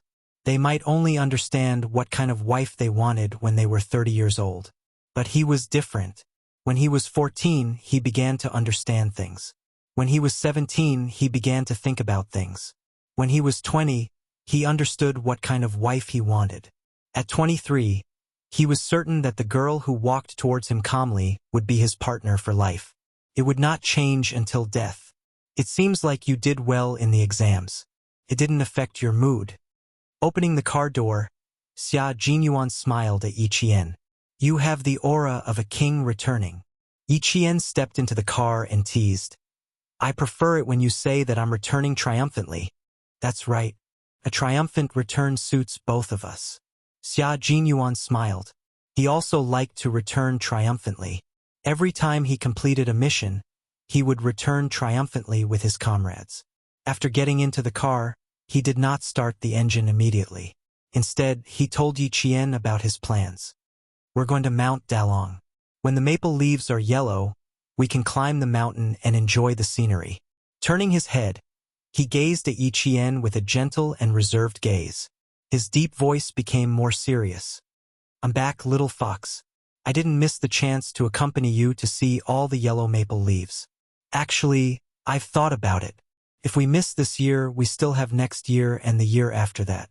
One day, you'll accompany me to see the autumn scenery. Yi Qian answered equally seriously. Her beautiful eyebrows had a tenacity that other girls did not have. I'll wait for that day to come. Since she had decided to date him, she would treat him with sincerity. No matter what the future held, she would treat him seriously and would not be perfunctory. She had never been in love in her 2 lifetimes, but she understood that they needed to treat each other with sincerity. Especially since they were comrades in arms, they couldn't be casual. Yi Qian saw and remembered all that Xia Jinyuan had done for her. She, who had never been in a relationship before, was like a toddler who had just learned how to walk, seriously and diligently fumbling around. She didn't want to let him down, nor did she want to let herself down. Words spoken from the heart were often the most heart-palpitating. The gentleness in Xia Jinyuan's eyes almost melted into water. His little fox did not know how to coax people, but she was very good at saying sweet nothings that moved his heart. She always liked to inadvertently make his heart palpitate. He just wanted to hug her fiercely without saying a word. He just hugged her like this and felt very happy. Seeing Xia Jinyuan like this, Yi Qian couldn't help but smile. Her eyebrows curved like a crescent moon as she reached out her hand. Welcome back, my comrade. Before her heartbeat had even subsided, the young major extended his clenched fist and gently bumped it against hers. His handsome face had a smile as he slowly said, My identity has been restored. The mission has been completed. Little fox, I'm back to retrieve my military uniform. In that second, Yi Qian's eyes suddenly reddened. Tears welled up in her eyes. For the sake of his country, the young major in front of her was willing to risk not being able to change his identity even if he sacrificed himself. He went to a foreign country and became an illegal mercenary to carry out beheading operations in another country. Chapter 1046. People who lived in peaceful times would never know that their country had such a group of soldiers who could not leave their names behind after sacrificing themselves in the mission, using their own flesh and blood to protect their country. Her delicate lips slowly curved into a smile that was as gentle as a blooming flower.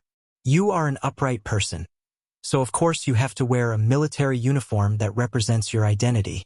The maple leaves on Mount Daliang had turned a dazzling shade of gold like metals. When the wind blew, the maple leaves rustled in the wind. Yi Qian looked at the young major who was standing beside him. His heart was at peace. Xia Jinyuan, you are my goal. One day, I will wear the same military uniform as you and look at 10,000 maple leaves with you in an upright manner. She didn't hide her gaze. Xia Jinyuan, who was looking at the scenery in the distance, looked up and saw the darkness in her eyes, as well as the tenacity that had never changed. Xia Yue said that he didn't know much at the age of 23, but he didn't think for a second and told her seriously, The love I want doesn't involve so much romance, nor does it involve so much indecisiveness. It also doesn't involve so much time to quarrel. My love has gunpowder, fearlessness, companionship, and I can rest assured that my life is in Yi Qian's hands. Xia Yue, you and Ho Zi didn't write a suicide note, did you? You didn't think that you might never see each other again, did you? Xia Yue's expression was one of shock. She said involuntarily, Xia Jinyuan, you are a military officer after all. Don't tell me you have to go on stage during the drill? After hearing that, he immediately laughed. You are my older sister, but you don't understand me. But Yi Qian understands me. Xia Yue, would I miss a girl who understands me? When I meet a girl who understands me and supports me, the 23-year-old me will only seize the opportunity. Because every time I go out, I have to write a suicide note. This time, I'm still alive, but next time, I don't know if I can come back alive. So, my love doesn't have as much time as yours does. I can only seize the time to fall in love. The love of a special forces soldier could not withstand too much romance. Nor could it be given too much romance. Who would want such a love? Who would dare to? When he met a girl who dared to dream, to want, and to fall in love with a special forces soldier, it would be a matter of life. Looking at this girl who dared to fall in love with him and set him as her goal, Xia Jinyuan's arms around her shoulders tightened. His thin lips kept curling upwards, and the smile never disappeared. Xia Jinyuan only had 3 days to collect his military uniform. Yi Jian personally buttoned the last button for him and straightened his collar.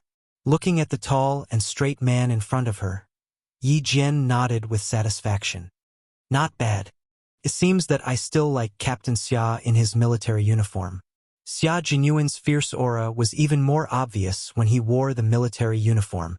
Then, he put on the military cap for him. Under the big brimmed hat, the pair of deep black eyes were as sharp as swords. Xia Jinyuan was unforgettable. Xia Jinyuan's eyes were filled with gentleness after he finished dressing up. He used his gaze to trace her face silently, then carefully engraved her every move, every frown, and every smile in his heart. He gently raised his hand to hold her face, and his warm lips landed on her forehead. He smiled and said, One day, I will personally put on your uniform for you. Little fox, I will wait for that day to come. Chapter 1047. After interacting with Xia Jinyuan for a while, Yi Qian had already gotten over the tense period. He was no longer nervous when Xia Jinyuan got close to him, nor did he reject him. Other than feeling a little awkward, after a few years of interaction and fighting side by side with him, Yi Qian had finally taken a big step towards him. Not only was he trying to accept Xia Jinyuan's love, but he was also slowly trying to like him. When Xia Jinyuan kissed him, Yi Qian gently closed his eyes, too embarrassed to look him in the eye. After Xia Jinyuan finished speaking, Yi Qian said in a tense voice, I can wear my own clothes. There's no need to trouble you, Captain Xia. Let him wear my own clothes? You have to take off your clothes first before putting them on. Don't think I don't know what he's thinking. Yi Qian, who was often teased by Major Xia, subconsciously thought of something else when he heard what Xia Jinyuan said. Normally, Xia Jinyuan would have a deeper meaning behind his words, but this time, there was no deeper meaning at all. He simply wanted to help his girlfriend wear the military uniform and stand on a high place like this to watch the sunset hand in hand. But this time, he didn't. Yi Qian continued to think too much, which made Xia Jinyuan laugh heartily. He intimately pinched her beautiful nose and said, You're thinking too much again, but I really don't mind if you think too much. This time, there was a hint of flirtation in his words. Yi Qian, who realized she was overthinking, immediately broke free from his arms and calmly changed the topic.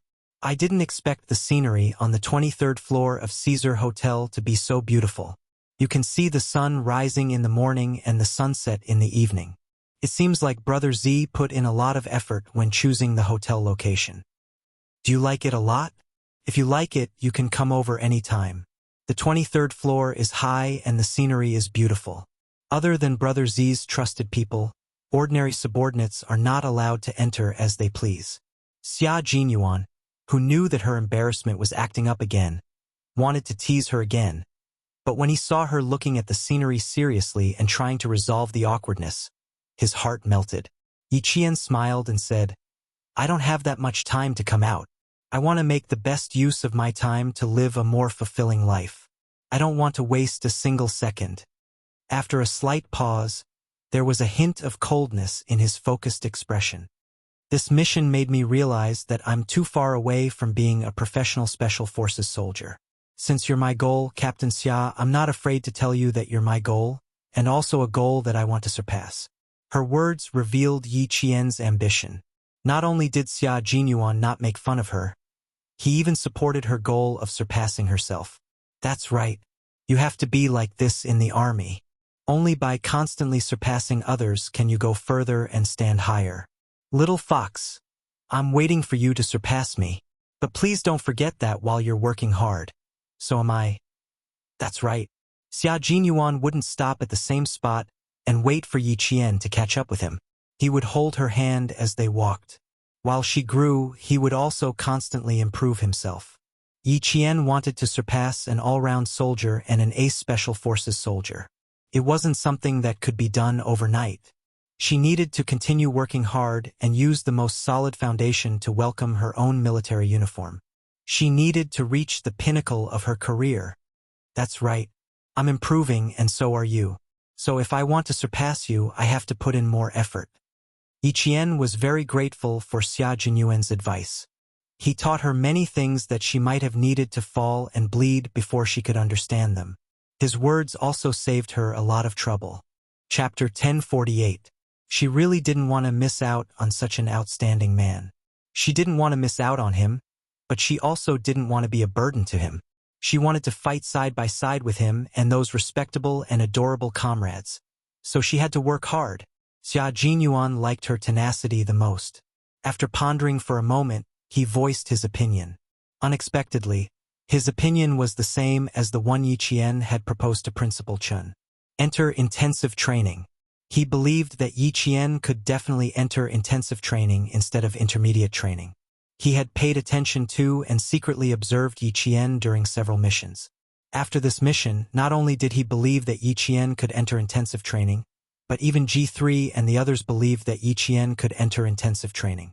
Once intensive training was completed, Yi Qian would no longer be a normal soldier, but a qualified special forces soldier. You can consider my suggestion. Maybe you can mention it to Uncle Chun and see what he has in mind. There will also be intensive training in your 4 years of training, but Uncle Chun wants to train you to become a world-class ace sniper. To me, you can become an ace sniper or an ace special forces soldier. Little fox, you can set your goal to become an ace special forces soldier. There was already a Q king, but there was still a king missing. He really wanted to see Yi Qian take the king position. His suggestion made Yi Qian speechless for a long time. He didn't expect the two of them to have the same idea without any discussion. Tacit understanding? Thinking of the purgatory training that was about to begin, Yi Jian's lips curled up slightly. She smiled and said, "My training here is indeed planning to enter into intensive training. I won't go to the automobile troop training base on Saturday and Sunday.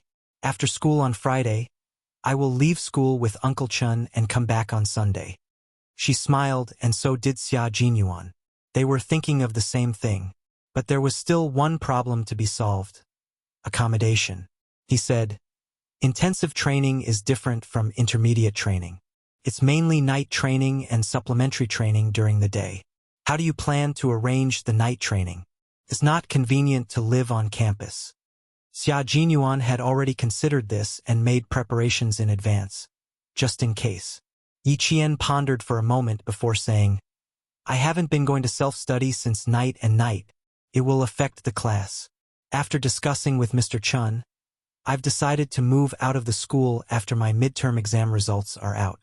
I'll rent a house in the residential area behind the school so that I don't have to ask for leave from Teacher Tong anymore." The school stipulated that boarding students must attend evening self-study sessions. Previously, they had only agreed to allow Yi Qian to apply for leave at night because of her special status. The school agreed, but it would more or less affect the class. "We're all boarding students, so why can't you come late?" In the long run, not only would it make the students feel unbalanced, but it would also affect the collective honor of the class. Now that Yi Qian had brought it up, Xia Jinyuan raised his eyebrows and smiled. "You don't have to wait until next week. You can move out this week. Xia Yue has a house behind the provincial first middle school. It's been empty for a long time. The furniture is all ready-made and the bedding is complete. You can move in at any time. You don't have to refuse this. Her house is empty no matter where it is.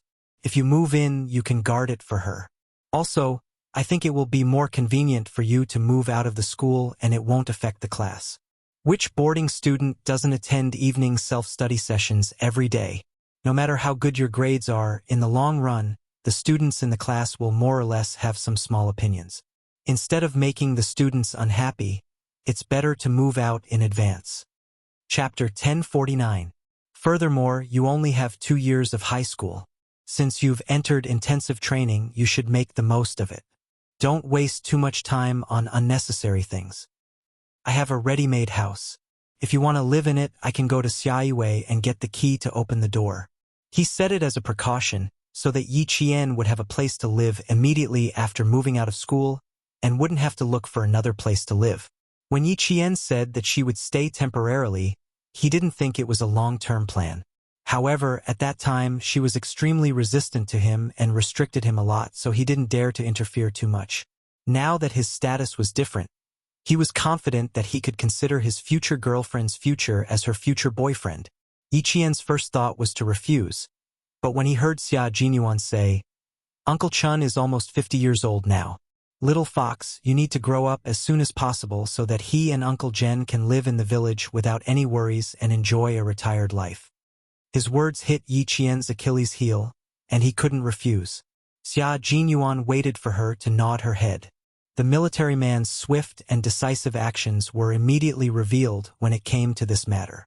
First, he asked Yi Qian to call Principal Chun and ask if he had already spoken to the school, and if the school agreed to let her move out of school temporarily. Then, he called Xiaoyue and said that he wanted to borrow her house for Yi Qian to move in. In reality, he was just taking back the key that Xiaoyue had kept for about 2 months. Principal Chun had already spoken to the school and told Teacher Tong that they would move out as soon as they found a house. Now that he heard that Xia Jinyuan had a house, Principal Chun laughed and said, "Then we don't have to be polite with him. Let's live there for 2 years. Major Xia will pay for everything." Xia Jinyuan didn't take a single cent from him. That evening, before 7 p.m., Yi Qian placed all of his textbooks in a brand new bookcase. In less than 2 hours, Yi Qian had moved out of school.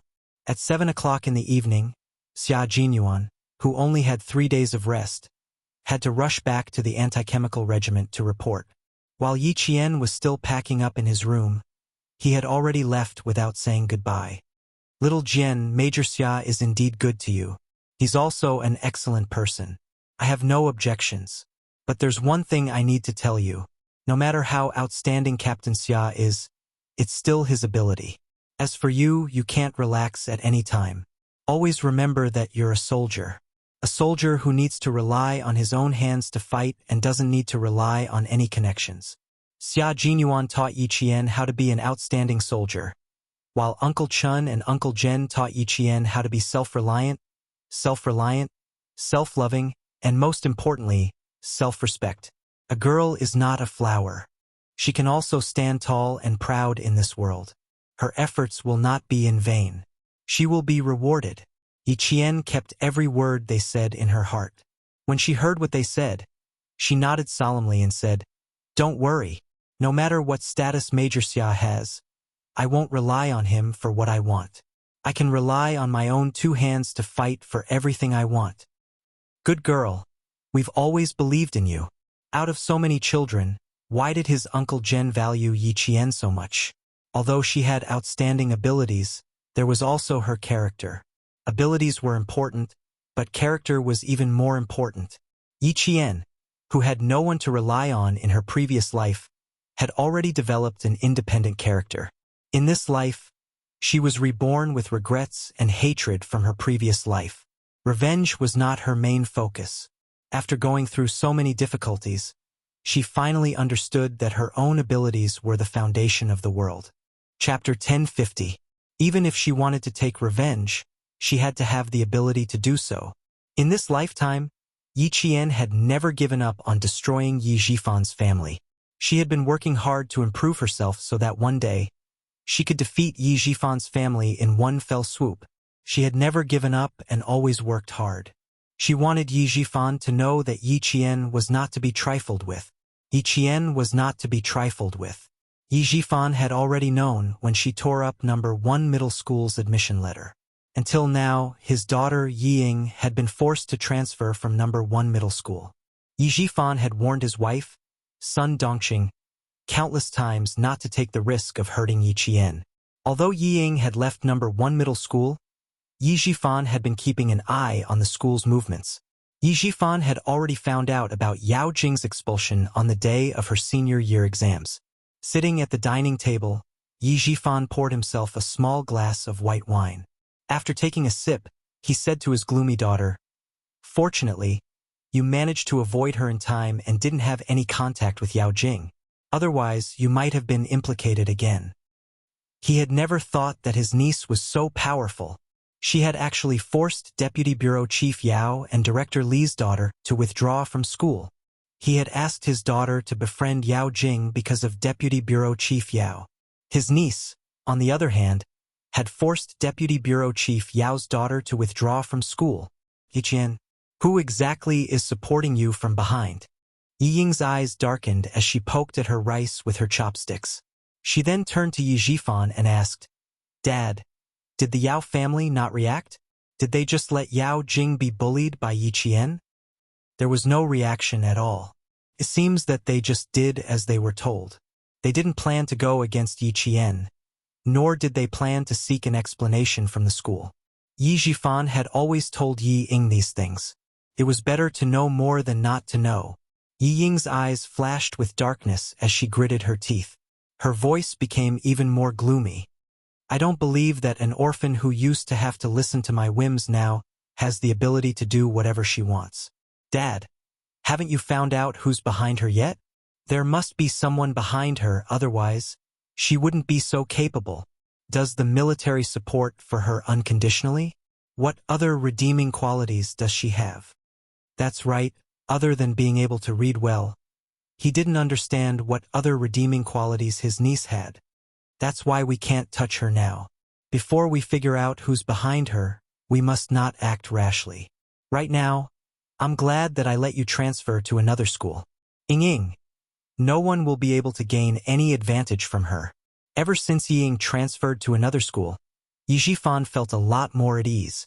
Although there were times when he was unwilling, seeing the smile on his daughter's face more and more, and the teachers of number 2 high school were very satisfied with his daughter's performance. The unwillingness in his heart faded a lot. Now that he heard that even Deputy Director Yao's daughter had been forced to drop out by Yi Qian, the last bit of unwillingness in his heart disappeared. Instead, he was glad that he made a prompt decision not to let his daughter continue to study at the provincial first middle school. Yi Ying, who had scooped out half of the rice in the bowl, bit her lower lip so hard that it left a circle of teeth marks. Even Yao Jing couldn't win against Yi Jian.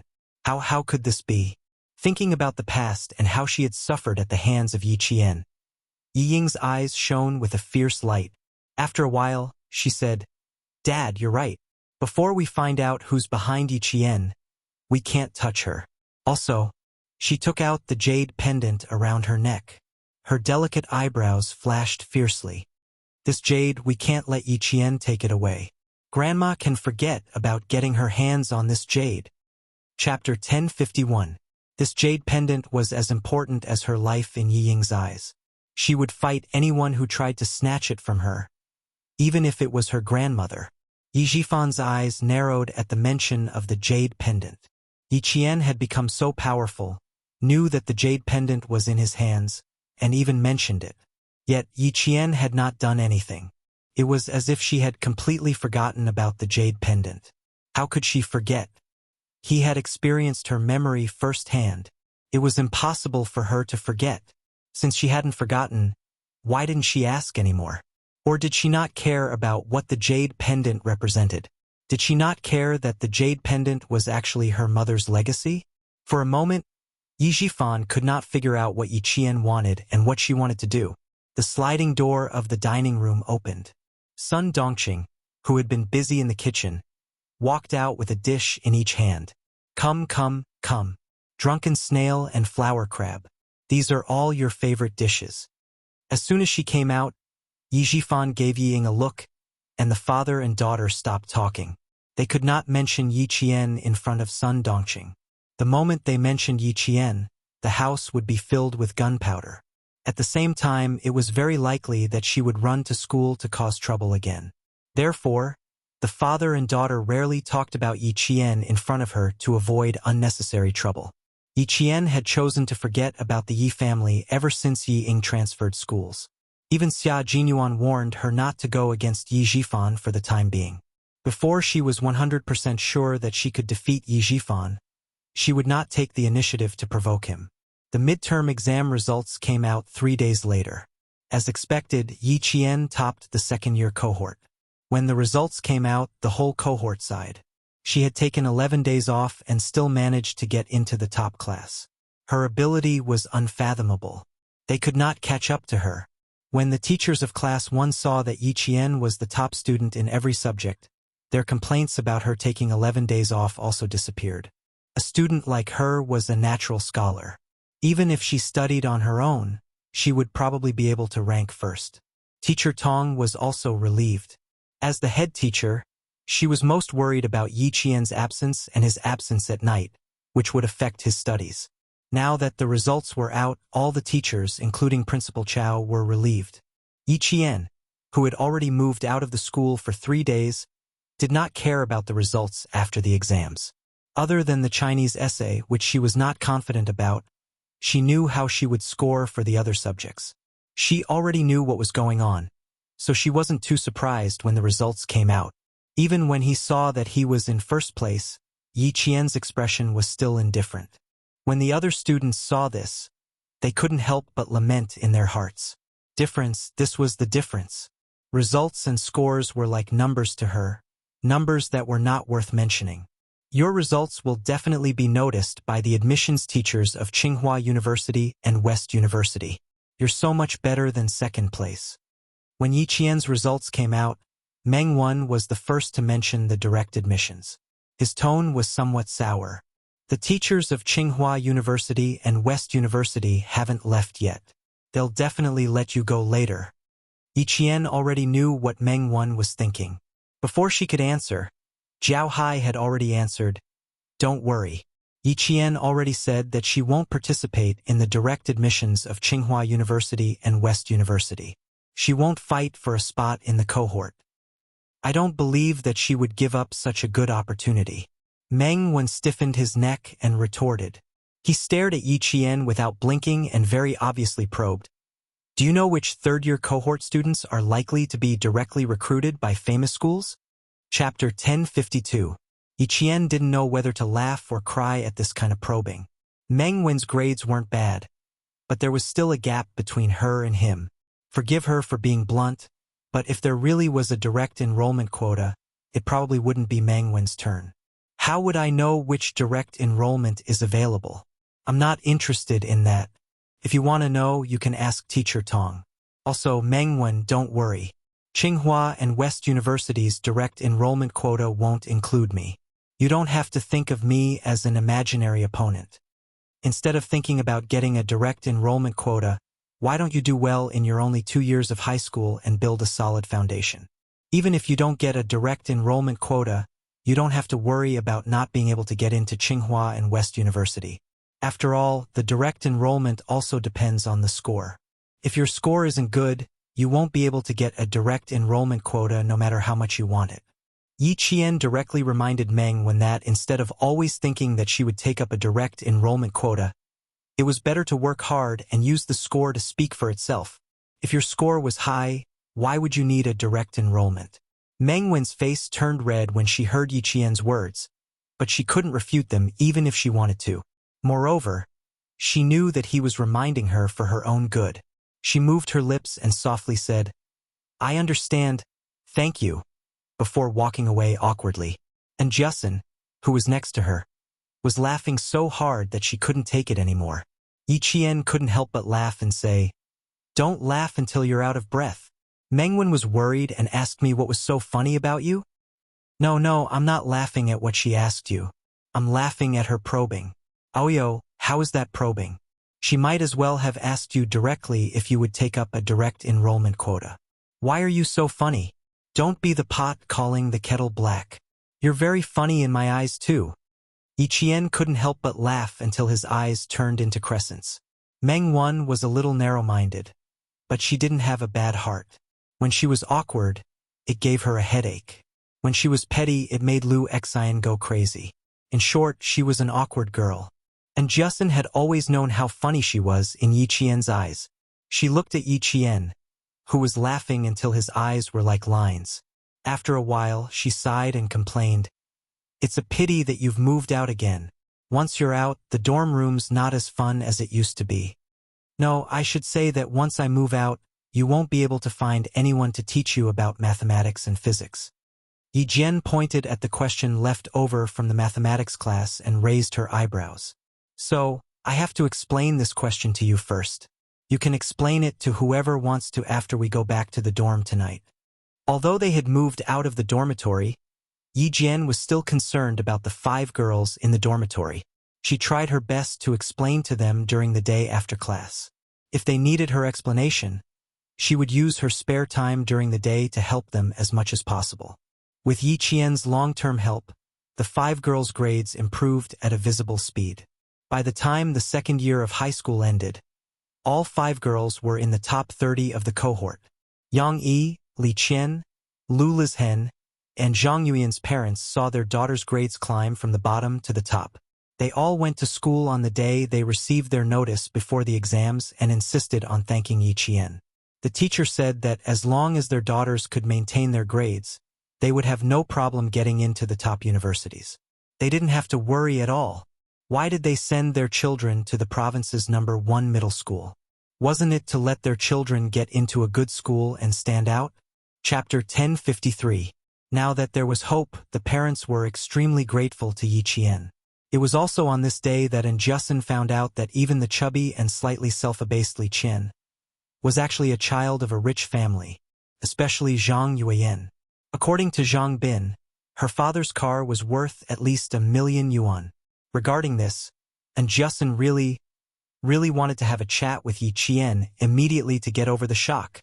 Justin, whose hands were tightly held by Zhang Yuan's mother, had a stiff expression on her face. She tried her best to smile naturally and replied delicately, "Auntie, I will definitely tell Yi Qian when I get back, but I really can't accept your gift on behalf of him. Yi Qian has never thought of getting anything in return for tutoring us. Auntie, you really don't have to stand on ceremony.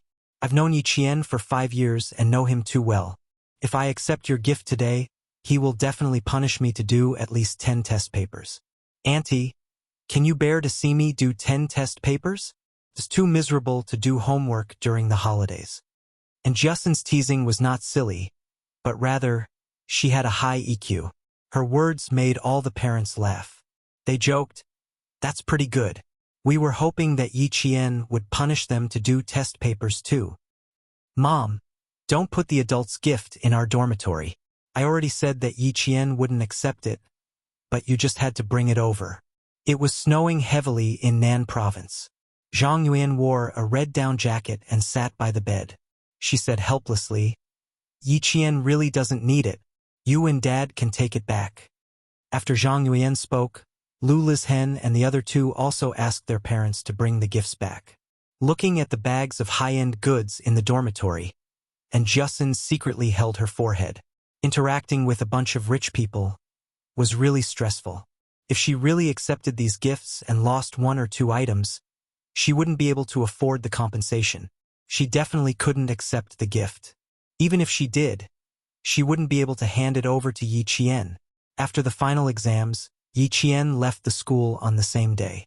She had already told herself that she would not be coming back to collect the notice, nor would she return to the village. So, she did not know where Yi Qian was now.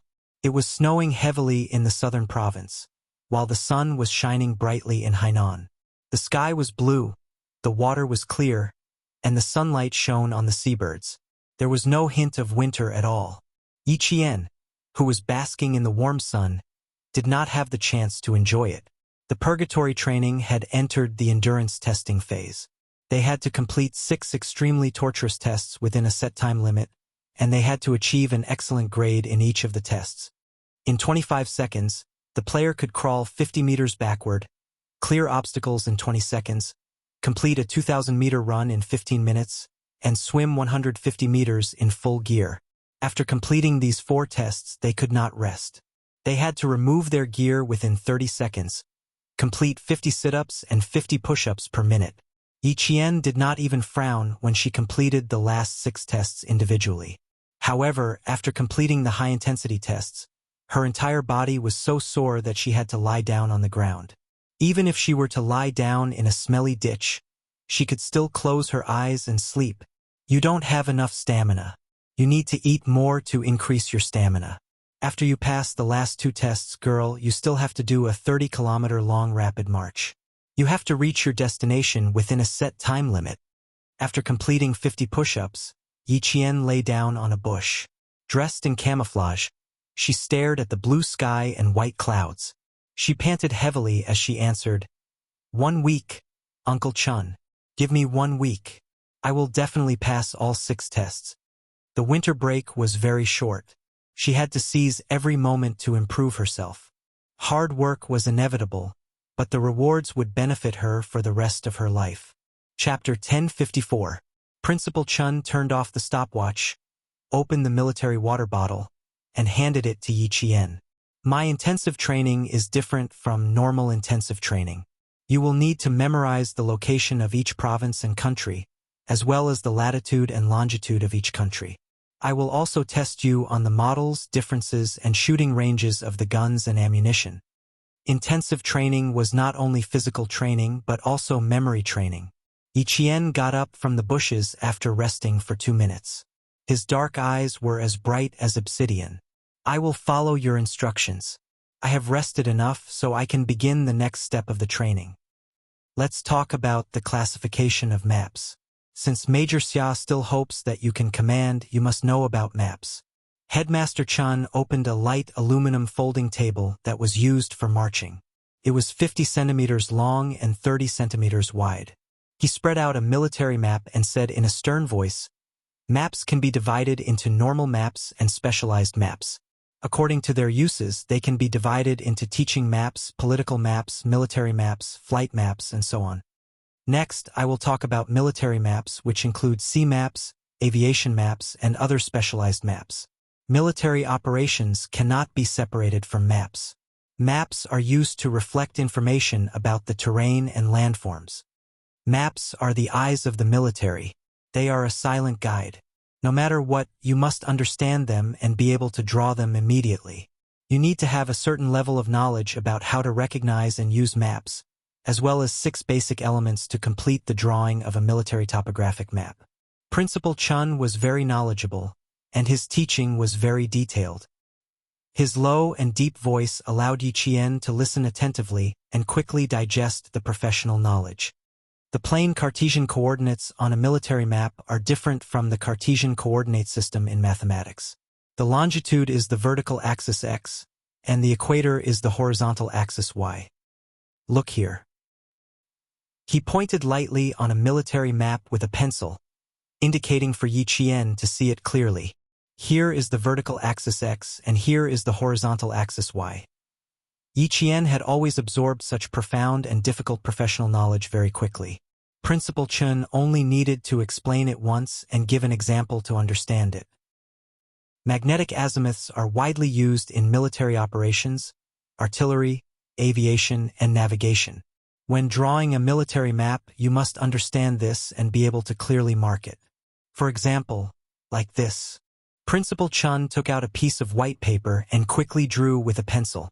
After a while, a simple military map appeared on the white paper. After learning how to draw a military map, you also need to know how to study the map on the map. According to the characteristics of the military units, the mission, the enemy situation, and the weather and season, you need to make a comprehensive analysis, research, and judgment. Only after you understand and grasp everything can you decide on a combat operation. This was the knowledge that a commander needed to know. It was also the ability that a special forces soldier had to possess. Yi Qian listened attentively and was even fascinated. From it, he quickly learned the importance of military map drawing, map analysis, and battle planning. He also knew that terrain analysis had a huge impact on the mobility of the military. You need to know how many railways and roads the entire military would pass through. If there were armored mobility, you need to know how long the bridges were, how wide they were, and how much weight they could bear. Commanders need to know all of these. Only by knowing these, understanding these, and grasping these can you analyze and judge the possibilities of the various military units along the roads and off-road opportunities, as well as logistics and so on. Only then can you be confident of winning the battle.